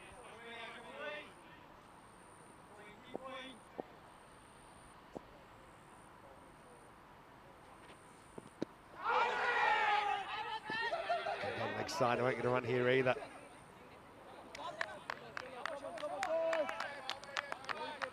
Sanahuja comes in under pressure again. I thought actually batted pretty well. I think the numbers don't tell the whole story earlier. Had to deal with some pretty tough bowling. The ball was swinging around. He had to use all of his experience and technique, but he could only get his team so far. Ended up holding out for 12. Well, hit and run, to be honest. It wasn't really a run there. Abdullah fumbled it. Otherwise, might have had a run-out opportunity. Basharat will come in, and he's a left-hander, so he'll just change things a bit. I think Rusick's pretty able to handle it, but yeah, just thinking back to before, Basharat was probably the only Royal Tiger that had an innings of note, 38 or 15, but even then, he had some luck along the way. Dropped a couple of times. He had a caught behind, wasn't given either. Right now, he's going to start with 6. Straight into the sight screen. Maximo! And Basharat just looked really focused, even when Sethi got out. See him kind of shadow batting, just trying to get himself in the zone, trying to get his feet moving. So he probably feels, right, if I bat well here, if I can put a big score on the board myself, then maybe we can pull this chase off. Wild swing that time though. It's a good slow ball from Rusick. Don't know if he saw him coming or not, but completely threw his timing off. That's the end of a brilliant first over for the Snakes. Just 7 off it, and that wicket of Sethi. It's 7 for 1 after 1. Well, what do you think? Golden ball? Not impossible. I know that the Andrus, he's pushing the buttons today. He's told me he smells a golden ball before the end of the day. Bit of a drought at the moment. I think we mentioned it's the 6th longest drought we've ever had. So the 5th longest is 253. So that's the next one. That was between the 2nd of September and the 27th of October 2021. Shows you how many games are going on at that point. that we had 253 games in, guessing that's about 8 weeks. We had the night series and the day series going back then. Anyway, let's go with the big lefty. Martha, first ball is going to be called a wide. Stan Hooja, very experienced campaigner. And I've got to say big thanks to Stan as well, because as many of you know, and we've mentioned it quite a few times, Stan Hooja Tailoring take care of my colourful suits. Have done for the last 2 or 3 years now. And I stopped into the shop yesterday on my day off. Nice shot, lifts up and over the leg side, Maximo. Well, stands the man, Tinker Taylor, Maximo maker. Just whips that away with that slight straightening from Martha. Don't want to miss this one, but he doesn't. I was going to say, I was looked after there and got fitted for some new suits. Hopefully, I'll be able to display those maybe by the ECC, we'll see. But it was a lovely shop there, I've got to say. Very, very stylish. And Stan, if you ever see him outside his Royal Tigers kit, he's a very well-dressed man. Right now, I don't think he's thinking of what he's wearing. He's thinking of trying to make some inroads into this 145. They need to stay alive in the tournament, Tigers. Good comeback. It's not that the one that maybe Martha just rolls the fingers on it slightly. It doesn't swing back like the one that got whipped away for 6. Yeah, maybe, I think it was deliberate cutter. Just held its line, maybe a bit of natural variation.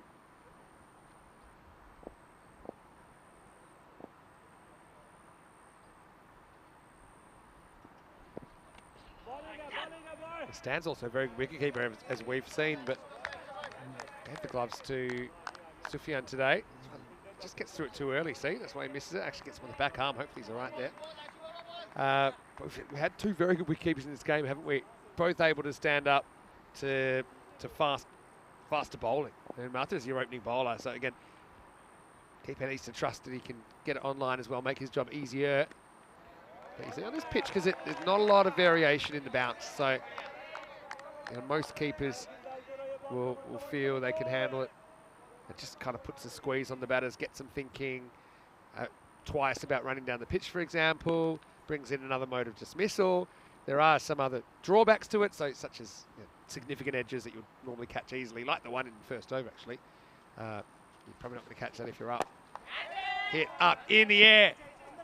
Oh, great effort from Burhan, but it's not going to stay in the field of play. Maximo! Living dangerously is Santa Hooja, but he gets 6 more for his team. Burhan had to come with the NBA style rejection attempt. But I actually think he stepped out before he jumped anyway. It's probably 6 the moment he touched it.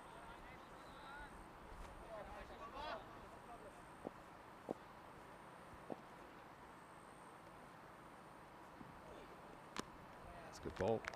It's exactly the same one that Sanjay was kicking up a stink about. That'll be the end of the over. It's 20 for 1 after 2. Yeah, good to see the umpires making this adjustment. This definitely gets a bit of the line on the way through. Definitely does. So, yeah, good stuff. Would have been a wide under the old rules, though. Let's have a look at what's coming up tomorrow and get ready for some international action. With Hungary having a busy day on day 1. They'll play 4 times, as typically the hosts do. Taking on Czechia matches 1 and 3, taking on Romania matches 2 and 5. The 2 touring teams will lock horns in the middle match of the day. You can join me, Vinny Sandhu, Mr. Maximo, alongside Nishay Bhatt for the ECIs this weekend, starting tomorrow at the exact same time as today, 7 a.m. GMT, which is 9 o'clock in Central Europe and 12:30 in India. Right, Basharat. He's going to face up now.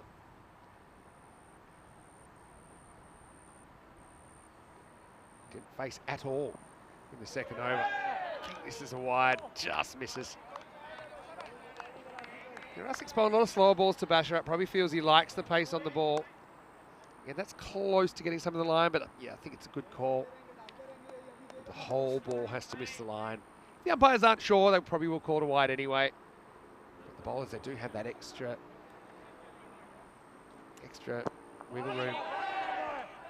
It's actually a really good ball from Rustic. So he bowled one that he spun away, and now this one, watch it curve in, and quite a lot. It's quicker as well. And in the end, to be honest, probably would have been better off trying to get out of the way of that one or get inside. It would have got a big wide. It would have been a tough one for the keeper.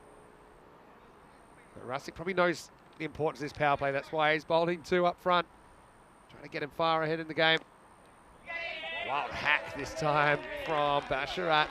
Under Edgerton finds the fielder. Well, Dave saying that he came up with Slick Rizik, but I got bad news for you. We've been calling him that since 2021, Dave. But they say great minds think alike.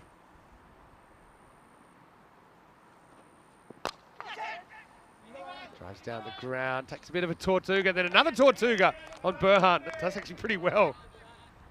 He got 2 bad bounces out of 3 there, but at least he gets the body behind it. Frustrated at the moment is Basharat. Knows the importance of his power play, but not really being allowed to bat well so far.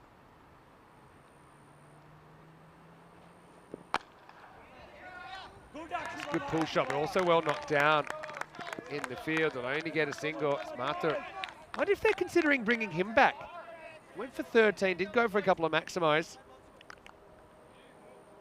It's just one of those times I probably would, only because I think he's slightly better with a new ball. You've got other options you can bowl later.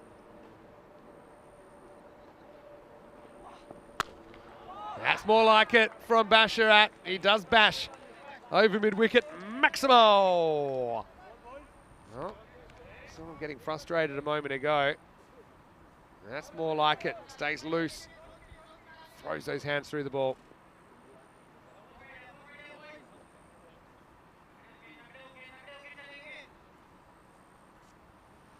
Last ball of power play coming up.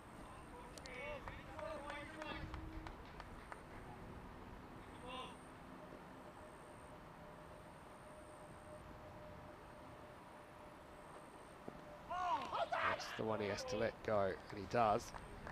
One way or another. No bowling here. I think I'm going slower ball to him and just hope that he overhits and tries to hit across it and skies it. So if I'm Slick Rizik, that's what I'm doing here. Rolling my fingers on that kind of fast off spinner, off cutter. That's probably the odds. Nah, keep trying to swing it in. Now that might work to get a dot. You might be able to sneak into his pads. But I think you'd love to get Basharat out here, especially because he's really the only guy that's made runs for Tigers today. Bowling that big innie like he does there, there's no protection back at deep mid-wicket or a deep square leg. Basharat, if he eyes it up, he'd be able to whip it away pretty easily over the leg side. Sticks with it. Going down the leg side. Keep asking if you like. That'll be the end of the 3rd over. 31 for 1. I think it's missing. I think he's swinging it a lot. And even though it hits him a long way back, I feel it's missing the stumps. And my feeling is right. So that is the end of the over. And the score is 31 for 1. Vinny Sandy, Mr. Maximo, alongside Nish Butt here in the commentary box. Well, Nish said they needed a good power play, the Tigers. They didn't really get one. But someone like Basharat there, and even Stan Hoojan, some of the other batters they got, they still will feel they have a chance to chase this down. Yeah, they haven't got themselves off to a good start here. Perfectly honest, the Royal Tigers a bit too slow. Going at just about 10 and over. That's not really good enough from this stage. You can see that required is up to 16.3. They needed something a lot quicker. And good captaincy as well, you have to say, by Rustic. Bowls 2 up front. Puts this side in a good position. And now all the pressure is on the Royal Tigers. I also want to say, Monica, felicidades for your spanner. Part of the spanner crew now. Well deserved, Monica. It's Latif. And he gets pummeled, but straight to the fielder and gone. Ahuja is the next one to go. They do make the change. They went to the right armour. Latif. It wasn't a bad shot from Stan at all, but he just picked out the fielder. Sanjay was waiting and made no mistake. So Ahuja is the second to go, and the score is 31 for 2. And he knows his side needs to get a hurry on. And he's found the fielder in the deep. Latif Ullah, his bowling has been superb today. He's come back strongly after that second round. It was a touch expensive in both these pressure matches. He has bowled superbly. It's great in the eliminator against the Super Kings, and he gets a wicket off his very first ball here. Gets rid of Stan Ahuja, and they're in all sorts of trouble here, the Royal Tigers. You know, you mentioned how they've had their issues in finals. They, of course, they lost their first semi-final against Cobra CC last year, and then also failed to win the bronze final against UCB. So they've just made it a bit of a trend lately, the Royal Tigers, of getting to this stage and just not being able to get it done. Here's the protractor, batting 4. Play this one out towards mid-wicket. Ketrapal gets off the mark with a single. Basharat back on strike. Someone's going to have a heater. Ketrapal just didn't quite hit them as well as we know he can when he batted this morning. It's a good confidence booster for Latif. He's been taken down occasionally. He's got the headband back. I knew there must have been a difference. Did he just put that on? I don't think his first ball is over. Yeah, he didn't have it on this morning for sure. Ah. Headband working for him. Basharat 13 off 8. Feel the frustration. That's a good ball. Making him reach. Looks like a fast bowler, doesn't he, Latif? Yeah, certainly bowls with great pace. Got a nice run up as well. Beautiful flowing run up. Going for the wide Yorker. Hasn't quite got it right. Ends up being a wide. Let's check this one out. Probably. It's hard when the ball's bowled from a big angle. So it's very hard for the standing umpire to work out when did it actually pass the line, past the popping crease. But that's why if there's doubt, they generally get called.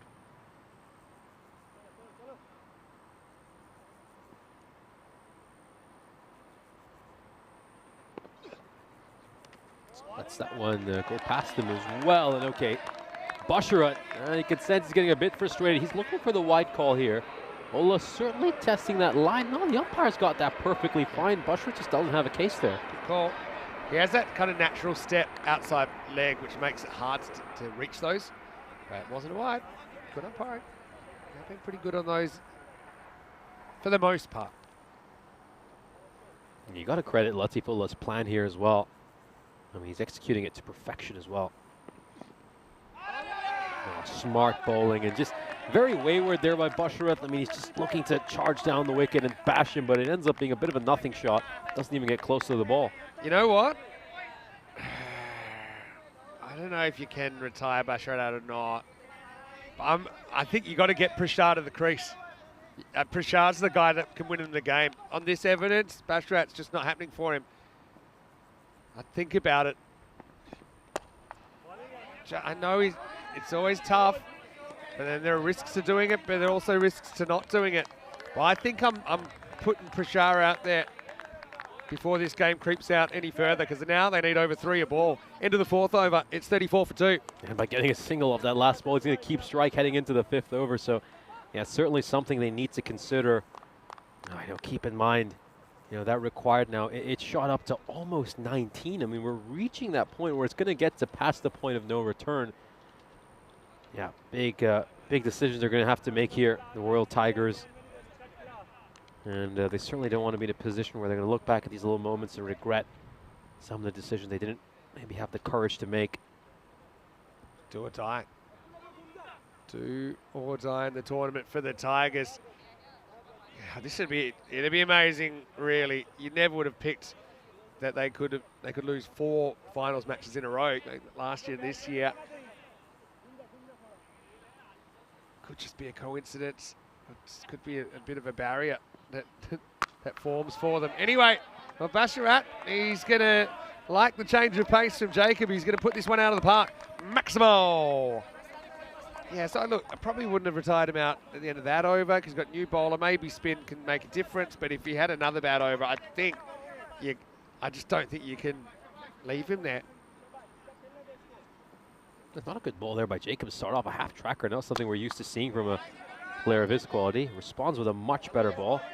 Fuller delivery right up there. Yeah, no, I totally agree with that point. I think he does manage to hit a 6 there, which will certainly buy him a few more deliveries. But if I'm in the Royal Tigers camp, I'd have him on a pretty short leash.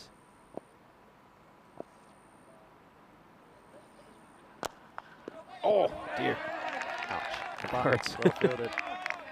So he doesn't want to risk his spinning hand. Probably would rather have a broken foot, Jacob. He's already kind of done his right hand. Oh, well, fires that one in. He's really looking to jam these Yorkers in here, Jacob. Wasn't too far from the leg stump. Well, that's always a quarter stumping opportunity as well. Crossed his feet over, but Jan couldn't handle it. It's out towards long off. That's going to be a single. So Jacob coming back well after a pretty poor half tracker to start off his over. They're going to probably need 100 in the last 5 overs here.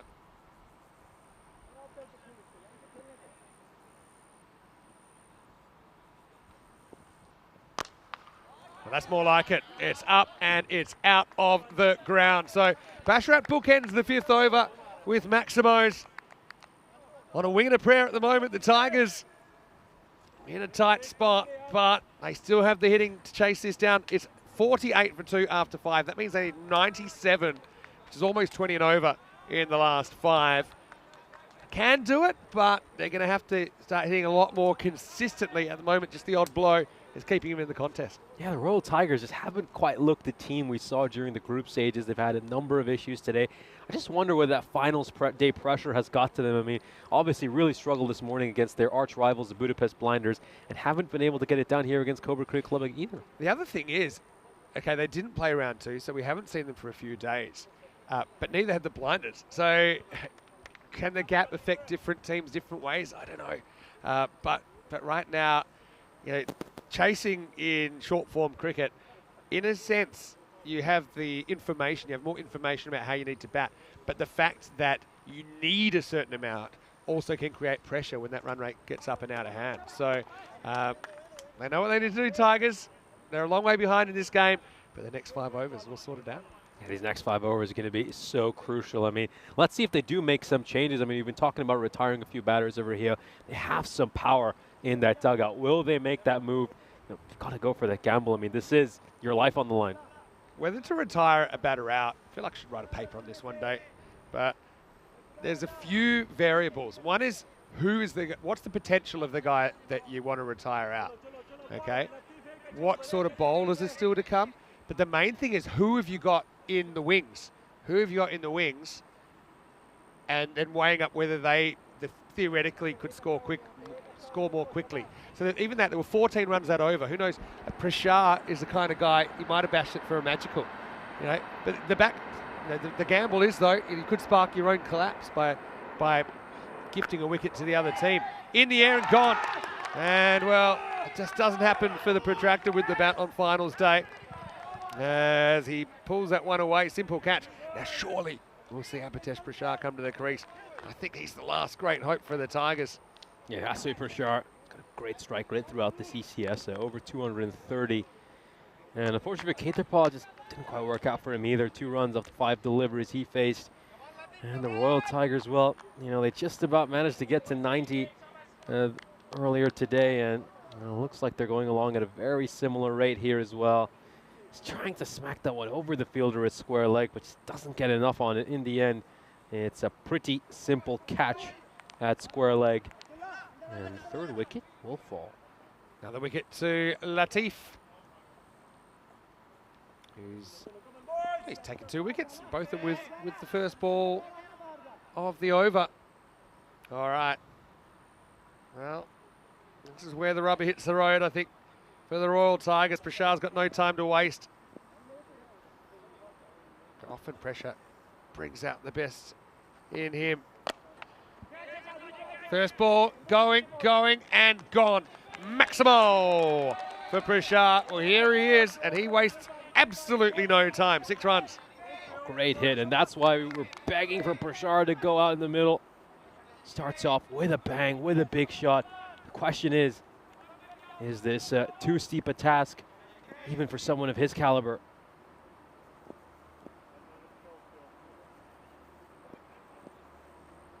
Deep in his crease, Prashar likes to get under the ball.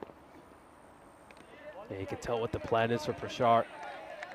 It's nice and deep in the crease, turn those Yorkers into over-pitch deliveries and then smack them over that long on cow corner region. He's telegraphing where he wants to hit it.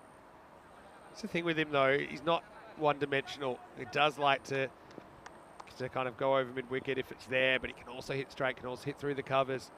Typically likes to hit down the ground. Go straight down the ground. This is like a tennis forehand, the way he slapped that one. A cross bat shot straight down the ground. Ulla goes a little bit short, and it's stand and deliver. Still think bat's too low. Now, I know you've got other players that like Stan, where you're going to bat him if you don't bat him 3. I think Prashar has to bat above Kedapal based on today's form at least. Never really worked for Kedapal earlier today either. And Prashar in the first game nicked off behind, but did hit a 6 just before that. Oh, goes big again. This one's going a long way. It clears the rope with ease. And Prashar starts off his innings with 3 consecutive 6s. What did I tell you? This guy's been sitting on the pine getting splinters while this rate's crept out to 3 a ball. In fact, it was over 20 and over. Now they get it back to 18. But he gets out. I think there's no way back. He's got to do it. There's got to be so much pressure on him. But like I said, he eats up the pressure. We've seen him do it at international level as well. Well, this is going to be struck out towards mid-wicket, and just another great shot there by Prashar. This slightly closes the face of the bat right at the end. That's the previous one that he hit for a 6. We'll have a look at that 4 again. And you can see Latif just coming around the wicket here. And watch this, just closes the face of the bat ever so slightly, which means it goes in front of square leg. Great shot. 23 off the over, and still a ball to go. And Prashar's just kind of known for this, bringing his team back from tough situations. When we did that in basically what amounted to the final of the T20 back in 2022 and actually got the Tigers to the ECL. Last ball of the over. Comes off the toe end of the bat. They won't mind this too much. He's going to stay on strike for the next over. I think this is a pretty good outcome for the Royal Tigers. So 72 for 3 after 6. This is where you're just going to try and win the next over. Try and win the battle with 18. Prashar, there's so many balls that he can hit out of the ground. He's one guy I think you don't want to bowl length to him. I think you've got to try and get that Yorker, and I know if you get too full, he's probably going to smash you anyway. Still got Mandian to come though. I mean, Mandian's a good hitter. He got out for a golden. It was a crazy catch on the boundary that got him earlier. So yeah, Prashar and Mandian, they're the 2 actually. I keep forgetting that Harsh is still lurking in that order. That could still pull this off. He's got a bit of an issue with his grip here. So he's just trying to get some assistance to make sure that it doesn't have any kinks in it. Ulla, 2 for 27 in the end. First over and second over very different. First went for 3. Second went for 24. I just think the golden opportunity was to bring Prashar out after the first ball of the 4th over. But they hesitated. They went for Kedapal first. He ended up with 2 or 5. It kind of burns an over. Because look what he did to Latif then. Imagine if you did that first over, and then where's Latif at? Can you even bowl him again? In the air. Burhan grasses it. They got there in the end pretty easily. That's Prashar who gets dropped as well. No, you can't afford to drop this man, especially the kind of form he's in. I was just about to comment on what an interesting tactical decision it was that they chose to go to Sanjay Kumar. But I think they're just riding the hot hand. I mean, he was bowled quite well in the previous match. Was unlucky not to have more wicket. A couple of catches were dropped off his bowling. That's the 3rd catch dropped off his bowling so far this match. And now he's going to be a victim of a misfield as well. You got to feel for Kumar. 3 catches dropped so far today, and now a misfield as well. To be fair, though, this was absolutely spanked, wasn't it? He's out Siddiqui out there, I think. It was a tough one. It probably would be better even to go forward, try and get it on the 4, even though he probably can't work out how he's possibly going to catch it. But at least he might have been able to keep it in play. But that was absolutely smoked. Oh, what a ball. What a terrific ball. And he's finally got his man. A terrific slow ball. It's absolutely done Busher. He was already halfway through the shot by the time the ball got past him. And he's going to have to depart. This is a match-swinging moment and might even be the death blow for the Royal Tigers. Yeah, I mean, well, look, Basharat has been the one that has made runs today, I suppose. He actually gets bowled through his legs here. It's a slower ball. Have a look at it.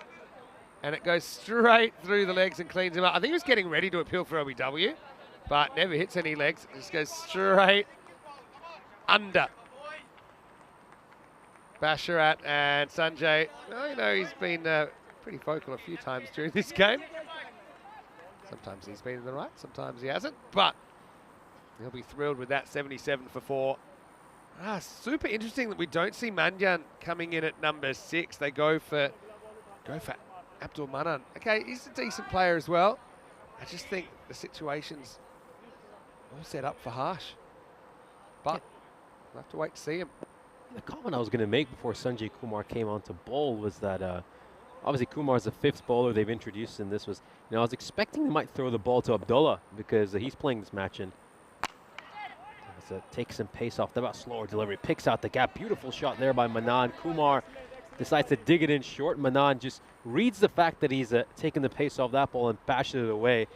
It's interesting because obviously Abdullah, he's had a great ECS so far for Cobras, picked up 8 wickets, economy rate at 11.6. I don't think they trust him to bowl an over that's free of hit-me balls. This is in the air. This should be gone as well. Latif's under it, and he's going to drop it well. Another drop cat. Sanjay's got the proper teapot going on in the middle of the field. This one just bounces off the palms. And, oh, should have been 4 and out for Manan, but he'll survive. The 4th catch dropped off his bowling. I think we're going to have to keep track of this. You know, if Cobra CC do manage to make it to the final, I hope there aren't any more catches dropped off his bowling over there as well.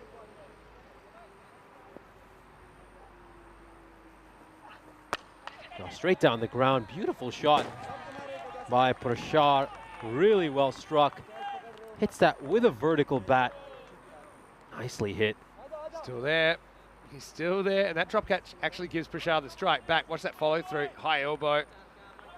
So Latif, he feels even worse after that. 88 for 4. Still in the box seat though, aren't they? The Royal Tigers need 57 off 18 to upset the Cobras. This is finals day, and the final will be taking place in around about an hour and 45 minutes. We'll be back. It's 3:15 GMT, which is 5:15 in Central Europe and 8:45 in India. And while we're here, let's have a look at the next European cricket series, actually in Bulgaria. And Blacksmiths, great to see them. They're basically an all Bulgarian side, native Bulgarians. So watch out for them. Pat Valken, CC Viran also playing the first game. And we'll get to see Sophia Stars and the Pleven 11 also on Monday. Join us for that. Charlie Hunt and Rico Ford taking through day 1. I know you'll be there before too long, Nish. Anyway, let's start another over. They do go for Jacob to bowl out here. Yeah, the thing with Abdullah, he's just a bit of a risk that he's going to bowl 1 or 2 hit-me balls and over. And they feel, you know, they've got Jacob in the side that shouldn't bowl as many bad balls. He's a finger spinner, not a wrist spinner. But yeah, Abdullah's a good one to have up your sleeve. Given their situation, they probably feel they don't have to change things up too much. Biggest over of the game now. Prashar's got 5 balls to pretty much try and take down Jacob with a flurry of boundaries.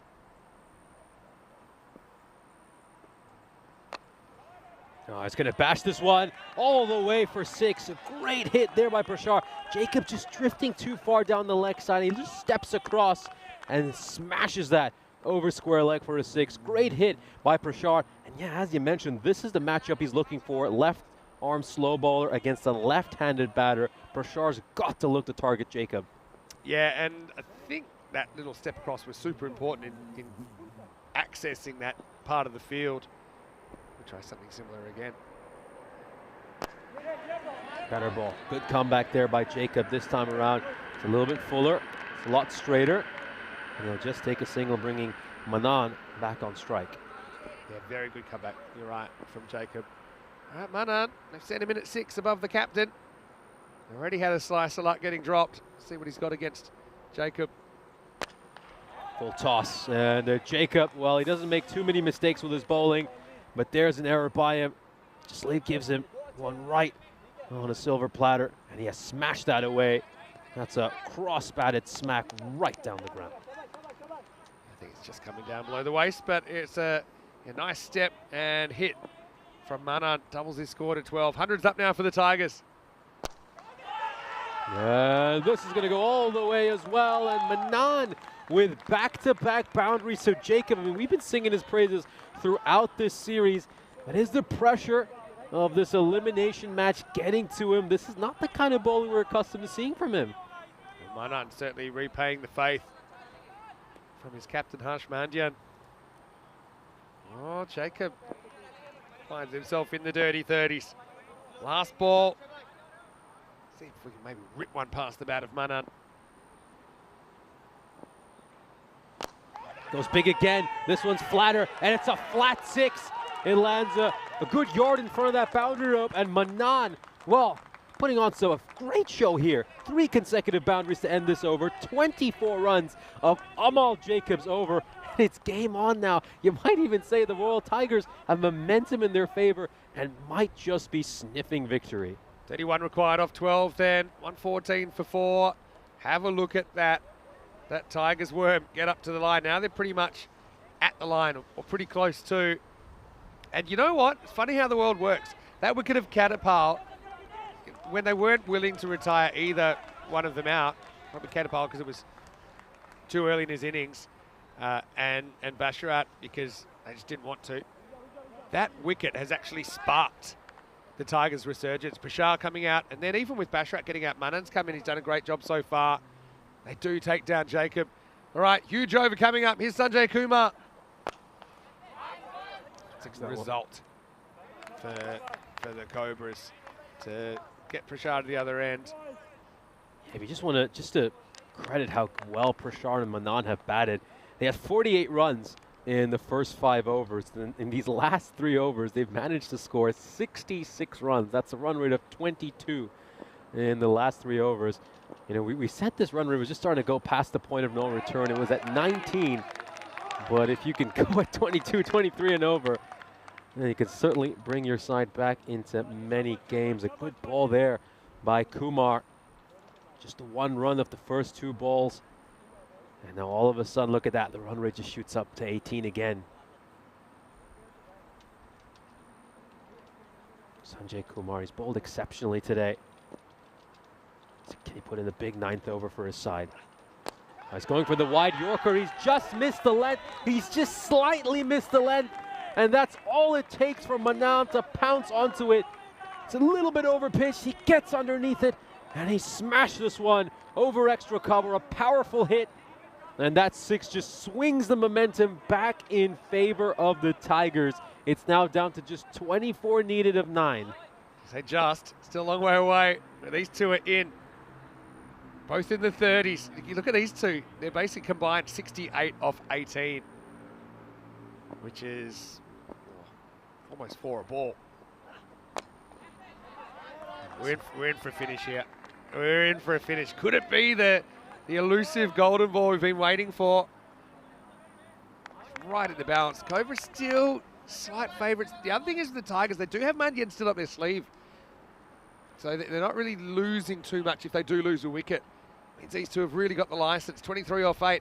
Kumar trying to close it out. Oh, that's good. Full toss. He just walks down the wicket there, Prashad. And he meets that one as a full toss. He probably will feel that he's just missed out on that. But Kumar, despite that 6, just 9 runs off this over so far. I mean, that is an exceptional over from Cobra CC's point of view. Always better off missing the Yorker full than short. Just can cause the batter to be a bit late on it. Last ball of the 9th. Or not. Oh, a bit of a shoe explosion there, perhaps. Yeah, I thought he'd maybe done something to his cough or something along the way, but it doesn't look like that's the case. But yeah, 22 of 7, they need a boundary. They really need a boundary to end this over, I think. I mean, either way, we've got a live game coming up with 2 boundary hitters. Question is, who's going to bowl that last over as well? Probably going to be Ashutosh Mathur. Yeah, you'd imagine. Oh, great ball there by Kumar. And you have to say, you know, he's come into the pressure cooker here, Kumar, and his ball's sensational this over. Just 10 runs off it. He was hitting the Yorker with great consistency. And although this looks a little bit challenging now for the Tigers with 21 needed of the last 6 balls, certainly game on. We know these two are capable of hitting the big ones. We'll have a look at the bowling figures here. Sheikh Rasik, of course, bowled a couple of overs in the power play, so he did an exceptional job to go for just 18 runs in those 2 overs. Sanjay Kumar, you got to give him so much credit for coming in and bowling as well as he did in the penultimate over. Was quite unlucky in his first over as well. Could have had a couple more wickets, and a few drop catches certainly didn't help him. So you'd expect it would be Ashutosh Mathur. Yeah, but maybe not. They're having a long conference. They've beaten the clock, so now they've got as long as they like. I think they're looking to Burhan. I'd probably just think Mathur's more of he's a length bowler, and I think at this stage you don't really want to risk that. You want somebody that can try and hit the block hole a bit more. I think they are going to go to Burhan, who hasn't bowled in the game so far. Which is why, again, probably back early on, I probably would have bowled Mathur out in the 4th. Okay, I said that at the time. Yeah, well, it's always a bit of a risk going to another bowler, but Burhan's pretty experienced. Again, we'll never know what would have happened had they strategically brought Prashant to the crease earlier. But to me, he came out 2 overs too late. And that lost over, if you like, that Kedapal ate up. They'd love it back now, because then probably they only need 8 or 9, the way Prashant's batted since he's been out there. But again, you never see the alternate universe where that happens. Anyway, needing a magical finish, the Tigers, but they're still in the game. 21 off 6. So basically, if you need 3 or 4 boundaries in the over. Yeah, they don't want to give him pace. You know, Burhan obviously just bowls off a couple of steps. Worth keeping in mind as well, he's had an economy rate of 13 throughout this European Cricket Series. Here we go. Can Burhan get it right? Well, he's going to get nicked to the boundary first ball. A bit of fortune there for Manan, but it's 4 to the Tigers. Keeps this game interesting. 17 off 5. Yeah, but you have to say it isn't the best ball there by Burhan. A little bit too short, a little bit too wide. A top edge, and it's going to go over the top, away for a boundary. Just 17 needed at 5 now. It's still a big ask for the Royal Tigers. If any team can get it done, it's this team. Work out their plan here. Okay, they've got pretty much all the fielders down the ground. You've got to try and hit block hole. I wouldn't be giving him that length because you could bang it over point as well. Up in the air. This could be a catching opportunity. This is a huge moment. Latif Olez underneath it. Oh, for a second, he just wondered if his teammate would get it on the second attempt, but that could be a costly drop. Oh, this is almost the best rebound ever because Abdullah's herring in. And to be honest, if he wasn't running that fast, something about the rubber palms of Latif, the ball just flies, and it would have been taken by Abdullah on the second attempt. Again, it's a bit too offensive. We have to blur the screen for you, but wow. And what that does to it gets Prashant. I think he's got to face everything from here. Miss hit. Oh, I don't know if I'm taking that one because, yeah, I know Manan's had a good time there as well. And Prashant's guy, if someone has to hit 3 boundaries, that's pretty much what you need. Need 3 boundaries. Doesn't matter whether you take that one or not. I think I'd rather have him on strike. So now, put it this way. If they can keep this to a single, this game's pretty much done. Oh, that's the worst result. And it's going to get Prashant back on strike. 2 runs for free. And a free hit to come. Wow, that was crazy. A costly mistake here. He's just landed this one off the pitch. It's the last thing they needed. Tried to roll out the quick leg spinner at this point of the game where you just need to be accurate. Oh, dear. Prashant steals the strike back. He'll be hoping to break the Cobra's hearts. They know snakes are cold-blooded, but they'll feel this if they lose from this position. Dot ball and a couple of 6s, and we might get a golden that's the thing ball. now. I mean, the game's alive. Know what? After this ball. But Prashant, for me, I don't think I'm taking a 1 anymore. Oh, he's just going to get enough bat on that to work it away. Down towards third man. Burhan is trying to go for the wide Yorker, but he hasn't quite got this right.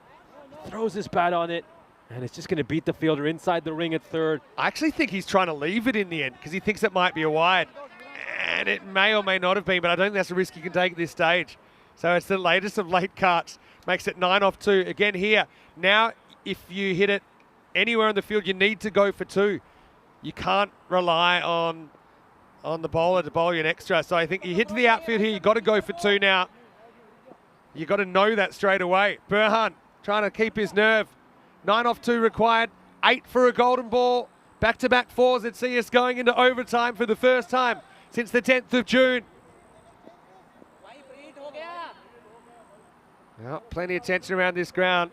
You can hear a pin drop at the moment. Here's Burhan. Oh, it's gone up in the air. Has this got enough on it? It looks like it does. It's gone all the way for a 6. And Prashar will bring up his half century. And they're inching closer and closer to an unlikely victory. Wow, what a shot. He just gives him a bit too much length.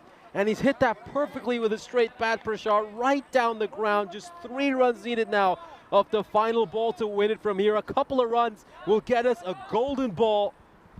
Well, what is it, 223 matches without a golden ball or something like that.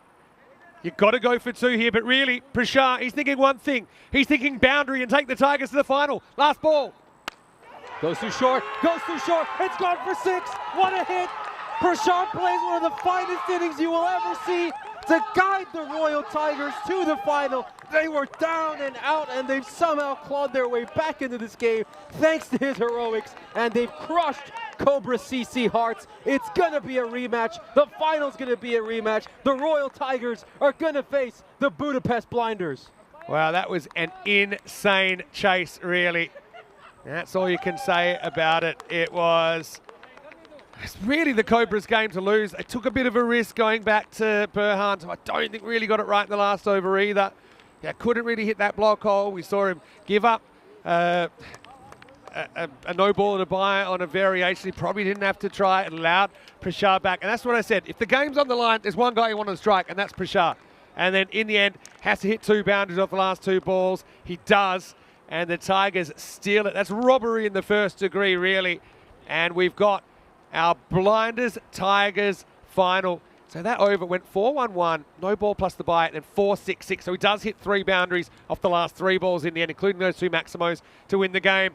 The final will start in around about an hour and a half. But the Cobras, well, I said, snakes are cold-blooded, but they will be feeling it after that. And it means we've seen the last of surely the tournament MVP, Sheikh Razik, as well. But Blinders Tigers, it's a dream final actually on paper. Those 2 top the group. They have an intense rivalry, and they'll be playing off for the trophy in match number 59, the ECS Hungary Final 2024. Let's go and have a look at the highlights. Really, not much happened early. Seti, unfortunately for him, he got a second baller to go with his first ball at Zay, but he will get another chance to bat on finals day now. But I mean, if you learn one thing from this innings, if you're the Tigers, you got to bat Prashar higher. You got to bat him according to the situation. I don't think you can leave him to the second half of the innings because he's just the one guy, I think every situation he can adapt to it. He's just such a natural striker of the ball. Bashrat had a pretty lousy time for a lot of his innings. In the end, he was able to get a few away late in the piece, including these couple of 6s. He ended up going for 31. But the Tigers, well, they look down, they look out, but they do end up getting that 97 off the last 5 overs to get them through to the final. And this is probably the best thing that happened to them. Ketapal didn't click, 2 off 5, brought Prashar to the crease, and this game was going to take a turn. Yeah, Prashar played an absolute blinder of an innings. Just some incredible stats for us to read for you. Of course, first 5 overs producing just 48 runs, and then they went at 20 and over in the last 5 overs. Thanks to Prashar, who made 56 of just 15 deliveries. Of course, ably supported by Abdul Manan as well. I think we'll look back at some of the drop catches as well. Keep in mind, Abdul Manan was dropped twice on 4 and 36 off the bowling of Sanjay Kumar, and you just look back at those little moments when if they'd taken those catches, if they'd avoided those misfields like the one you saw there, this certainly could have been a very different game, as it of course came down to the final ball. You just had a look at Arsalan Basharat's wicket. He was done by a slower ball by Sanjay Kumar. And with his dismissal, Abdul Manan would stride out to the middle, and he hit a 4 off his very first ball. A good shot there, splitting the fielders at long on and mid-wicket. And he hit some great shots as well through the line to the offside. That was a catch put down by Latifullah. Latifullah had a few issues with his fielding. We, of course, saw him put down the chance as well in the final over.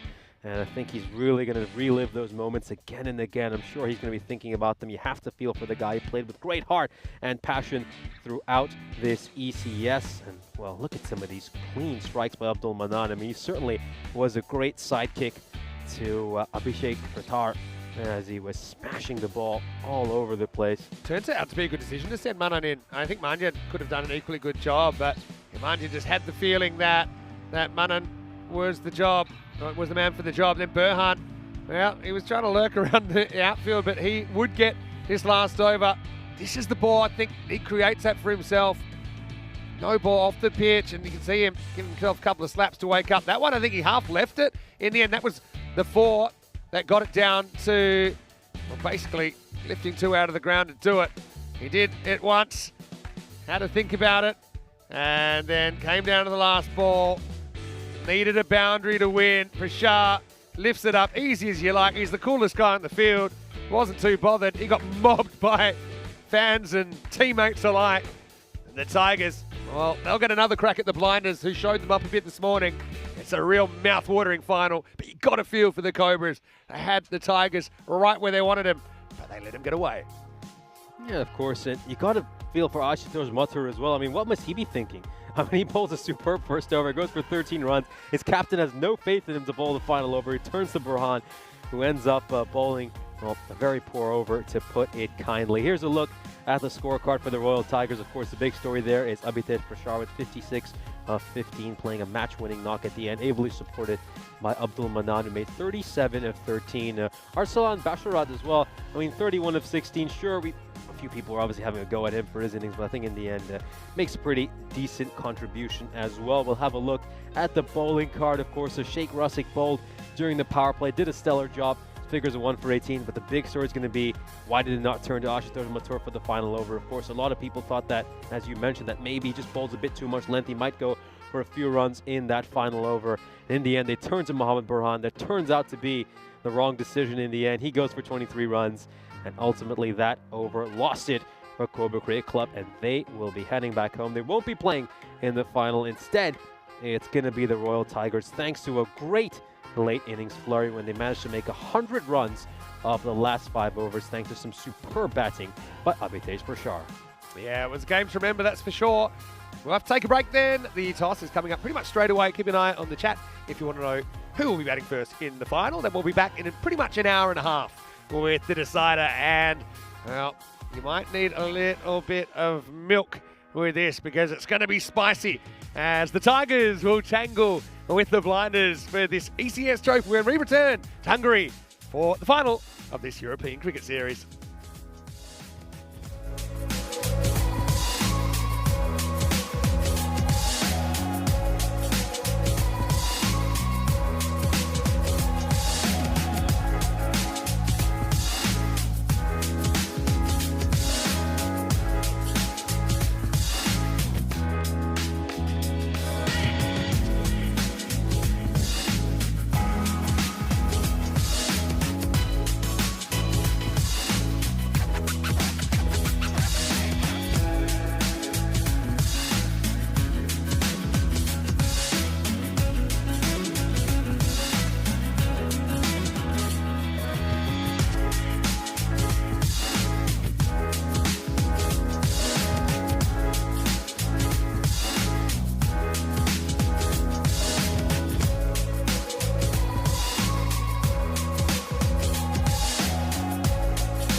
What a time we've had here at the GB Oval in Hungary once again. We're at the business end and it is finals time. It's going to be the Blinders and the Tigers to tangle again for the 2024 trophy. So get ready, get set, let's go. I'm Mr. Maximo. This is the ECS Hungary 2024 final and it starts right now.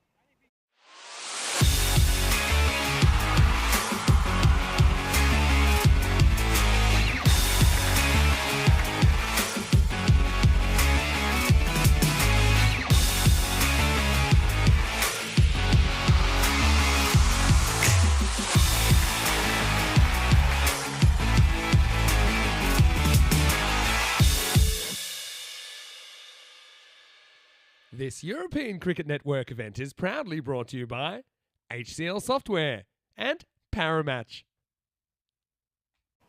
Hello and welcome. It's finals time now. Can't wait for this one. And well, it's been a pretty crazy path actually, especially for the Tigers to get here, but they are here. It's going to be the Budapest Blinders taking on the Royal Tigers for supremacy here in the ECS Hungary 2024. Well, the coin toss is all important. I feel like both teams kind of want to chase in this one. Let's see what happens though as we go out to Suleiman Saeed, who's with two captains for the coin toss.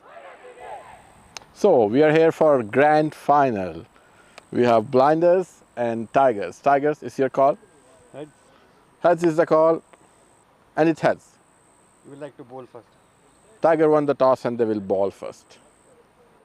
So it is the Tigers this time. They win the toss and no surprises that they want to bowl first. I think part of that is the fact that they did bat first when they took on the Blinders earlier in the day in qualifier 1 and they got rocked, they got rolled. They only made 90 and the Blinders had no problems at all chasing that down. So I think part of winning the toss and deciding to bowl first just kind of makes that impossible to happen. So it'll have a different sort of a feel. I think that the Tigers will be trying to do what the Blinders did to them earlier. And a lot of that starts with the ball. I think just getting it in the right spot in the first place and challenging those opening batters. I wonder who the Blinders will go for at the top as well. I wasn't completely convinced with Mutta Ikram against this Tigers opening bowling pair earlier on. I think for sure we're going to see Ghani and Welligamagate likely to bat pretty high, and imagine them being in the top 3 as well. But for the Tigers, I've got to say, how about that innings from Amitesh Prashar? He ended up being able to hit the last ball out of the ground, and that sent the Tigers through. They actually hit 97 off their last 5 overs after they were struggling earlier on in that innings. They sent the Cobras home, but can they turn the tables on the Blinders to take another ECS trophy? Well, I know that Nishay Bhatt has been enjoying this day as much as I have, and now it's time to start the final. Nish, over to you. Tigers win a toss. I think they're happy to win it. They're going to bowl first. Over to you. Let's get ready to dance. Here we go. It's finals time as the Royal Tigers and Budapest Blinders are set to do battle for the second time today. It's a rematch of the first qualifier. These two teams who have so much history are gonna go at it again. It's the final we all wanted, and it's here. The Blinders against the Royal Tigers. Here's a look at the fantasy dashboard. Of course, the Budapest Blinders have been undefeated throughout this European Cricket Series. It's been a perfect one for them so far. As you can see, the leading points getter for them is Abbas Ghani, who's been in terrific form during this series. He has led them superbly. And their captain, Ali Farsad, has done a terrific job of leading his men. He's got all his tactical decisions right. Meanwhile, for the Tigers, well, what an incredible innings by Abhitesh Parsar right at the end alongside Abdul Manan to get his side over the finishing line. Those two scored 100 runs in the last 5 overs to get their side over the finishing line on the final ball to break Cobra's hearts. That was a thrilling game, and hopefully this final is just as exciting. Here's the win predictor. The Budapest Blinders are 77% favorites against the Royal Tigers. Rightfully so. I mean, the Blinders have been in terrific form throughout this series. They've obviously beaten the Royal Tigers once today, and they'll be hoping to do it twice. Come on, boys, come on, boys, come on, boys. Well, we've seen a couple of great weeks of cricket here in Budapest, and it's come down to this. These next 1.5 hours are going to be the most important this season for those two teams. You always get a tingle whenever it's finals time. We have quite a few people in attendance as well for this match. A number of members of the Danubian Kangaroos have come over to watch this match as well. It's a big final between two big teams. And this one promises to be some real box office stuff.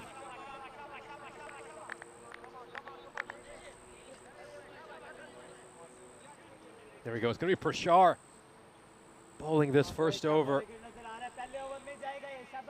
He was a real hero in that last match. And can he pull off some heroics here in the first over? It's Ghani, the leading points getter in the fantasy cricket, where the Budapest Blinders set to face the first ball. And of course, we're just waiting for the clock to tick to 5:15 local time, and then we'll be set to bowl the first ball of this grand finale.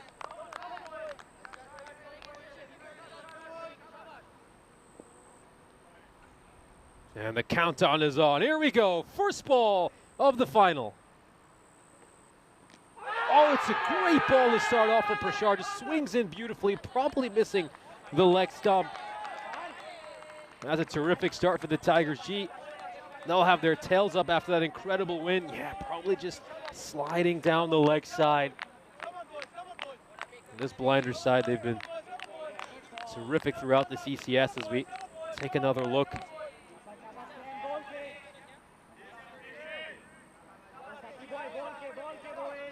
Leading run getter so far as ECS has been Abbas Ghani with around 300 runs to his name, and his strike rate has just been incredible throughout this series, 279. And this man, Mute Ikram, sure he missed out on the runs in the first game, but he has 197 runs to his name. Oh, great ball there, terrific delivery to start off Prashar with a couple of good balls to start off this inning. That's pretty well played in the end by Ikram. He'll pick up a single. Well, these two teams, of course, there's no love lost between them. It's a heated rivalry. They both topped their groups. They played each other in the first qualifier today. Blasters came out on top in that match, but this is the one that really counts. This is the one that both these sides want to win. Just getting some lovely shape in over here, Prashar. Just back of a length delivery. He's run that down towards third. Played it beautifully, nice and late. Very nice bowling by Prashar to start off. This is what you want from your opening bowler. He's hitting some really good lines and lengths early, and he's getting that nice bit of in-swing as well.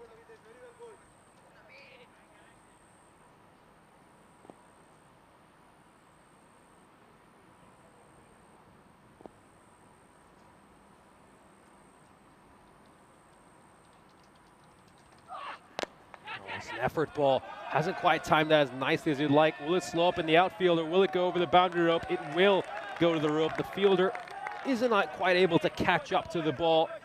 Ikram probably doesn't quite direct that ball where he wanted it to go. But he's inside the power play, so he can afford to take a few risks and go the aerial route, play some of these lofted strokes.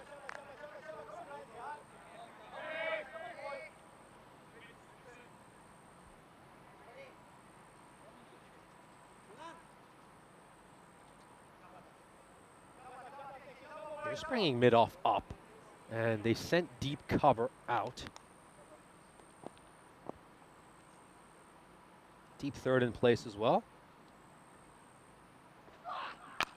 Oh, it's gone up in the air. Is this going to be a catching chance? The fielder's underneath it. Has he tracked the ball well? No, he just seems to have lost track of the ball. And it's landed safely.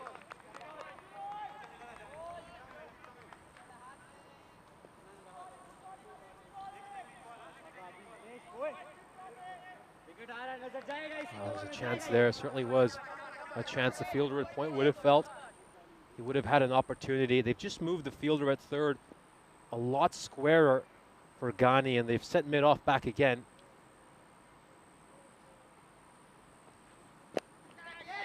That's gone straight to the fielder at third. That was a genuine chance. Well, this is great captaincy and great bowling by Prashar as well. They moved that fielder at third a lot squarer because they were anticipating that opportunity, and he spilt it out in the deep. He spilt a huge chance. What a drop, what a moment. Oh, he somehow managed to get away with that mistake. Here's a look at what we've witnessed so far on finals day. Of course, our eliminator match between these two sides. And we saw the Royal Tigers defeated by the Budapest Blinders in qualifier 1, and of course the Super Kings were knocked out in the eliminator against Cobra Crate Club, and then the Royal Tigers taking it in a dramatic second qualifier against Cobra CC. Managed to make 100 runs off the last 5 overs thanks to some incredible batting by Abhitesh Prashar and Abdul Manan. The two of them were absolutely superb. They were striking the ball as cleanly as it gets. I've got to say, these lengths they're hitting are terrific. I mean, this is much better bowling than what we saw from the Tigers at the start of either of their 2 matches earlier today. I think they were a little bit loose to start both those games, but their intensity and their accuracy to start off this final has been terrific. Again, they could have had, really should have had, a wicket or 2 in that first over.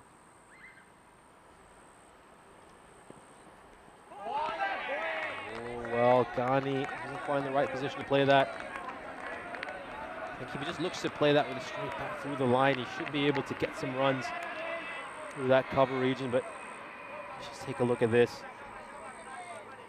Oh, he's just completely missed that one. He's playing the wrong line.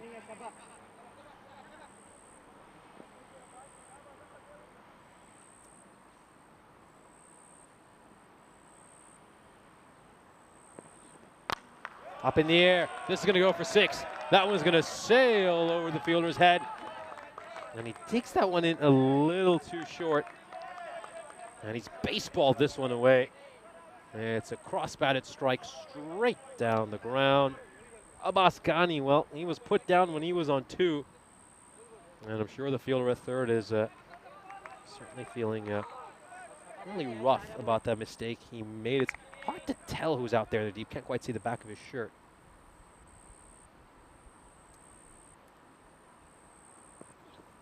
A full toss. This is going to get the treatment. It goes a long, long way. See ya later. That was so big, I thought it might end up on the train tracks. Huge 6. Let's take another look at this. What a hit. I mean, look at how fast his hands are. That one has been deposited well clear of the mid-wicket boundary. And a little bit of pressure being released on these Blasters batters. Now, it's going to take a while to go fetch that ball. That one has been sent into the woods. Yes, Acclaim started off his first couple of balls with 2 great fuller deliveries, and tell he's trying to go for the Yorker, but he's just got a bit too full there. And he's ended up presenting a full toss to Ghani.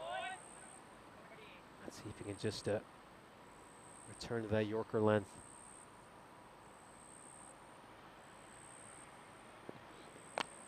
Pulls his length back a little bit there, but he's just straying down the leg side a little bit, goes too straight.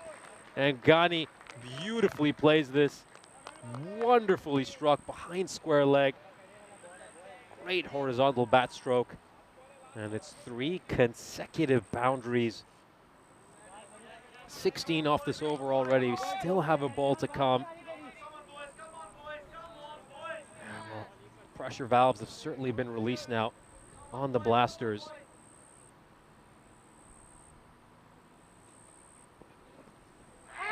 Oh, was there something there? Just, well, the lone appeal came from Abdul Manan all the way out at long off. He's just trying to hoik that one over third.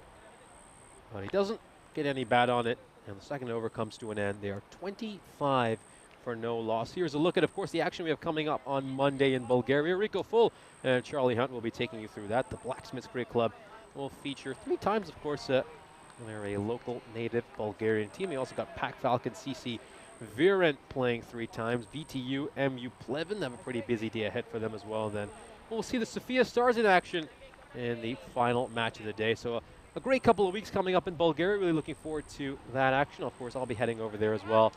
And we'll be doing my first game on Wednesday alongside Rico Full. This Shape Hutt in the commentary box, and alongside me is a voice of European cricket, Mr. Maximo Vinny Sandhu. Thanks very much, Nish. And Prashar is coming back to bowl out in the third. Big over this one, I think. Starts with a wild swing. Ikram, he's had a bit of a tough time here on finals day. It's getting pretty hot in the kitchen. I mean, Ghani dropped on 2. That's the big story so far. Both these two at the crease have scored centuries during the tournament. Both of them are their maiden ECN centuries. Prashar's a match winner. Said it last game. Kind of saved them from the chop just in time. Crazy last 5 overs. A lot of people still coming to terms with it. Ikram swinging for the fences, but straight up in the air. Oh, might just climb over the field. It's going to be close. It's actually going to be 4 runs. It's good effort. Set straight up in the air, but there's a little bit of breath of wind that's carrying that ball over the infield. Yeah, I think at the end of the power play, that's out straight down long off's throat. Nice effort there from Manan, but he couldn't pull it back into play. A great effort there by Manan, but just couldn't quite get to it. I like the fact that they have stuck with Prashar despite that boundary, and he bowled superbly in the first over. And yeah, if he can get a wicket or 2 in this over, it'll certainly serve the Royal Tigers well. Thing with Ikram, he's kind of hit out or get out, isn't he? So they're probably thinking, yeah, makes our order a little bit bigger. You got Welly Gummigated coming at 3, which is where he likes to bat. Well, a little bit of an inside edge on this. Doesn't carry through to the keeper. That's Sufyan. Pretty good stop, actually, to get down, and I think he saves 3 runs. Yeah, they just had mid-off back before that ball, which was interesting as well. They brought third back into the ring. Yeah, a little bit unlucky there for Shart. Ghani, leading run getter for the Blasters in this ECS, is back on strike. He's looked great so far in this match. I see inside edge, and I can just see he takes a hop before it gets to the keeper and just about gets a glove on it to ensure it doesn't race away to the boundary. Gun versus gun here. Wow, what a shot. Won't get any runs for it. But just have a look at the wrist on this. He just tries to manufacture some pace on the ball. Yeah, slight bit of helicopter about this, isn't there? It's a little bit of a helicopter. Baby helicopter, toy helicopter. Yeah. Maybe remote control. Trying to elevate that up. Couldn't quite do it. Love these one-on-one battles we're going to see in this final. Bowled him. He's yorked him and he's knocked over the castle. Prashad delivers again for the Tigers. And Ghani, we had a life on 2, but now he's going to have to take a seat for 19. And the blinders 30 for 1. Oh, great bowling by Prashad. He's hit the Yorker with great consistency throughout his spell. And he finally gets the wicket he so richly deserves. He's bowled superbly in these 11 balls. Abhitesh Prashad richly deserves this. We'll take another look at that. Just gets a little bit of swing back in. And he's castled him. It's timber here in Budapest. Yeah, and this is the key to a good Yorker. You've got to pitch it between the batter's feet. And this will bang pretty much just after that front foot. Ghani kind of opens himself up, opens himself into trouble. But you've got to give credit to Prashad. He gets that length spot on. It's the kind of length, actually, that the Cobras weren't able to bowl at the death. It actually allowed Prashad and Manan to steal the game for the Tigers, to keep them in the competition. Here's Asanka.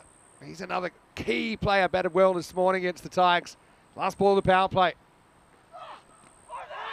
Big swing, not going too far. That's the end of Prashad. He does his best to keep things in check. 1 for 14, his figures, and it's 30 for 1 after 3.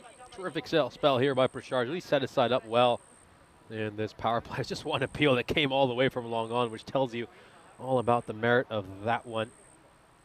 I think they'll be the happier the two sides here, the Royal Tigers, at the end of this power play. We'll have a look at this graph. Just that one good over for the Blasters, the second one. They managed to get 16 runs off that over, but yeah, you got to say Prashad's brilliant bowling has put his side in a healthy position at the end of the power play.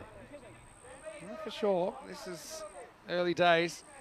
Protractors coming on to bowl over number 4, Abhishek Kedapal. Hasn't really clicked with the bat today, but I think his bowling's been pretty important. I think my order for the Tigers has Prashad in it, at least 4 at lowest, maybe even higher, depending on when they lose their first wicket. Anyway, a few people think that Kedapal looks like Uncle Fester off the Addams Family. If you're a certain age, that's pretty close. Oh. I mean, he does come from a big angle, we know that, but I actually think that he hits his own pad with his bat, so it might have created double noise. This is super close. And by super close, I mean super close. Maybe just sneaking down the leg side. But if he'd given that out, he would have had a good case. I mean, with that angle, it's always going to be so hard to get these LBW calls. This is a sharp throw back to the striker's end, and managed to make it back in time there, Ikram. It's kind of one of those ones where if you are really far back, that's where it hits you, and it kind of hits him probably just in line. And with the angle, it's probably carrying on. But if you hit him in front of off or middle, I think that far back is going to be curtains. Big swing. Ikram 11 off 9. Probably giving him to the end of the over, if I'm honest. You can't really afford repeated swings and misses. Got to be proactive, I think. They do have a long batting lineup. Again, this hits full toss. Bit of bat, bit of pad. Get to the other end. Yeah, keep in mind, Mute Ikram struggled this morning as well against the World Tigers. Made a run of ball 7 in that match as well, so clearly just doesn't quite have the good touch today. So yeah, I'd have him on a pretty short leash. Right now, Sanka to his national teammate. Swing and a miss again. It's that full length doing the business for the Tigers right now. They're probably feeling like they're on a bit of a free roll after they had 1 foot out the door. The Tigers got nothing to lose here. It's not often they start a game as underdogs either, Royal Tigers here in Hungary. Down the ground, but this should only be a single. As Manan cleans up. Ketapal, brilliant over, just 2 coming off it. And at the end of 4, it's 32 for 1. Oh, they have them right where they want, the Royal Tigers. It's been the best bowling performance they've seen from them so far today. It's been exceptional stuff, really, really economical, and I've just loved how full they bowl. They've hit their Yorkers with great consistency, and they're executing their plan to perfection. Here's a look at the graph of this final so far. As you can see, that run rate is well below 10, going at 8 and over right now. And something needs to change really fast here for the Blinders. Got to get going somehow. We saw Willik Amage batted superbly this morning. Made 37 off just 17 deliveries. Alrighty, so now we're going to see Basharat getting a bowl. Remember, we're out of the power play, so he has the benefit of 5 outfielders now. Blinders need a spark. Gives it an effort, but can't quite get under the ball, so just a single. This is a make or break over me for Ikram. I think he's got the strike here. If he's not able to hit a boundary this over in 2 or 3 attempts, I think you've got to make a tactical change. And, you know, maybe going for a Ali Farasat, maybe going for Omar Zahid, something like that. Kalama Kurigoda. Straight up in the air. Has anyone seen it? Has, and he's dropped it. Again, it came off the hands of Suck Lane and actually went miles up in the air again. He couldn't find his footing. Ikram gets lucky. He survives. In fact, he gets 2 for a ball that probably went 10 meters from the bat. I mean, maybe you could say the Royal Tigers got lucky. I don't think they want to get him out at this rate. Yeah, dangerous game to play though when you're messing with the cricket gods. Blinders still favourites, but only just now. Pretty close here because the heel's in the air. I see it from side on. Watch it. Just got a funny feeling. Oh. Let's see, does he break the... I think that's okay.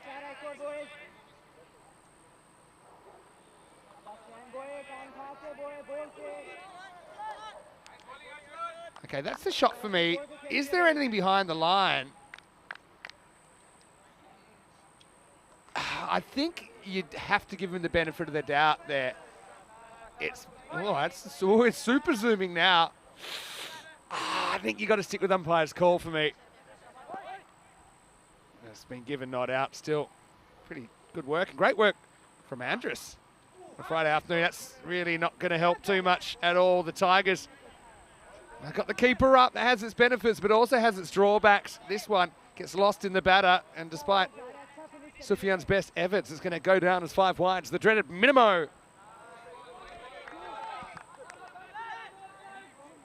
Very unfortunate there for the bowler. Basharat is quite expensive this morning. Bowled just the 1 over. That went for 29 runs. That's a big mistake on his part.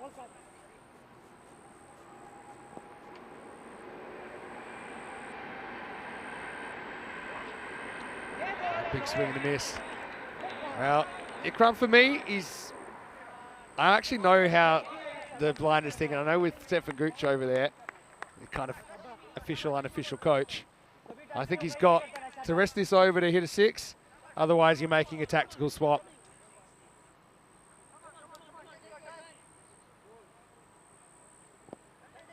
Basharat. Good line from him that time. There we go. Look, there's Ali Farasat getting ready to bat. We won't have to do anything to this one. It's going to be a wide, so still 2 to come. There we saw Basharat send one down the leg side earlier this over. Just overcompensates a little bit there and sends that one way too wide. Down the offside.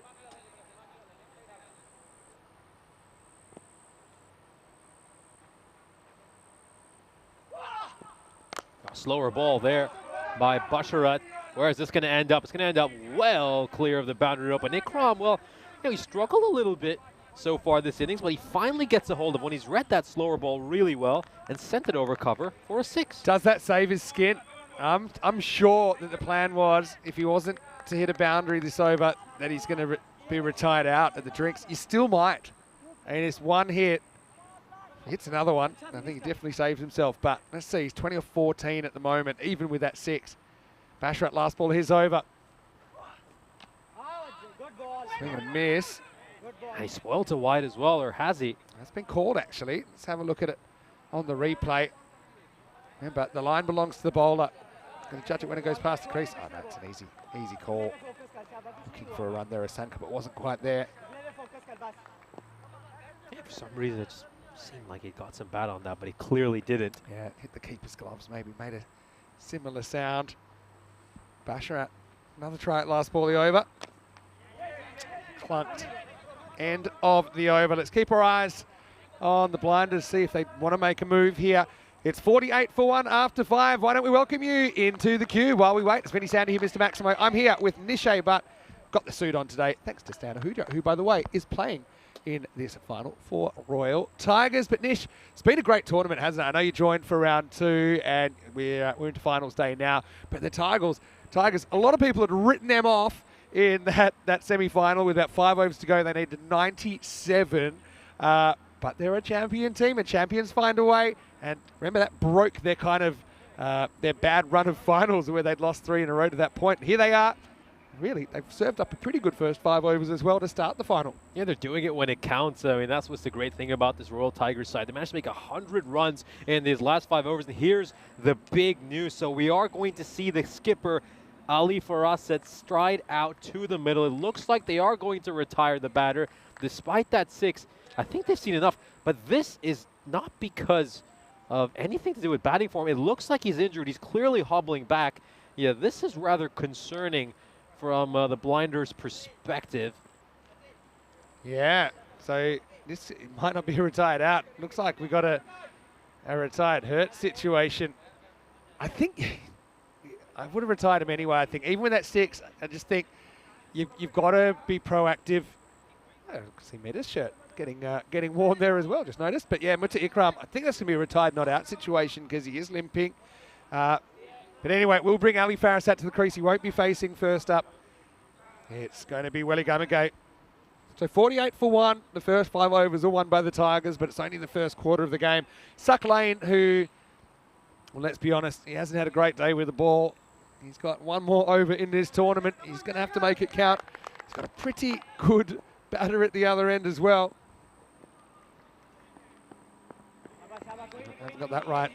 I wonder, I mean, I didn't notice anything when Ikram was batting. He had a big limp when he was walking off there. I don't know. This is the Australian in me, but if I was a Corey-style coach, I'd say make sure you limp when you're coming off, just in case we need you. We could probably put you back on. He's not taking the pads off. But I think he's gone down the pecking order if they do want to bring him back. Anyway, here we go. Oh, late on this. And, well, it's to his advantage, actually, because it runs over the fielder. Flicks back to nobody in particular. Get back for 2. Pretty good boundary stop. But, yeah, just confirming, Ikram retired hurt. Had to get ahead of it, then had to worry about the traffic. Give way to your left. Good stop by the Tigers, but 50 comes up for the blinders.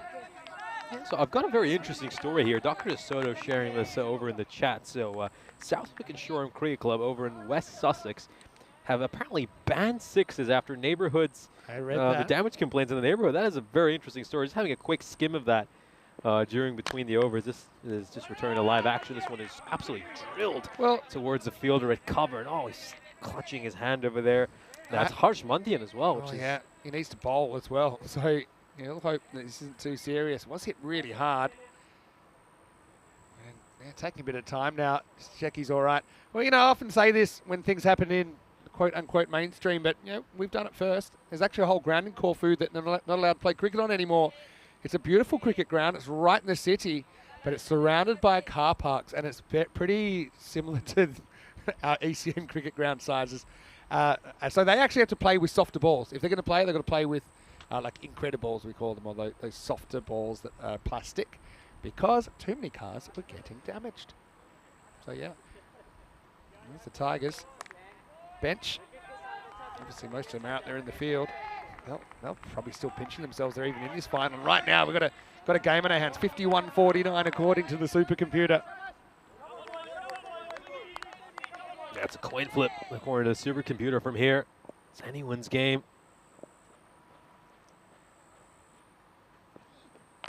Oh, well, another top edge, another 6. Well, Ali Farasat gets off the mark. Not particularly convincing, but good enough. Maximo. Well, really, technically, that's a Baximo and an Aximo. Accidental backwards Maximo. Ali gets half a dozen for his team. Yeah, Ali Farasat had no idea where that one was going. Just gets the top edge. Sucklane's a shorter delivery. Ends up proving to be rather costly for him. Of course, Sucklane, the second over was a little bit expensive in that over. Went for 16 runs. They do bring him back for this 6th. They say, mess with the ball, you get the horns. If you can try that short ball, there's a lot of ways it can work against you. Even if you do beat the batter morally, it can still cost you runs. Smashed. That was a brilliant shot. Really good shot from Farasat. He'll feel a lot better after that as well, because he hasn't really been in fantastic form in this tournament. He's very capable. He leads the side for a reason. That was bludgeon through the extra cover region. Brilliantly struck there by Farasat. I think that went through the line, through the extra cover. And we were talking about Farasat's form throughout this series. It probably hasn't been up to his usual standards, but we know he's a quality player.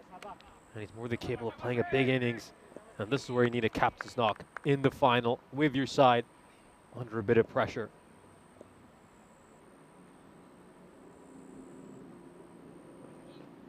Wow, that's short. That's going to be 6.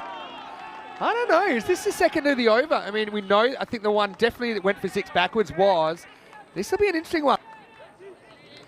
Because is it shoulder high or is it above shoulder? It's dug in from Sacklane. Let's have a look. He's out of his crease as well. I don't know. Oh, it's no ball. It's no ball for me. It's coming up. It's already head height. You could argue if he was all the up, if he was but it's where it would go at the well crease. over his head. Yep. I think that's a blown call for me. Had to be the second for the over. And in the end, it might cost him a wicket. Manan comes round to his left, and he takes the catch. Well, if I was the blinders right now, I would be annoyed. And there's probably other words I'd use, because for sure we saw 2 bounce in the over. It should have been no ball free hit. Instead, Farasat has to walk. Rough break, 67 for 2.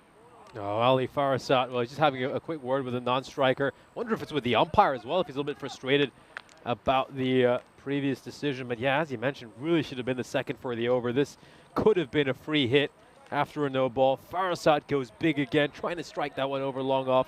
Manan makes no mistake, takes a terrific catch. And the second wicket falls here for the Blinders. They are 67 for 2. Farasat got off to a good start, not quite able to kick on and play the big innings he was hoping to. Sanko Veligamaki, though, he's been out there for a while now. 6 balls, made just 5 runs. Needs to get moving going as well. Brilliant catch by Manan as well, running to his left. He actually had a little sneaky peek about where he was on the field, which isn't easy because you had to take your eye off the ball and then put it back on. And a lot can happen in that fraction of a second. So here's Kuragota. Into stage left, Ketapult does push this one down the leg side. Thing is, they definitely had a look at it. They definitely had a good look. at that second one. And the thing is, the bouncer one's a funny one because if you come down the pitch, the umpire has to decide where would the ball have been if you were standing at the crease and you didn't hit it, basically. Anyway, up in the air. Another one that's holding up and another one that's caught. As Sanka goes now, the protractor breaks through. And the Blinders have lost a third wicket, 2 falling in quick succession, 68 for 3. Great catch out in the deep, well taken. That point. The third wicket falls here for the Blinders. 2 wickets in quick succession. Wickets coming in clusters for the Royal Tigers.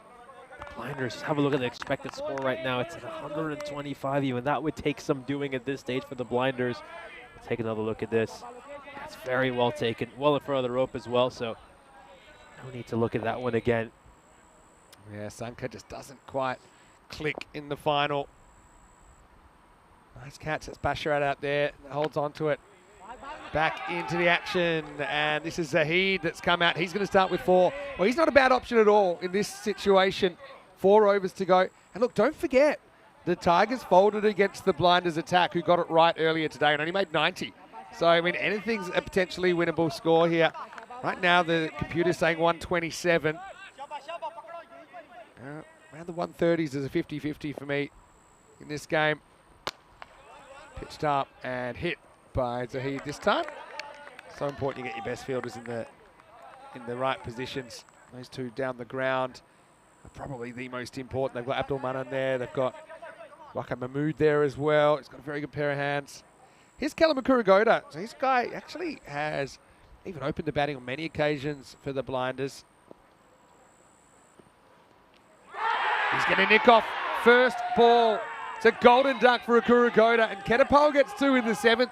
The Blinders now 73 for 4. Wow, what a wicket. Kedapal, he's had a sensational performance in the final. Gets another wicket, gets the all-important wicket of Kurigoda. And the Budapest Blasters are in dire straits. Golden Derek comes striding out in this fine Hungarian evening. And it's a sorry sight for any batter to be greeted by Derek. Another one falls for 73 for 4. Take another look at this ball. Oh, he's just not quite in control of that shot. Just trying to swipe at it. And he ends up catching an edge. It's well taken by Sufyan Mohammed. Right now you can see the win predictor has the Tigers at just 55%. I'd give them a better chance than that. That's a pretty good shot first up from Kajlap. He takes off with it. It was cleanly fielded there by Harsh Mandian, the captain. Showing no signs of blow to the hand he took earlier. Mandrake's wondering, is this the Tigers' year? I also like Mandrake saying he's loving player camp. Yeah, a little special treat in the finals. In the air. What a grab by Harsh Mandian. And he takes a bow. Why not? Kajla goes for a second baller. The collapse is on. This is what happened earlier between these 2 teams, but their tables have turned, and now the Tigers are on the prowl. What a catch by the captain to his left. And the score now is 73 for 5. Incredible catch by the captain in the final. Superb work, so sharp. He didn't have so little time to react to that. And well, there's Peacock Friday Derek coming striding out. It's certainly not something you want to see on this finals day. But a second player departs. Derek putting on his Peacock Friday garb and strolling out to greet the batter. We'll take another look at this. What a great catch. Down low, going to his left. Take a bow, son, as Andy Gray would have said. Well, he's got the Tigers faithful calling for more. That's a brilliant catch. There's been a couple of good ones as well in this innings. Let's have a look at what's coming up tomorrow. Hungary have a big day's work ahead of them. 4 matches on opening day for them out of the 5. Czechia and Romania here. Join us for ECI action. T10 International starting same time, same place. This time it's gone. Maximo to start the 8th. Zahid coming to the party. Need a big last 3 overs. I wonder what the expected score has come down to with that wicket. The 2 quick wickets were kind of high 120s. What is it saying now? Yeah, 118. All right, goes again. This is going to be touch and go. It's 6. Maximo just gets over Kedapal's head. Mandian, he's come on to bowl. He's gone for 2 Maximos. held on to the ball after taking that catch. He was willing, Abhishek, to get up there, but he couldn't quite climb the ladder. Had no more room to work with, so he's perfectly positioned. Blinders there. Nervous moments, no doubt. Bowled him. 6-6 and out. Zahid's going to have to go now. As 6 wicket falls and Manjian comes back, and he comes back hard. It's 85 for 6. Well, did he set him up for that fuller delivery with a couple of short balls? Looks like that. Bowls 2 short half trackers. They get hit for a 6 and then nails the Yorker. And the Blinders lose their 6th wicket. Yeah, perfect length. Really wasn't a great looking shot. I think sometimes you got to identify that it's a ball you probably can't get under. And he was a bit slow to recognise that. Still, does get a couple away. Zahid, 2 6s and a 4 in his innings of 17. 85 for 6. Now, Mutta Ikram has come back. He's come back to bat. Retired, not out, with some sort of an injury. Not a doctor, but he's back. He's on 20 off 15 to start, and he's facing Manjan. And first ball, it's going to go up in the air. It's going to slice over the fielders, running away to the boundary and 4. So Ikram is fit enough to bat in the end. Plays the same sort of shot that probably injured him in the first place. Gets a valuable 4 to the Blinders. Yeah, you can see he's still limping about a little bit. He was stretching his leg after hitting that shot. Ikram gets that one away to the boundary, though.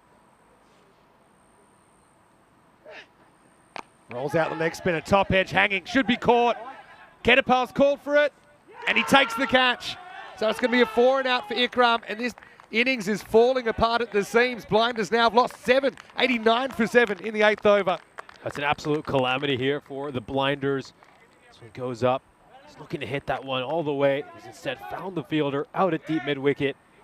And the 7th wicket falls for this Blinders side. This is really turning into a final I want to look away from. I think that's the last we're seeing of Ikram. They've got Manav Nayak available, the 12th man. And just you see that, looked like maybe a slight groin strain or something like that. It's quite a common injury, just where the top of the leg reaches the rest of the body, especially at this stage of the tournament. Cricketers are really prone because you tend to stretch that way a lot, and sometimes they're quite sudden stretches. That you can just twinge it. I think that's what's happened there. There's Ahmed Khan. Well, not a bad shot first ball, but picks out the fielder. Even that goes the Tigers' way, that they had the fielder on the right line. And that's the end of a pretty eventful over from Manjan. Takes 2 for 17 in it. It's 90 for 7 after 8. What a great position the Royal Tigers find themselves in, and it just shows you how much their momentum has swung over these last couple of hours. I mean, of course, you saw them right at the end of that second innings of the qualifier too. They were in all sorts of trouble, and then they turned things around in the last 5 overs, and since then they haven't looked back. They've carried that momentum into the first innings here as well, and the Royal Tigers look like a very different team to the one we saw this morning. They lost 6 wickets for 22 in 12 balls there. What a crazy couple of overs it's been. Oh, well, confusion. That could be out, you know. I actually think this might have hit the stumps. He bowled it. He actually bowled it at the stumps. The fielder I'm talking about, but I got a feeling he's out. He's already walking off. So have a look at this. That's one way to give the captain a message. Well, right arm over and out. And yeah, just checking that the stumps are broken with the ball. And I think they are. See, his right hand might have hit the stumps as well, but the first impact on the stumps is from the ball and the hand holding the ball. So that wasn't in the plans either. And, oh well, it's the dreaded diamond duck. It looks like things are really falling apart here for the Blinders as Diamond Derek comes out to greet the batter. Oh, wow. So 90 for 8 is so similar to what happened to the Tigers earlier on. even the score. I mean, now, even 109, I mean, probably take that at this stage. You got 8 down, you're potentially 2 balls away from curtains. Yeah, all the tables have turned in this final. Wide. There's another run, up to 92. Basharat won't feel it's a wide, but bowlers often create alternative realities when it comes to those calls. Yeah, 111. Computer's being pretty optimistic. I've been thinking maybe 50-50 to make 100 or not, the way things have been going. That's up, it's in the air. Another catch. They haven't dropped too many, and they don't drop this one. That's 9 down now, and Blinders down to their last batter. Tigers, when the going's gotten tough, they've gotten going. That's a good catch out there by Butler. 92 for 9.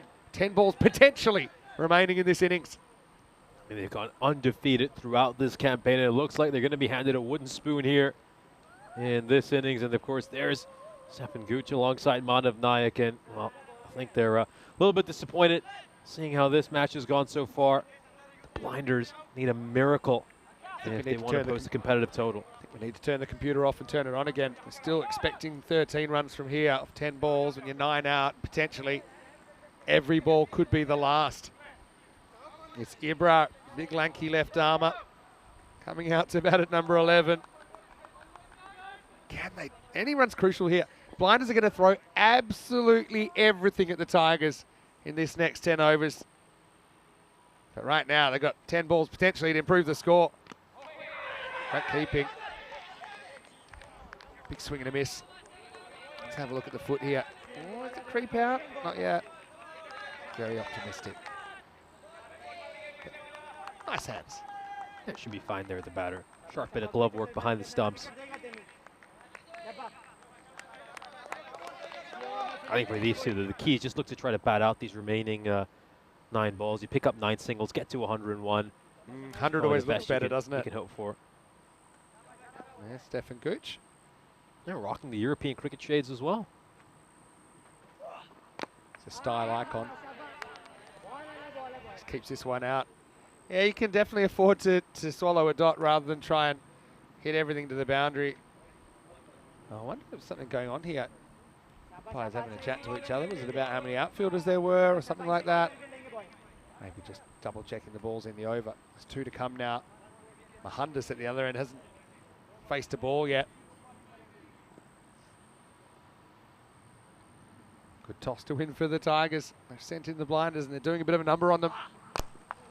That could have been curtains if Ibra missed that. It's good enough to get off the mark down the ground. 93 now for the Blinders.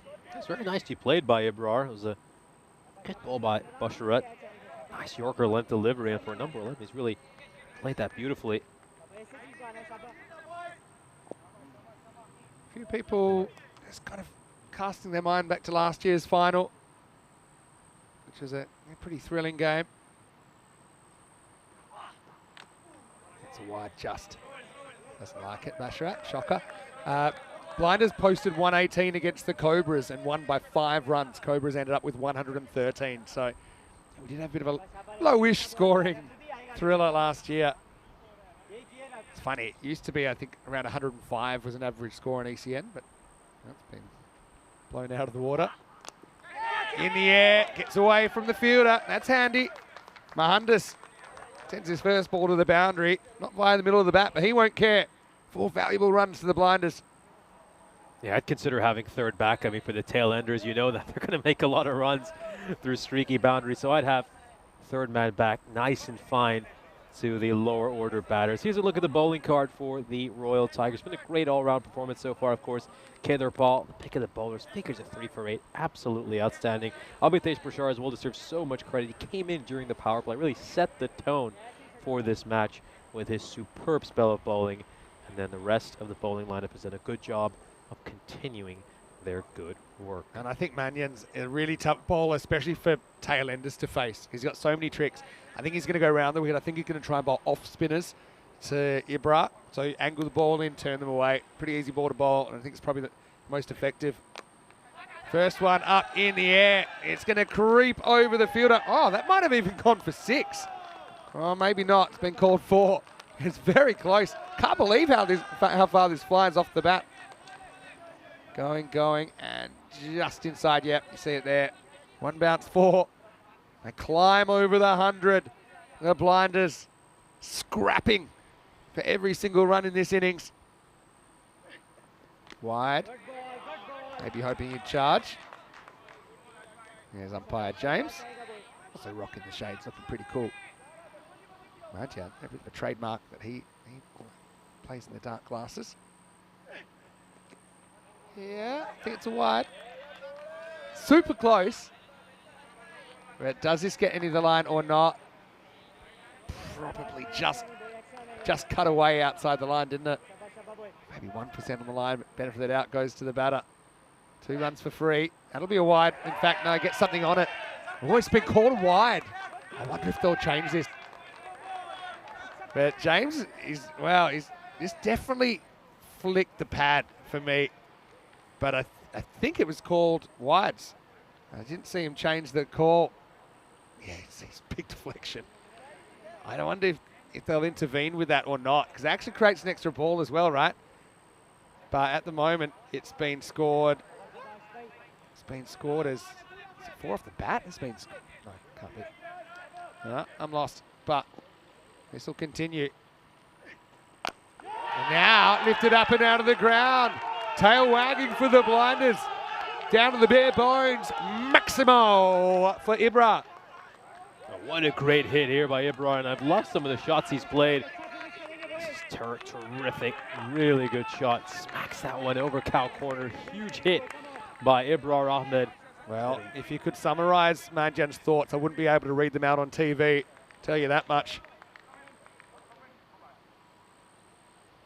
Yeah, that was a big call. And you just wonder if that really played with his head over there. Could just see it flicking the pad along the way, but it was given it wide. Okay, next one is going to run away for 4. So now they actually have made more than they made the final last year. So Blinders taking a bit of momentum at the moment. They're fired up. Still trying to come. I think it's been scored as 4 runs now. I think maybe they changed the... I still think it was off the pad, but at least it's the same result as if it was 4-leg buys.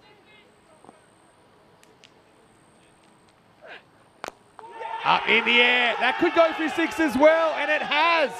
Maximo. Well, that's why the computer is super intelligent, because it said that they were going to get 120 something, and I said, I don't think so. But they're up 125. Doesn't matter how you get there. And Ibra has just suddenly started smoking him out of the ground. This one's bowled from far back. Yeah, it took the words right out of my mouth. This could be it, you know, because he did seem to take a bit of a charge, but was it a fake charge and he kept 1 foot behind the line? Oh, I think he might just get the Oh, this benefit is of the super doubt close. here. It's certainly going to be tight. Where do the bails come off? Is there anything behind the line? That's the one I think. I think it's exactly like the other one. I don't think you can really give this out. Looks like there's something ground behind the line. Not much. So he survives. Last ball coming up. 125. And 6 more makes it 131. Maximo. That's one of the better innings you'll ever see from a number 11 in a T10 match, as Ibra is going to finish on 23 not out, and he stops the collapse, stops the slide, and the Blinders, they wouldn't have dreamed of 130 when they were 92 for 9 with 10 balls remaining, but they rally, and we got a final in our hands. The Tigers will need 132 to get the trophy back. What an incredible batting display at the end by Ibrar Ahmed. He steps up in the final, and he has absolutely smoked the Royal Tigers skipper, Harsh Mundian. A great bit of hitting right at the end. You could just tell Harsh Mundian was absolutely rattled after that 4 wide. And here they are, the Blinders. I mean, this is a championship team. This is a team with winning DNA. And have they pulled themselves out of a tough spot and put themselves in the position to take a really, really special win in this final and make it back-to-back titles. I got to tell you, the cricket gods work in mysterious ways. And remember that I was sure that there was a second bouncer in the over that actually meant the next ball should have been a free hit. It wasn't. It caught as a wicket. And then I'm also, so they deserve an extra ball. They get an extra ball that they don't deserve in the last over, where I'm sure it takes something. In the end, it was scored 5 wides. I've just seen it. It's just scored 5 wides. So, yeah, it's funny how things can even out. Not always. Blinders, oh, they definitely hit some momentum. 33 come off that last over with 9 down. That's not a misprint. And they're thrilled to get 131, even though if you offered them 131 before the first ball, they probably would have felt that was slightly under par. Let's go back and have a look at a thrilling 10 overs. Garney had a life on 2. Wouldn't actually go on to hurt them too much, although he played some nice shots along the way. He got castled by a brilliant Yorker. Sucklane, again, I still think he bowls too short across the board, but, oh well. This is going to be an amazing final, really. I can't call it at the moment. That's the Yorker that got Garney. Ikram at the other end, again, struggled to get his innings going. He'd actually have to take a break during the middle. But the Tigers were well on top early. This was a tight one as well, but I think it was a good decision just sliding down. You look at where they were after 4 overs. They were 32. Then there was a burst of 35 in 2 overs. But then the crazy collapse came. 6 for 22 were taken. In fact, in the end, it was 8 for 25 in just 15 balls. But, well, we'll see the finish in a moment. It was something I don't think anyone saw coming. We're just taking a look at some of the highlights of some great striking here by the skipper, Ali Farasad. Of course, as you mentioned, he had that big moment where a second where the over was not called. Could easily have been a free hit, but eventually he was caught on a ball that could have been a free hit, probably should have been a free hit. A great catch by Abdul Manan off the bowling of Sucklane. We then see Akuragoda get dismissed shortly afterwards. He'd depart for a golden Derek. What a trouble to scorers. Omar Zahid would come in. He hit a few good-looking shots, made 17 to 5. We're just having a look at the wicket of Kalam Akuragoda. Sufyan Mohammed taking a good catch to get rid of him. Zahid, as I mentioned, hit some nice-looking shots. That was a terrific catch by the skipper, Harsh Mundian, to get rid of Usma Kajla. And take a look at some of these strikes there by Omar Zahid. That was a big one that just went over the fielder's head, and then he was cleaned up by a great ball by the skipper, Harsh Mundian, who would be involved in the action. Of course, he bowled that final over, which went for 33 runs. Yeah. Off the batting of the number 11, Ibrar Ahmed. Shows what I know as well, because I still think Mandian's pretty tough to deal with if you're a lower order batter, just because he's got so many tricks. But Ibrar didn't care, just started blasting sixes. Again, can't wait to see that. That's not a great sight though, Ikram going off. I highly doubt whether we'll see him in the field. I think Nayak will probably come on as a sub. This was one that I probably was going to go over the stumps, but in the end, it was well taken by the bowler. That was Waheed, went for the dreaded Diamond Derek. As the Blinders bench, they were quite pensive at that moment in the game. And things, to be honest, they were just going to get worse. So, yeah, they lose 8 wickets for 25 in 15 balls. And that's a proper collapse. I said that's the thing about collapses. You never know when they're going to come. But this one almost went for 6, actually. Then we had this one, which definitely hit something, but it kind of evened out that one earlier where we thought they should have had an extra ball. And by the way, that extra ball goes for 6. At the end of the innings. So Mandian, like I said, you wouldn't be able to print his thoughts in the newspaper. But the Blinders, they just fight and they fight and they fight. These two teams are not going to give an inch. But how about that? The only time I've ever seen a number 11 take an over supersonic with 33 off the last. They go from 98 for 9 after 9 overs to 131 of 10. And it's game on here at the GB Oval. Certainly is game on. What an incredible display of batting right at the end. And the Blinders will certainly carry this momentum into the second innings. Look at that big team talk. A hurrah at the end. And they will be pumped up thanks to Ibrar Mohammed's heroics. Here's a look at the scorecard. The top scorer might be Mutay Ikram with 24 of 17, but the biggest story is Ibrar Ahmed right there at the bottom of your screen. 23 runs of just 9 deliveries. He hit 3 sixes and 1 4 during that innings, taking apart the Royal Tigers skipper, Harsh Mundian, who really lost his head in that final over, made a number of mistakes, and his over went for 33 runs, absolutely swinging the momentum of this game. Keep in mind, they were 92 for 9 with 10 balls left in this match. We thought they might get pulled out, and that if they even get to 100, it would be a great accomplishment for them. But 100, well, they end up with 131. They've got a competitive total on the board over here. Meanwhile, we'll have a look at the figures for the Royal Tigers. The pick of the bowlers is Abhishek Khetarpal with figures of 3 for 8 in his 2 overs. Abhitesh Prashar bowled superbly as well, 1 for 14 inside the power play. Really set the tone for the Royal Tigers.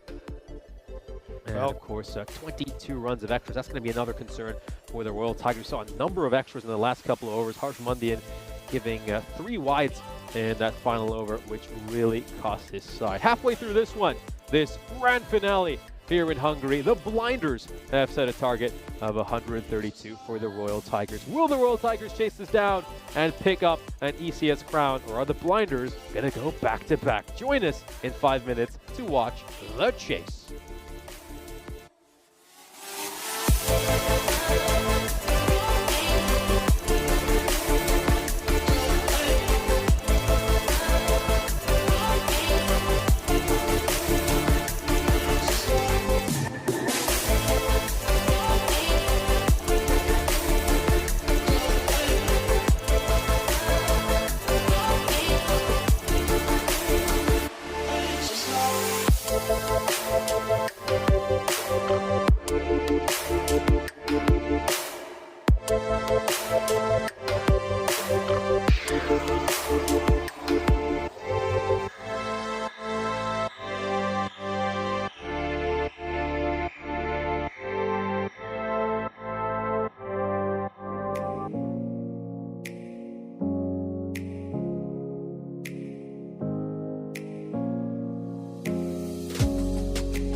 This European Cricket Network event is proudly brought to you by HCL Software and Paramatch.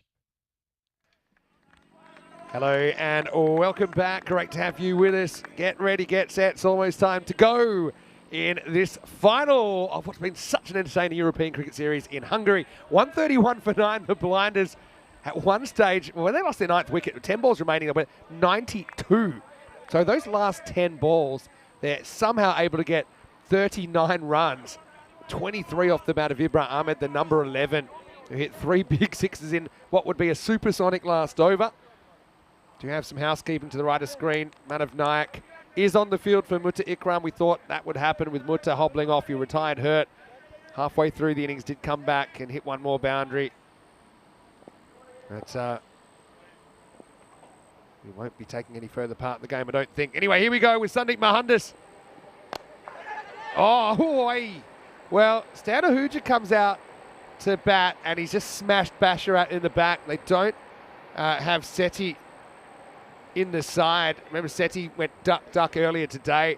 This is a big in-changer. And, well, couldn't get out of the way.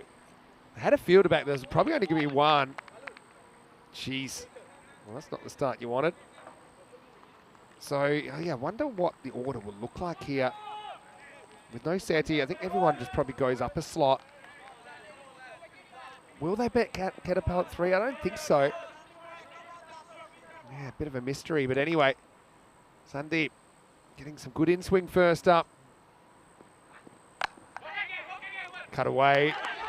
Decide to go on a slight fumble. Wow, did that hit the stumps?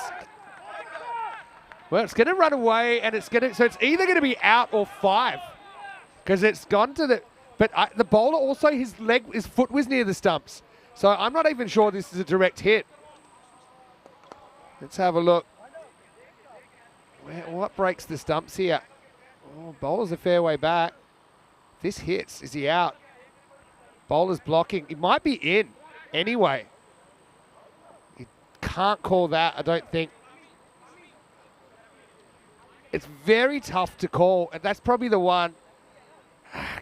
Is it out? You can see the line there, but it's very messy. It's very grainy. The bowler's blocking it. I actually think it might be out, you know, but is there enough evidence to make the call?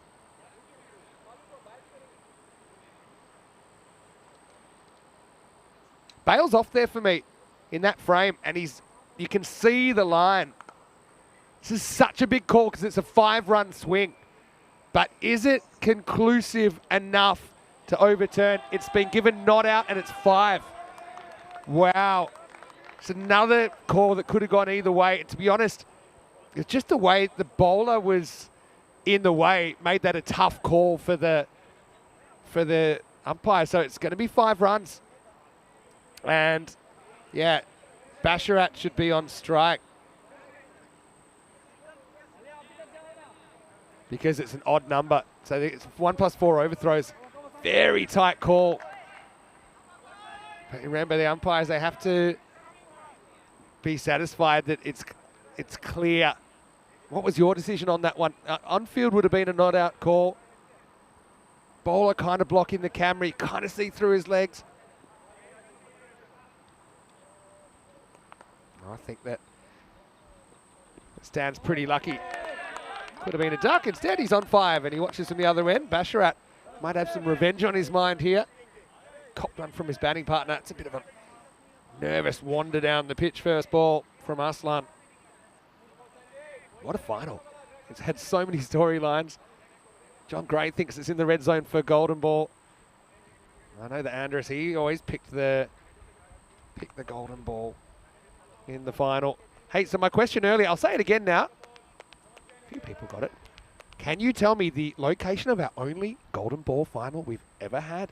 Put it in the chat. Let's see who gets it first. A bold, big in swinger. I think with Sandeep, he does swing the ball a lot, but he's one of these bowlers, it does swing from the hand. So I mean, if once you've seen him a couple of times, you should be playing for it. Some bowlers, probably it's a little bit more difficult when some bowlers swing it more unpredictably. So it only swings kind of in the second half of its journey down the pitch.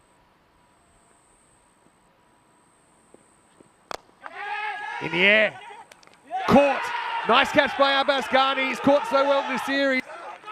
And Basharat isn't going to go any further. Was hit reasonably hard, but didn't have the elevation to go for 6. Abbas Ghani in the way, and the Tigers lose an opener. It's 5 for 1. You know, that's another thing. It cost him 5 runs, that call, but it did put Basharat on strike. Otherwise, he probably wouldn't have been. So, you know, on probably boundary hittingness, Basharat's probably the more dangerous, and he's been the better performer on finals day. He walks away with the bruise. And a Peacock Friday, Derek. The score now 5 for 1. Good catch, was low down. These can easily bounce out of your hands. Need to have soft hands, but also hard enough to absorb the impact. Sandeep, he gets a wicket, and Abbas gets a free lift in the huddle. Now, first ball, this could be out as well. It is. It's 2 in a row. Wakar Mahmood promoted to number 3, but he goes first ball. Wellagamage with the catch. And so Mohandas goes bang, bang to finish the first over. They lose a 5, but they get 2 back. It's 5 for 2. What a good catch. Again, I thought he might have run under it a little bit. Didn't have to rush it. It was always going to reach him. I like Mahmood's approach. Waste no time, power play, sent up there to do a job. But he picks out the fielder. So they've only got 2 outfielders at this stage. They're both brought into play. And yeah, they lose that 50-50 call, but they get 2 wickets at the back end of the over. 5 for 2. Mohandas finishes the over and is on a hat-trick when he returns. I'm sure he'll come back in the third. 2-2-5. Mentioned earlier, it's our 6th longest streak without a golden ball. It's coming. Maybe not today, maybe not tomorrow, but it's coming. And look, I'm off for a few days after this. I'll be doing Croatia at the end of next week. Friday, Saturday, Sunday. I'd like to have a fresh count.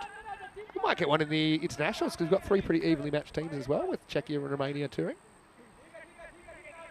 All right, now they've gone for Jayakumar. You know, obviously feel it's too early for Prashad. They just want to keep him in the back pocket. But for me, wicket falls anytime, 4th overall once. You've got to get him out there. Kurigoda shares the new ball on this occasion. He's had more twists than a ball of yarn so far this final. John Gray says, Portugal. And he's absolutely right. Golden ball in the dark. Shot, really good shot. Now let's not count out Stan's hitting ability. Picks that up off a length, very compact. He does hit the ball a long way. I know he's more of a technical player, but he definitely has what it takes to succeed in this format as well. Maximo for the Tigers. Their only run so far are 5 and a 6. And if you had that on your bingo card, I'm impressed. 2 wickets, a 5 and a 6. No ones or anything like that in the first 8 balls. Oh. This one's going to be not a wide, which probably thinks it goes over the stumps here. It was a reasonably well-directed bouncer. If it misses leg stumps, wide, but yeah, it's over the stumps. It's a good call. I know in the first innings we had a couple of talking points. One was the fact that we thought it was a second bouncer in the over, should have been a no ball, wasn't called, resulted in a wicket next ball. In the last over, it appeared to take a deflection off the pad. It's called 5 wides, but that's 1 call for each team. This is off the pad, it gets through the keeper. Gets a finger on it. Brilliant fielding. Where'd he come from? Just Supermaned it. This is what it looks like to put your body on the line for the team. Brilliant work down there from Waheed. Yes, I mean, 2 calls that I think the officials will be disappointed they didn't get right, but like I say, it even out. And even that one there, 50-50, a lot of people have split opinions on that. Down the ground, Ghani. Oh, jeez. Brilliant throw, made him work for it. Jayakumar, the batter. Jayakumar does the backing up. Again, you got to run it in this form of the game. If that hits, it's out. Oh, jeez, it was close as well. It was really close. What a shot from Ahuja. pounces on that. It's probably chest high. And what a brilliant pull shot. Snaps into action. Maximal 6 runs. Gonna check the height on this. I feel definitely wasn't above shoulder when he hits it. That for me is probably okay. Don't think it's above the shoulder. If he's standing at the crease, probably hits him in the shoulder. But a brilliant pull shot. It's kind of forward pressing and then just kind of rocked onto the back foot. Excellent horizontal bat play. End of the second over, 19 for 2. Hello to Ramesh Satheesan. I'm sorry that you won't see you in action, Ramesh, but I know that you should be part of that Romania squad for the ECC, and you can see that Group B contains Hungary and Romania. Check out the other team this weekend. They're in Group 2 of the Challenger Division. Remember, promotion, relegation. So there's 2 spots up for grabs in the Premier Division next year for the top 2 performers on the left of screen. The bottom, just one team will be relegated from Premier to Challenger next year. So a few extra storylines. In the air and 6. Good shot, really good shot.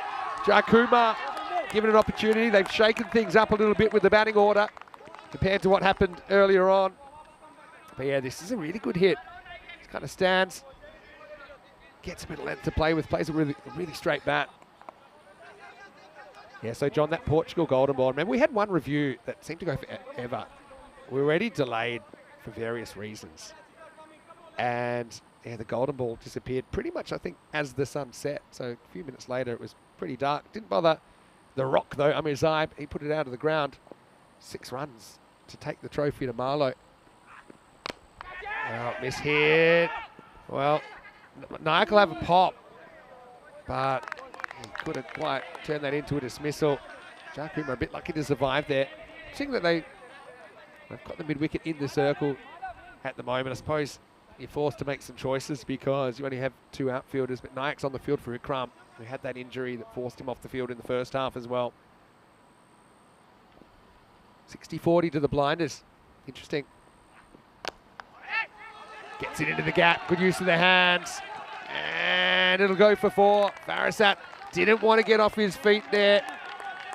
And he could never outrun the ball. Just watch this. I wonder if this is deliberate or not. Ahuja just goes a little bit inside out at the last moment and opens the face and gets it into the gap. It might have just been a good fortune. See how he just kind of opens the face. If he has done it on purpose, that's top class stuff.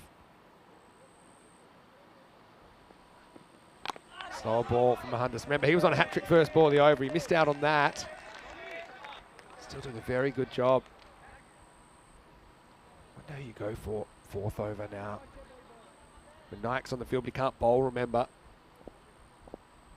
His leggies have been pretty effective over the last couple of series. Cut shot in the gap again. Good placement. Ahuja is stepping up in the big moment here. Moves to 25 off just 10 balls.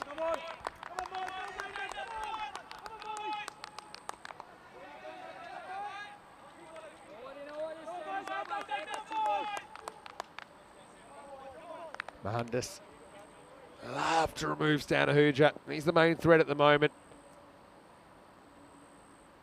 Not a good ball. A messy swing from Ahuja. Almost tickles it, but will be re-bowled. Mandrake's asking, was there one when Rico was commentating? No, that wouldn't have been a final. You might be thinking of a finals game. No, Eliminator 1 in Malta. Started last year was a golden ball. What a 5 in that series. 6 runs, that's a monster. Ahuja coming to the party. That was Big Daddy territory. End of the power play. Mahandas goes off the rails in the 3rd. 22 come off it.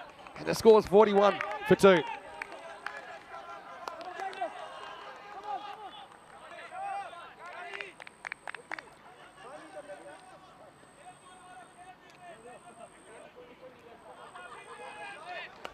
Vinny Sandu here, Mr. Maximo for ECN, and joining me in the box with the exciting conclusion of this one is Nishay Bhatt. Yeah, what an eventful power play here. I mean, we've seen it all. Had a big run-out moment as well. Seen some great shots as well. I mean, when you saw that moment with Stan Ahuja earlier, I mean, in real time, I thought it was on. I mean, I had my finger raised here in the commentary position, but wow, so much has happened in this power play. It's been an incredible final so far. It's certainly delivered. I mean, we saw a sensational first innings where it looked like the Blinders would even struggle to get to 100. We saw 33 runs scored in the final by the number 11, who prior to this match had only 7 ECS runs to his name. And it's just been incredible. It has been a gripping viewing. I mean, it's been so topsy-turvy. The momentum keeps swinging. And it's been a joy to watch. Really has been. And these next 7 overs are going to be incredible. Tigers back on top, but only by a nose. Good first ball from Wahid. Gets it up in the block hole. You look at the balls that take wickets. I'd love to do a pitch map of balls that take wickets in ECS. So many are on that Yorker length. So many. You know, you can take wickets with other balls, but there's probably a bit more of a variation if you bowl a length here. You know, the miss hits might get caught, but the non-miss hits travel a long way.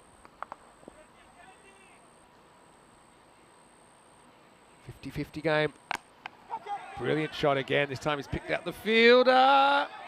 And a little bit of a Tortuga. Eventually it's handled out there by Ahmed Khan, who's struggling with the sun as well out there. Hello to Ian Latin. Nice to see you, Ian.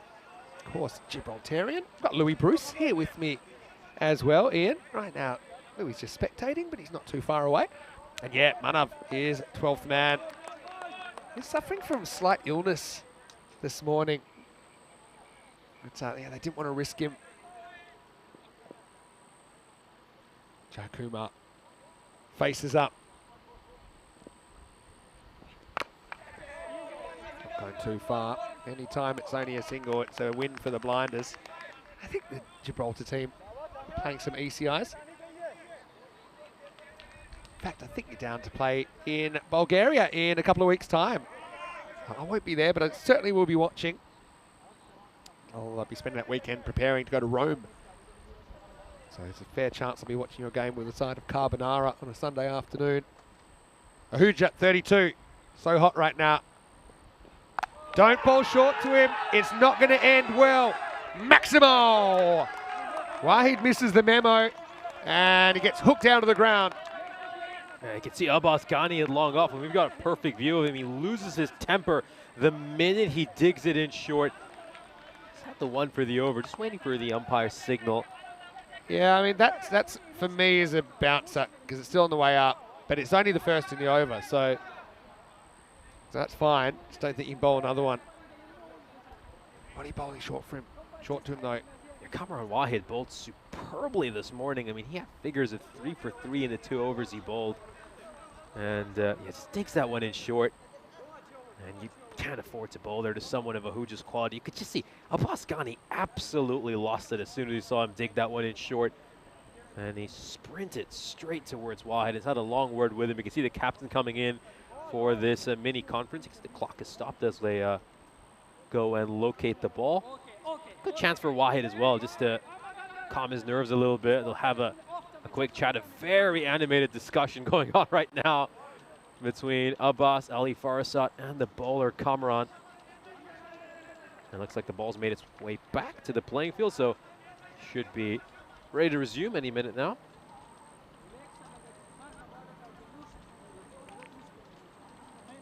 Now, I love this comment here by Ramesh Satish. Stand shots are as slick as the suits he makes. I mean, you would know that better than anyone. I do.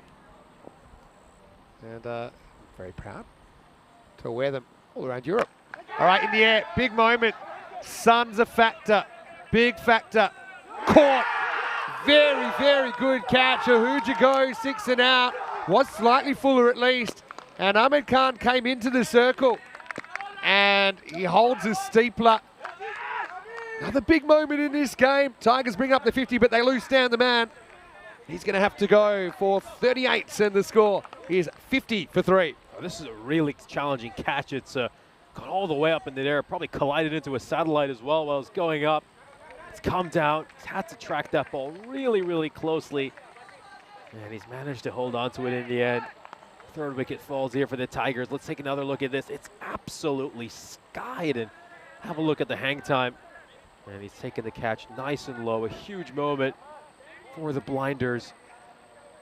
Yeah, catches win matches, and that was a big one. Because Stan was off to the races, 6 boundaries. 4 sixes and 2 4s. And a 5, actually, in that 38. Yeah, still no Prashar. I mean, obviously you were talking about promoting him up the order, and he would have expected he would have earned that promotion. But get to see him or Manon.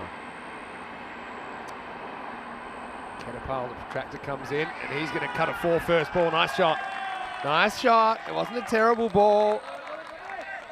Yeah, I got to say, I'd err on bringing him in earlier than later. You know, I think it's a good opportunity. Still got Ketapal up your sleeve if he doesn't come off. But, yeah, I suppose they've got a different way they want to use him. End of the 4th over, 54 for 3 after 4. And have a look at that, right on that golden ball line at the moment, just ahead. But plenty of cricket still to come. Have a look at all those wickets going. And with 9 out, you'd think there's no way that worm could go up in the last over, but somehow it does. Here's the Brains Trust. Jai Kumar and Ketapal trying to take the game forward. 13 and over required. Abbas Ghani to bowl. He's been a bit hit and miss with the ball lately. Was suffering a bit of illness himself during the week. In the air. Caught. Miss hit from Jai Kumar. Now surely we'll see Prashar as Ghani breaks through with his first ball. 54 for 4. Yeah, great start for Ghani to his over. He's obviously been very animated at long off throughout this innings. And he's taken a wicket here off his very first ball. 4th wicket falls for the Royal Tigers, and it's Prashar gonna have to pull off another incredible knock here to try to get his side over the finishing line. Well taken catch, that extra cover. And the Tigers have once again dug themselves into a hole. And it looks like it's Mundy, and it's the captain, so still no Prashar or Manan as well, who batted superbly in that previous match. The captain has come out in this tough situation for his side. And it's super interesting because we didn't even see Mandian batting in the top 6 at all in that last game. Preferred Manan in that position, so it must be to do with they want certain batters batting in the second half only. And those batters are probably called Prashar and Manan. But I don't see why you wouldn't. Yeah, why you wouldn't bat Prashar now. Maybe it's that they like the finish line being in sight when he comes to the crease. Mandian's certainly a very good player. First ball, pretty well handled there from Mohandas. One thing is that ever since ECN has been in play, all the fielding sides have had to improve. So all the teams have put so much focus into their fielding. It's certainly been the case here. You look at the way that these teams are running around the field and backing each other up, dealing with awkward bounces as well. I mean, a lot of the fields in Europe are difficult to field on, can be a bit unpredictable. And it's been a real boost. And by the way, it's our birthday on Monday. I know that we're off, but we have to tell Rico and Charlie, maybe get a cake, blow out some candles, because it's 5 years since our first ECN broadcast in the ECN era. 29th of July. Down the ground. Willagamage does really well. He's pretty straight to start with. Keeps it to 1. I will say there were broadcasts before that. We had a test broadcast. We did cricket on ice in early 2019. It came out a project called German Cricket TV. So there was a lot of German content. A lot of it wasn't actually live streamed. It was just highlights and things like that. But Back in the old days when they, of course, have the founder Daniel West and James Cantor, and of course Jonty going around with their camera and filming cricket. The old days and strapping GoPros to everything that could move or not move, like stumps and umpires and players, and yeah, it's crazy how far we've come. But yeah, along with Spring Media, who have been wonderful partners since 2020, we've come so far. Right in the air, skewed up. Oh, it's brilliant fielding. Came hunting for a catch. Had an accidental collision here between Ketapal and Ghani. I think they were both watching the ball. But this is a bit of a nasty one, actually. They're both watching the ball. Last moment, Ketapal sees him. Obviously nothing in that. And Ghani's pretty tough. He's just going to shake it off. Yeah, that's quite common, actually, when the ball goes sideways and the runner and the bowler are fixed on the ball. Last ball of the 5th. Thick edge. Oh, almost turned that into a brilliant catch. Did Zahid. Gets a fingertip to it, but it runs away for 4. And that'll finish the 5th over. 62 for 4 after 5. Well, let's have a drink because it's hot out here in the kitchen.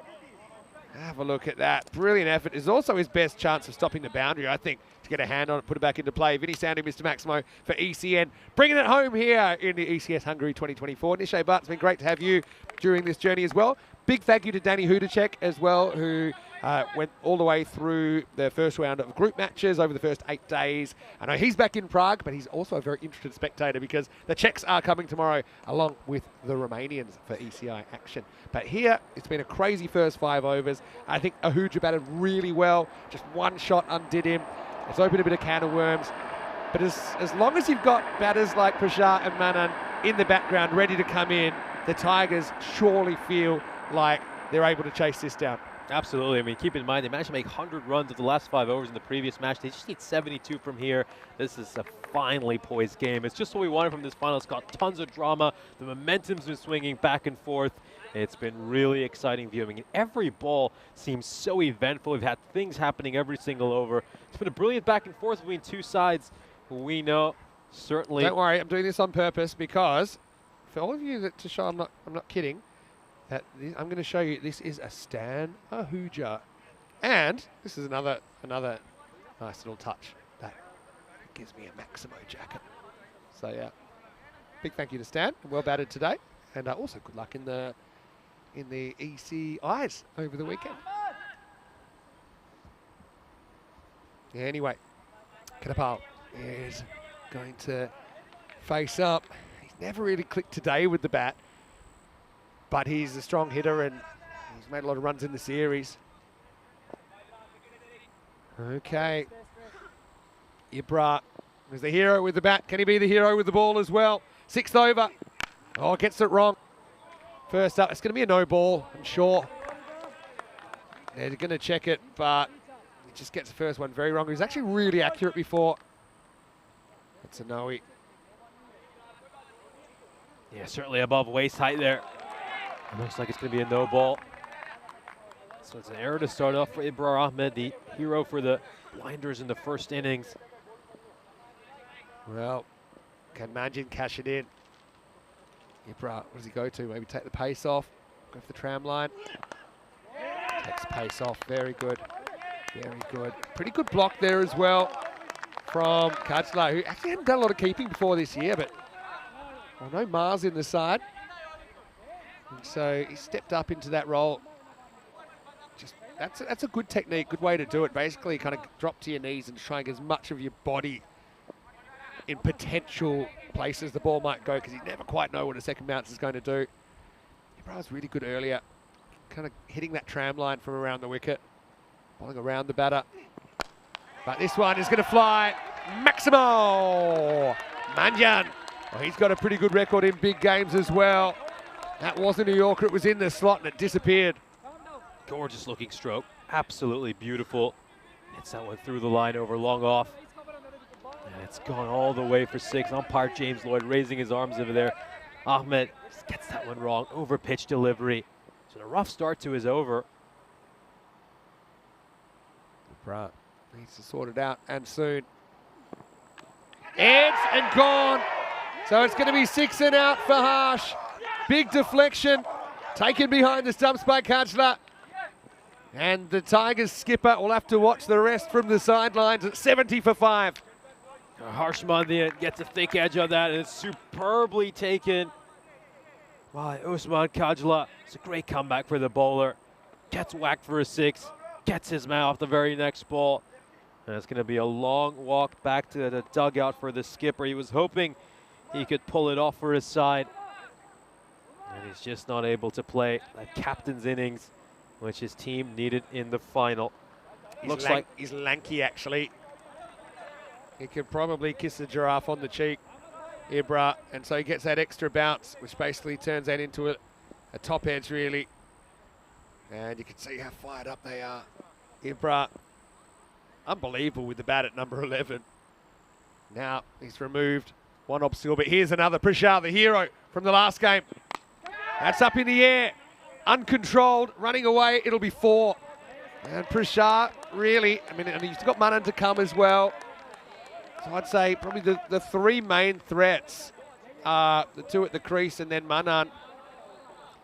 1, 2, 3. I think the blinders get home pretty comfortably, but yeah, that rate required, it hasn't really moved too much from where it started in the 13s. Yeah, it goes at this one hard for Shar. Even though he isn't quite able to direct it where he wants it, it still goes away for a 4. Interesting, he's still around the wicket. It's an unusual angle. Oh, that's in the air, and it's pretty well stopped again. Gets the body in the way. This could have easily carried all the way to the fielder. Well done by the blinders for keeping that in front, just a single. Yeah, good captaincy by Ali Farasa to have that fielder very fine at deep third. I mean, a lot of sides have been extremely reluctant to deploy a fielder there here in Hungary, but Farasa probably taken note of a few trends we've noticed here. So he's actually on the European Cricket Network. He's almost a specialist in that position as well. He's plays at both sides, and now he moves for the right hander, but he actually reads the ball really well. We almost saw him pull off an impossible catch earlier. Big swing and a miss. Ketapal loses his shape there. Watch him looking at the clouds on the follow through. It just hasn't worked today. I wonder if there's a point, if he can't get going, that you strategically bring Manan to the crease. Those were the two that finished things off before. And it was actually, ironically, Ketapal getting out that kind of sparked a resurgence. I'll be hoping that the protractor can do it himself, though. 6 overs down, it's 75 for 5. I guess the risk there, though, is if you do retire him out, if Manan were to be dismissed, that's it, you're in trouble. Yeah, you're running out of batters. A good time to have a fake injury. Use the old Corey Rutgers tactic, limp off. Yeah, Corey told me. He put that in his list of dubious tactics in the red book. Anyway, so your contact lens has fallen out or something. Anyway, here we go. Over 7. Bashar in the air. And he's gone. Abbas takes the catch, running to the right. Akuragota with a big wicket. And the blinders trying to turn things around. Prashant, the hero of qualifier 2. But in this one, he'll have to go for only 5. And the Tigers are 75 for 6. Huge moment, massive moment, potentially game-changing moment. This could really, really put the Royal Tigers in all sorts of trouble. Prashar, the hero of the last match, has to depart having made just 5 runs. Lightning's not going to strike twice here for the Royal Tigers. It's now down to Manan and Kaderpal to try to salvage a result for the Tigers in the final. Otherwise, it's going to be back-to-back titles for the Blinders. If the Blinders do win this, then one day, 20 or 30 years at Blinders Stadium, there's going to be a statue of Ibra for his 33 off the last over that he was able to get. Prashant just doesn't quite get this out of the screws. Catches win matches. Fielding. There's such a focus now for these teams. Abbas made that look easy. It wasn't. Manan, last recognised bat. He's going to horn one out of the ground. Well, this game is very, very much alive. Manan just swats that away dismissively. Maximal. 6 to get him started. Oh, great power. Incredible hit there. Strong bottom hand. He smashed that one a long way into the woods. And the great thing about the Royal Tigers is despite losing the wickets, they've never really let their run rate drop. It's always been hovering between 13 to about 13.9, what it is right now. Interesting. Manan still has 4 balls left in this over. Swings and misses this time. Well, that's a good ball, I think. Doesn't go outside the tram, it's inside. It's only maybe for height. I don't think that's a standing touch and go. Yeah, I think it's I don't think it's a fine bouncer. ball. Yeah, I think it's shoulder height, not above. Oh, what a good ball. Actually gets through the keeper as well, but gets a bit on it. I think it'll be a bite. I don't actually think it got anything on the way through. Maybe about to hit the ground trying to jam down on it. It was pretty close to knocking out leg stump though. And it's come back really well since getting hit for a 6 at Kurigoda. Pulls a really nice shorter delivery, just around shoulder height, and then nails a perfect Yorker to Manan. What a crazy game. Love that Mandrake's asking, how many tattoos to get all the ECN merchandise? How much body space do you got, Mandrake? Another swing and a miss from Ketapal. Can't get going today at all. And also like that Alden Pinto, of course we saw him for the Royal Eagles during this tournament, said he thinks that Prashant is a Hungarian Lance Klusner. That's a very good shout. Lance Klusner, he's come in for South Africa, go down the order. And that one probably will be the one. Oh, unless Well, it's called a no ball, so they must have called that other one. This one looks above to me. Yeah.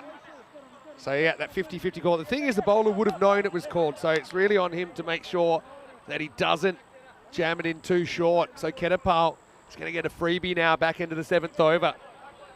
I can think of another reason Prashar might be the Hungarian Lance Klusner, but it's not a very kind reason. Wow, shot. Well, it's funny when you don the immunity cloak, what you can do. And Ketapal hasn't timed a ball in ages. He slammed that one over cover. Maximo to finish the 7th, and it's 89 for 6. Ketapal's a quality batter. He's taken a bit of time to settle in his innings, but he's seen enough balls now, and he's got to start accelerating. Finally hits a good shot. Just clears that front leg to get that extra room to bring that bat down quickly. Here's a look at tomorrow's matches. Of course, we got an ECI weekend. Big Saturday for Hungary. They'll have a quadruple header tomorrow, playing in 4 matches, a couple each against Czechia and Romania. And then, of course, the tourists will be playing each other in our lunchtime match. So really looking forward to the start of the internationals. Should be a great weekend. 3 very evenly matched teams, but of course, still got plenty to play for here in this final. 43 runs, lead of the last 3 overs. Oh, leg glance, well fielded. Going to go the long way. Good backing up. They all form a queue. Probably worth a pop. They get a single. It's a bit lucky, actually, for the blinders. It went to the field. It could have easily gone either side for a 4. So just have a look at that rate required. About 15 and over from here. So let's see if they can win the battle with 15 here, the Tigers. Ketapal and Manan, last of the recognised. I know the other guys, Sufyan's not the worst. Bala likewise, but I won't want to leave it to them. In the air and 6. Really good hitting. Oh, well, that free hit's just woken up the protractor, who smashes that one straight down the ground for a Maximo. Great hit. Fantastic shot there by Ketapal. Goes a little fuller here. Gani, he hasn't quite hit that Yorker length, so it's overpitched. Gets underneath it, the batter, and sends it straight down the ground. Oh, misses out. Let's have a look at the width of this one. Gani challenges him outside the off stump. No, it's well inside. Well bowled. What a great shot that we have to say by Ketapal. Just the amount of times he's lost his shape. I think he's trying to Yorkers on the stumps. Yorkers on the stumps, and hope he misses one. Keep it simple. Hit the Yorker. Not really on the stumps, but not a bad result for the blinders, only a single. Yeah, it's tough to get those up. Wishful tosses away.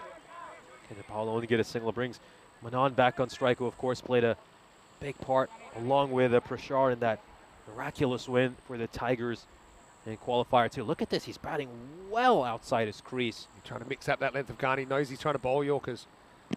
Yeah. Thing is, you shorten the pitch, shorten your reaction time. Clunks into the pad. Pretty optimistic LBW appeal. And just a single's not a bad result for the blinders. You just take a look at this. He just steps back inside his crease over there. Right before it's delivered, just trying to throw off the bowler a little bit. Doesn't quite work out for him in the end. Wasn't particularly still at the point of contact. Get the wide call this time. I think this is a good call by the umpire, but ooh, well, I mean, on to come back off the pitch. On second viewing, maybe catches something along the way.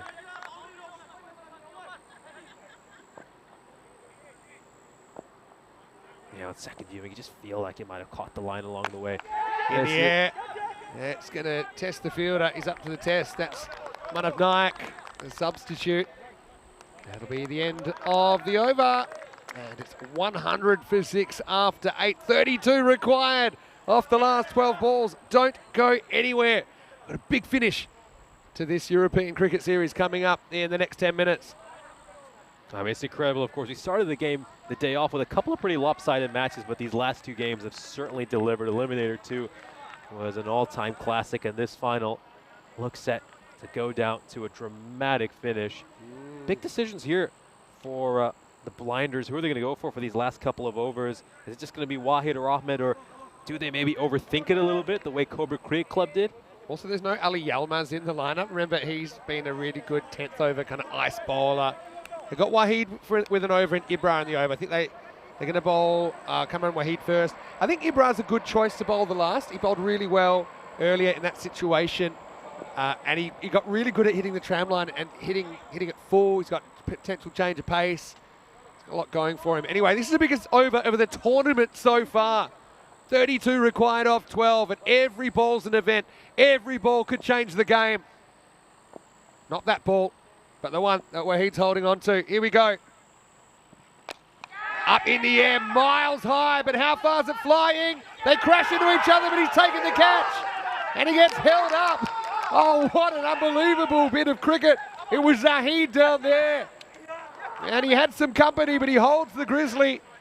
And that's his 7th wicket now, 100 for 7. Wahid with another important wicket for this Blinders side. He's picked up so many wickets in opportune moments for his team, and he gets one when it really matters. That is going to be the end.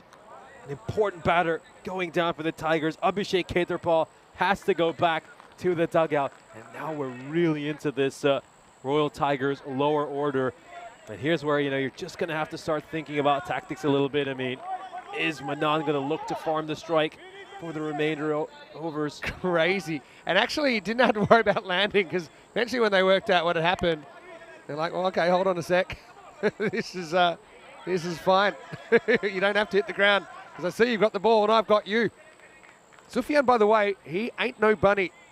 This guy can bat, and he's come in basically as a specialist keeper here, so they're not really expecting him to do anything with the bat. But he's in the cauldron now. It's a bouncer first up. Straight at the square leg umpire, who gives that a wide, so all right, loses his bouncer as well. I don't know.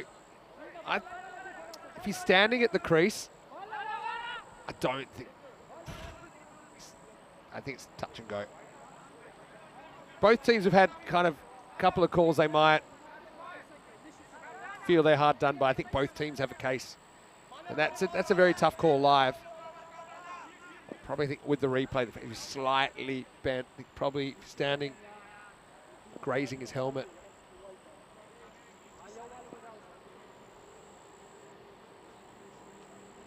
Sufyan, he's awake now. The ugly looking swat there, but not handled. Everyone's yelling relax, but everyone's yelling it in a panicked way right now. This is going right down to the wire. But it's a decent outcome for the Tigers. I mean, it gets Manan back on strike, and I think obviously Mohammed, as you've mentioned, he's someone who's capable of hitting a few big shots, but Manan's a recognized batter here, and you want him on strike as much as possible.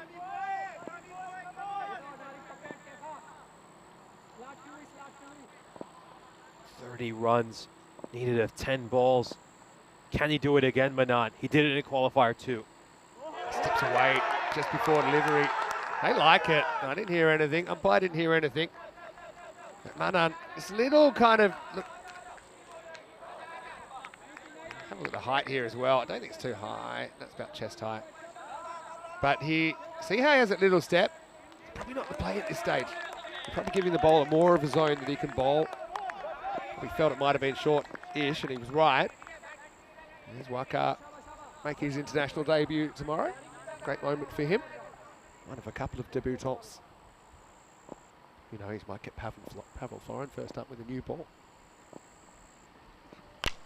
No full toss, hit hard, hit into the gap.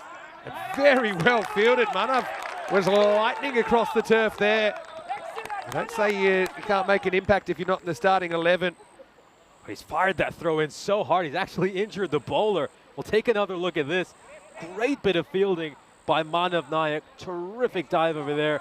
And he fires this throw back in. Oh, just struck the bowler right on the side of the knee. That is so painful. Incredibly painful.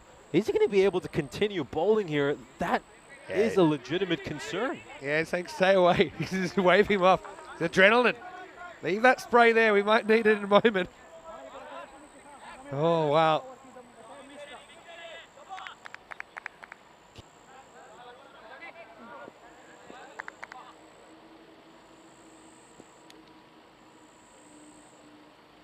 Wahid, 2 to come in the 9th. It's wide, only just, sneaks away. And once again, we'll see Manan steal the strike back.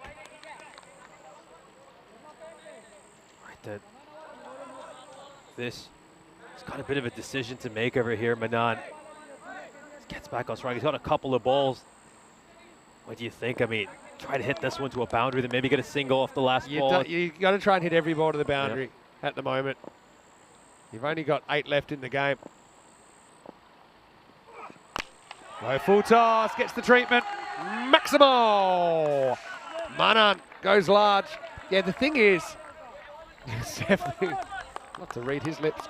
No, but even now, I know you think, okay, take the strike, but I think you've got it. If you think you can hit for 6, you do. Yeah. And there's other ways you can get the strike back in the last over. I would say if there's a really good ball, you don't have to try and hit that for 6. You can eat a 1, you can live with it, but I think you are looking primarily to find the fence here. Wahid 2 for 23. Last ball of the 9th coming up. Well, this could be a no ball. We just have to have a look at the square leg umpire. We've already seen the 1 bouncer for the over. It has to be. If we had 1 called earlier, then it has to be the 2nd. But did we have 1 called? There were some that were borderline. Yeah, it has to be, yeah, because that one that we got called, I thought might have been not quite a wide. I mean, this is going to be a no-y. There's no way it can't be. But it kind of mirrors the situation in the first innings, right? Where the blinders didn't get the benefit of it. But yeah, it's going to be called. There's the signal. It's definitely above the shoulder.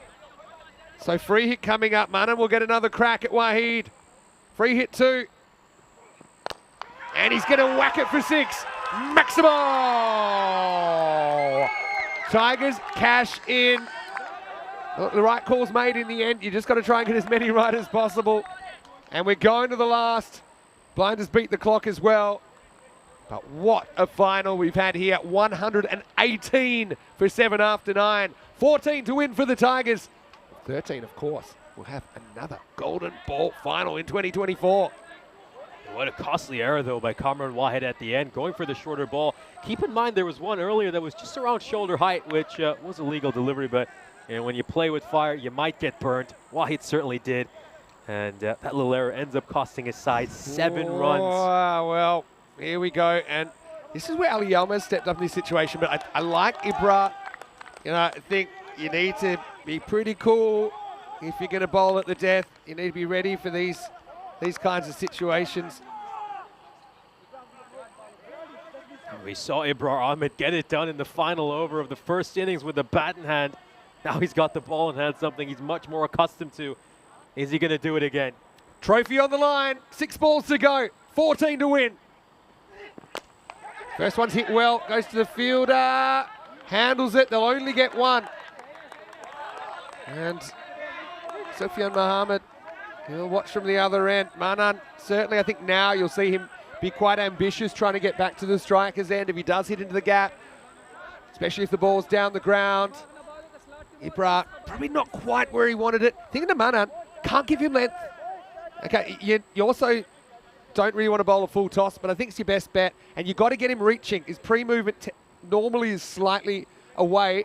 So Ibra needs to look at that big blue line and pretty much aim to bounce the ball on it. The line on the left of the screen. Here we go. 13 off 5. A slow ball, well blocked. Well, now they're thinking of 1, but they shouldn't give up the strike now, Manan. Geez, you've got to have some pretty big coconuts to bowl the slower ball at this stage. And it wasn't what Manan was expecting, but you saw the pre-footwork was all there, those habits. When pressure's on, you kind of regress to your habits. And Manan typically gives himself room, and that's what he's doing. That's why I think it's so important you don't get too straight to him.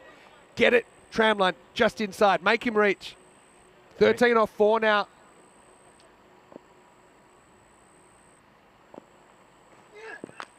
Oh, well, end of the bat. And they are going to take the 1 there. All right, so Sufyan Mohammed, not really noted for his batting in this format. He's on strike now. That's a more subtle variation of pace there by Ahmed. It just came off the toe end of the bat because Manan was already halfway through his shot.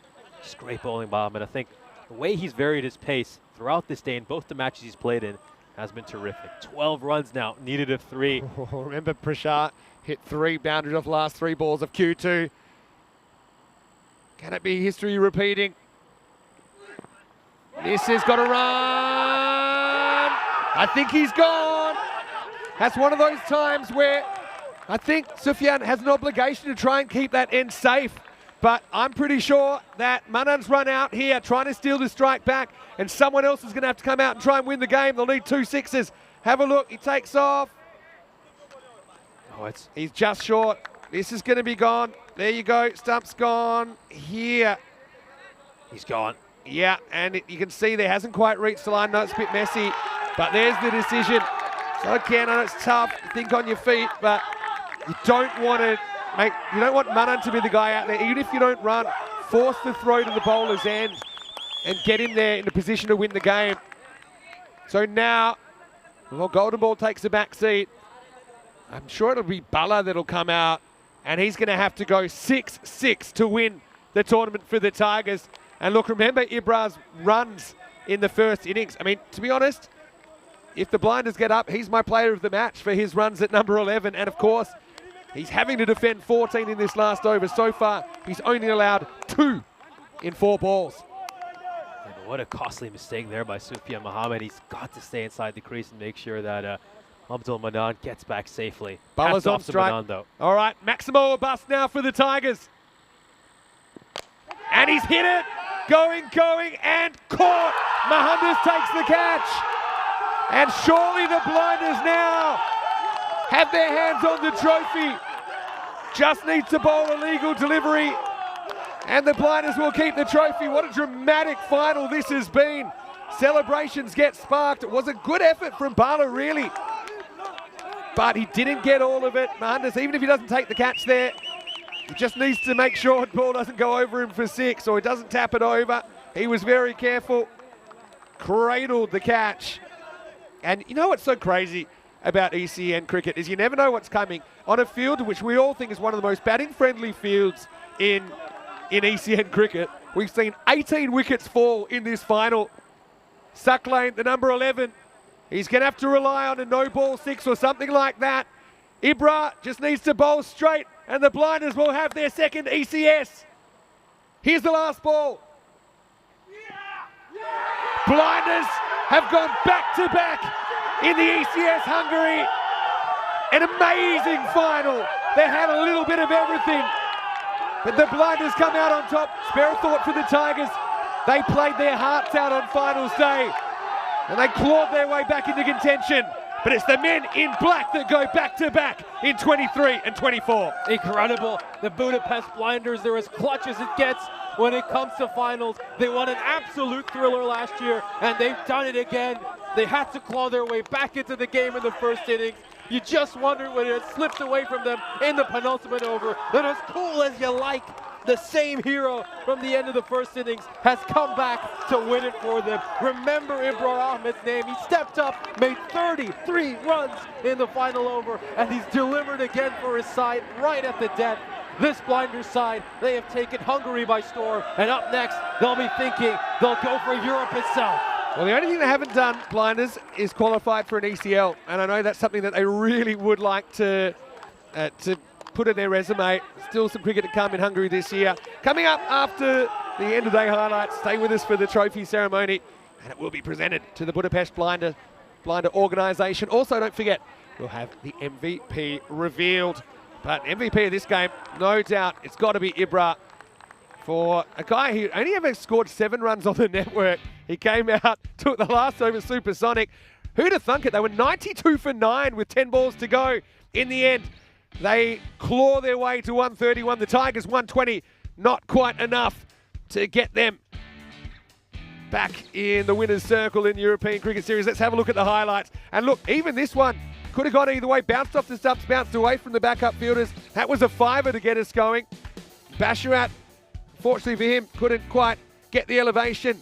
And that's the thing, the Blinders, they caught really well in this tournament. They caught really well in the final, under pressure, in crucial moments. I think that's one big reason that they remain champions of this European Cricket Series. Absolutely, dude. They were exceptional in the field. The Budapest Blinders were taking a look at some of these great shots. Stan Ahuja was terrific opening the batting. for this Blinders side. Made 38 runs of 14 deliveries, strike rate at 271. He really kept his side in the game. I mean, one thing you have to credit this Royal Tigers side for is despite losing wickets, they kept that run rate around 13 this entire innings.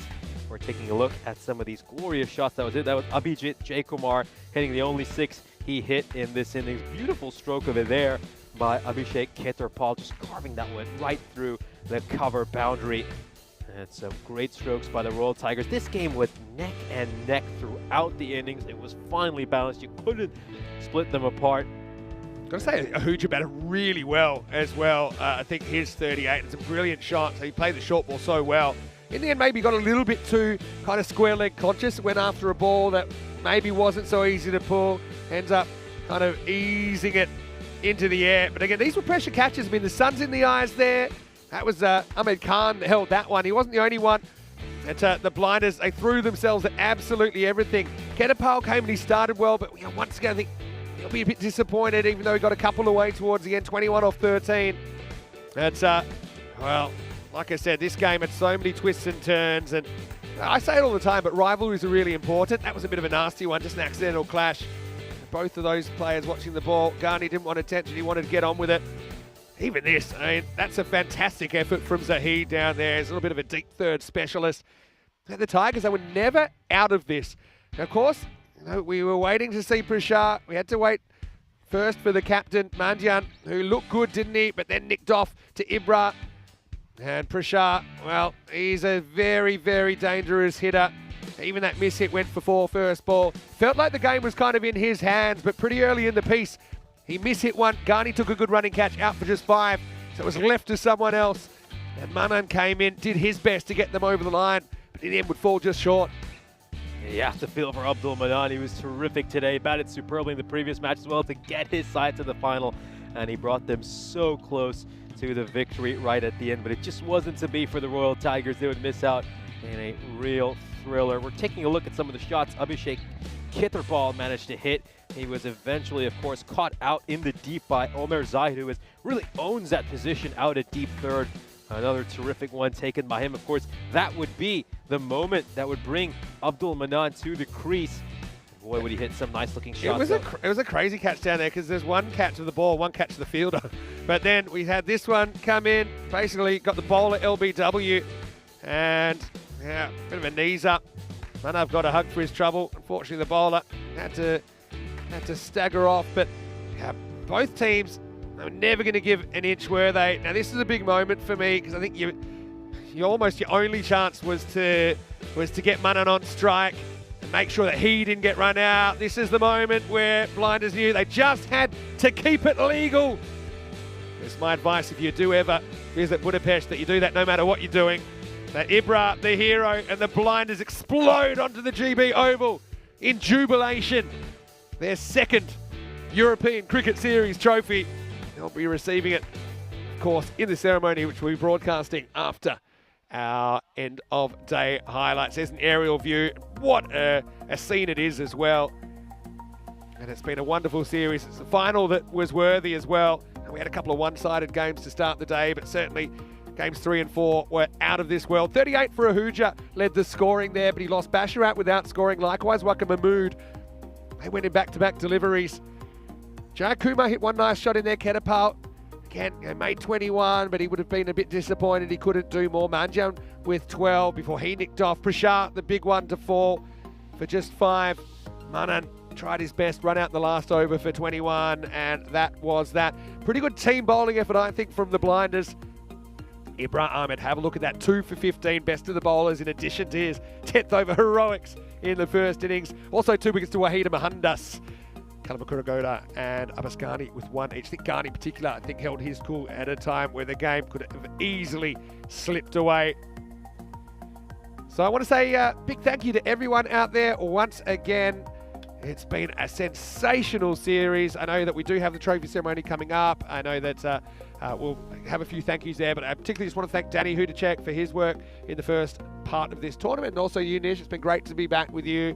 I know it's your first trip to Hungary. The cricket here gets a little bit crazy, as you saw. What a great finals day. What an incredible finals day. It certainly delivered. I mean, those two matches had everything. Great catches, some great bloopers as well, and power hitting to win it at the end. All these matches coming down to the final over. There was so much tension, there was so much drama, and we've got a great crowd that's come in to watch this game, and everybody was on their feet, clapping and cheering every moment. It provided some real thrilling cricket. Well, I have to go and get ready for the trophy ceremony. I want to give everyone one final reminder that tomorrow we've got more cricket coming up. Of course, we've got the international starting, same time, same place, 7 a.m. GMT, 9 o'clock in Central Europe, 12:30 in India. Don't forget to like this video if you're watching on YouTube, and to subscribe, tell your family, tell your friends about ECN. Don't forget our website, EuropeanCricket.com, the home of European cricket, and our social media at European Cricket. So look, it's been a crazy day. I know there's going to be mixed emotions all over the place, but you just can't doubt the commitment of these guys. They love their cricket, they love the big stage, and they love to entertain us. So I'll definitely be passing that message on.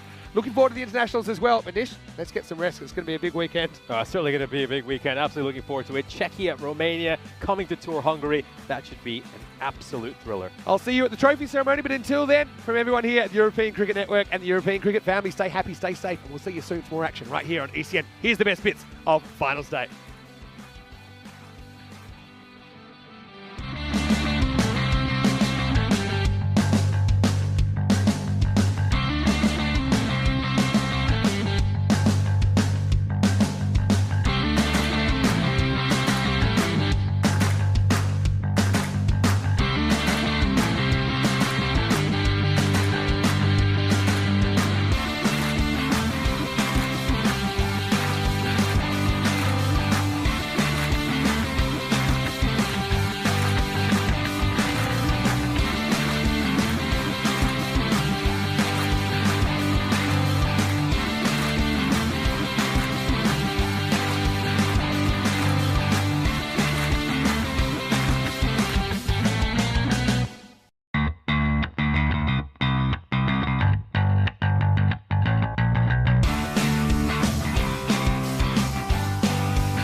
the trophy ceremony for the European Cricket Series here in Hungary.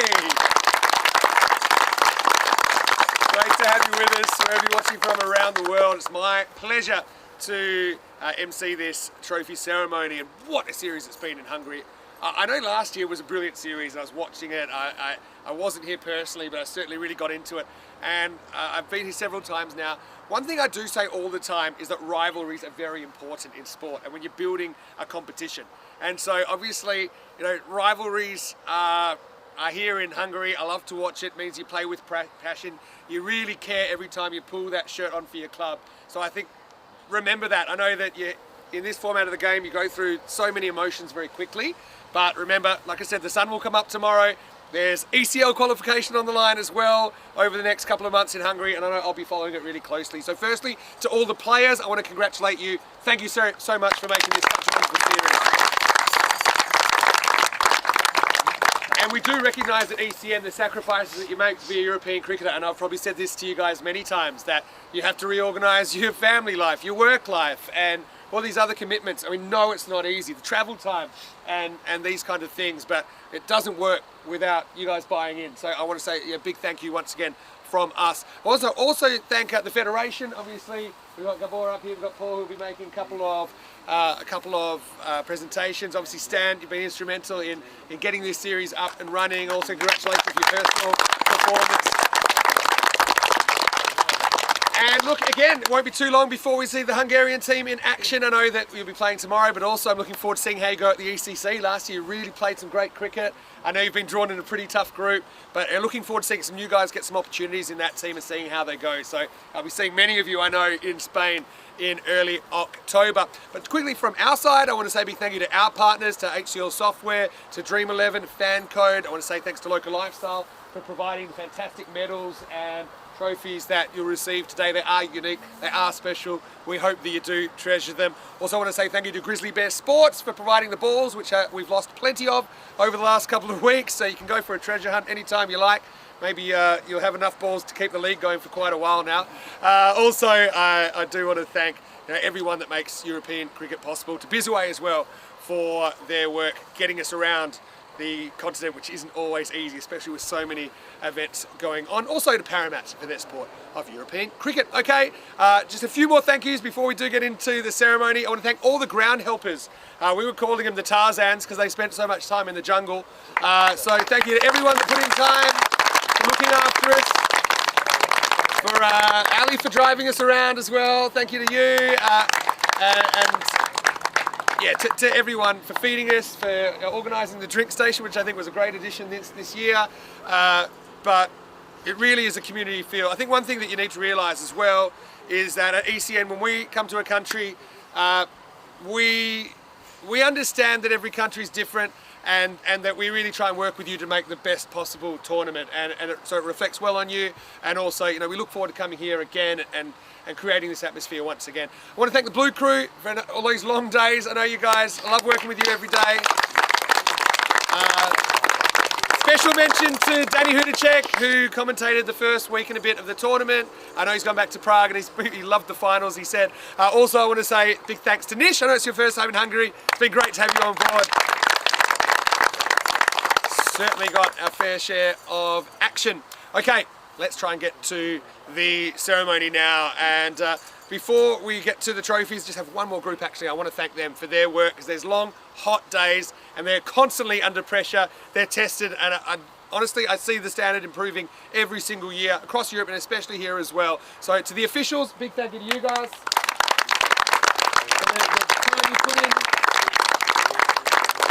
And that's it. I mean, umpiring's a team game as well. I mean, if you haven't done a lot of it, it's incredibly stressful at times. So I love the way you guys picked each other up and strive to get the best out of each other, especially as we got late on in the tournament. And to Sully, great job as well for your work in that sort of referee position. Okay, let's get on with the trophies now. I do want to give special mention to those that did make it to finals day, and the Budapest Super Kings in 4th place, making their first ever finals day. I knew it wasn't really the way they wanted to go out, but I'm going to give them a round of applause because I thought they played some really good positive cricket along the way. To the Cobras, well, you had 1 foot in the final, didn't you? But that's cricket. I know you've had a couple of hours to process it now. But again, such an exciting team. Loved watching you throughout the tournament. Yeah, sometimes hearts are made to be broken in cricket, and that was just one of those games in qualifier 2. Look, let's get on to the runners-up. And look, this organisation, I've got a lot of respect for them, for what they've built here in Hungary, the culture within the team. I know sometimes it's tough because I know Royal Tigers here, so everyone wants to beat the Tigers, right? But why is that? It's because you've commanded that respect for so long in the game. And I know that you're being challenged all the time, so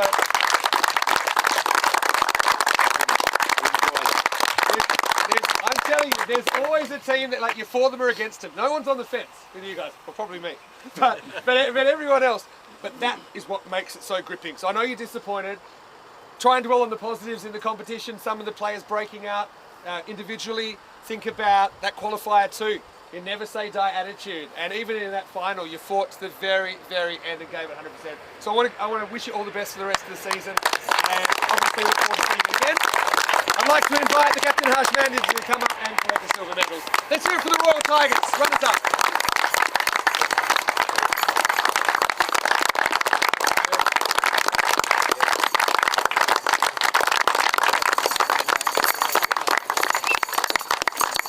Just while I'm spotting those beautiful red jerseys in the background, I've got to say, had a special place in my heart for the Danubian Kangaroos, because we've never had a Kangaroos before.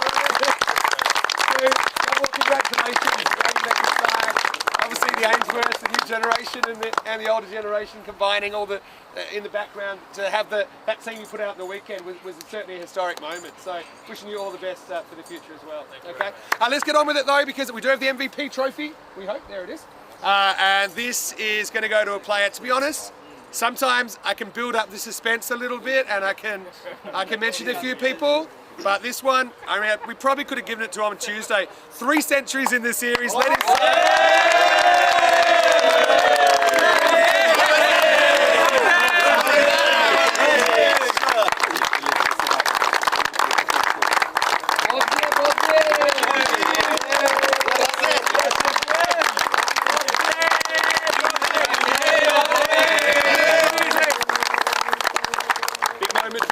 second time he has taken the MVP trophy here in Hungary. Well, the only thing boring about what he did was that he made the MVP decision very boring.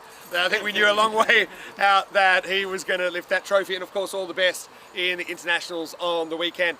Okay, time to talk about the champion team. And well, Blinders, first time I saw you guys, I think a couple of years ago, was the first time we played ECS, and it was really exciting, the feeling, that kind of seeing something in its infancy where you don't really know where it's going to go, and you all come together.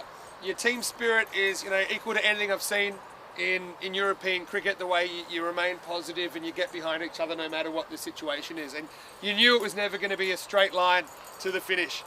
You did go 8-0, but you had your tests, of course, Cobras, and you guys played some great games in the group stage. You just seem to hold your cool in situations. I know you've worked so hard on your fielding. And just go back and watch that final, taking catches under pressure, taking those opportunities. It makes the difference. And I think that's actually, I give all the players here big props for the fielding standards improving over the last few years. It does help that you're on TV. You don't want to drop too many. But in the final, I mean, I've got to shout out my man Ibra coming in at 11.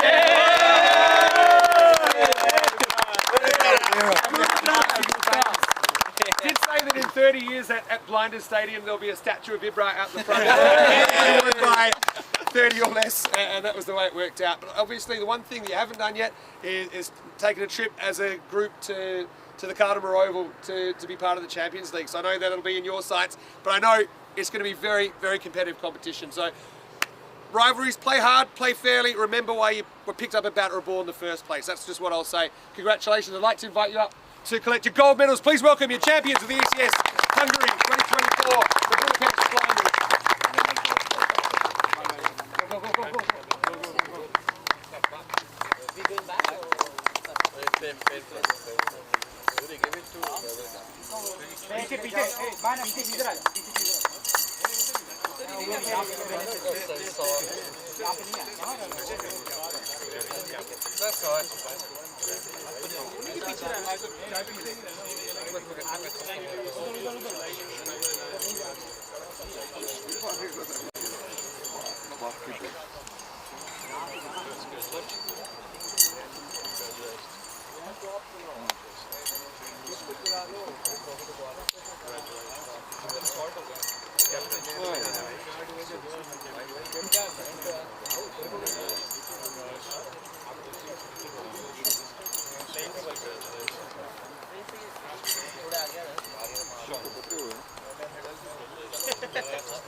Let's put our hands together one more time for the champions of this European Cricket Series, the Budapest Blinders.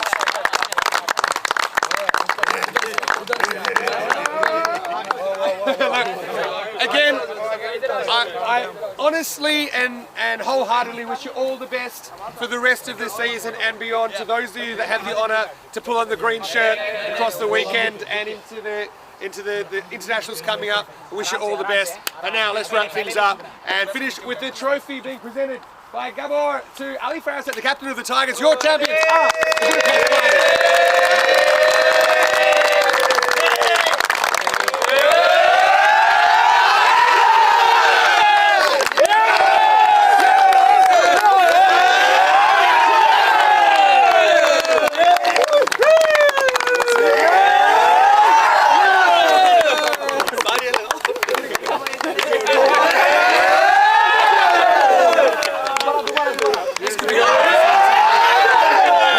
The Blinders, they earned it, they did it hard way in the end. Internationals coming tomorrow, don't forget, we've got Bulgaria as our next destination. That's when the European Cricket Series will return on Monday. But for now, Vinny Sandu, Mr. Maximo, on behalf of Danny Hudacek and Rico Full, and to Nishay Bhatt as well. I know that Rico and Charlie are looking forward to your company on Monday. But before then, come back to us, international action on the way. We'll see you then for more European Cricket Network action. For now, bye-bye.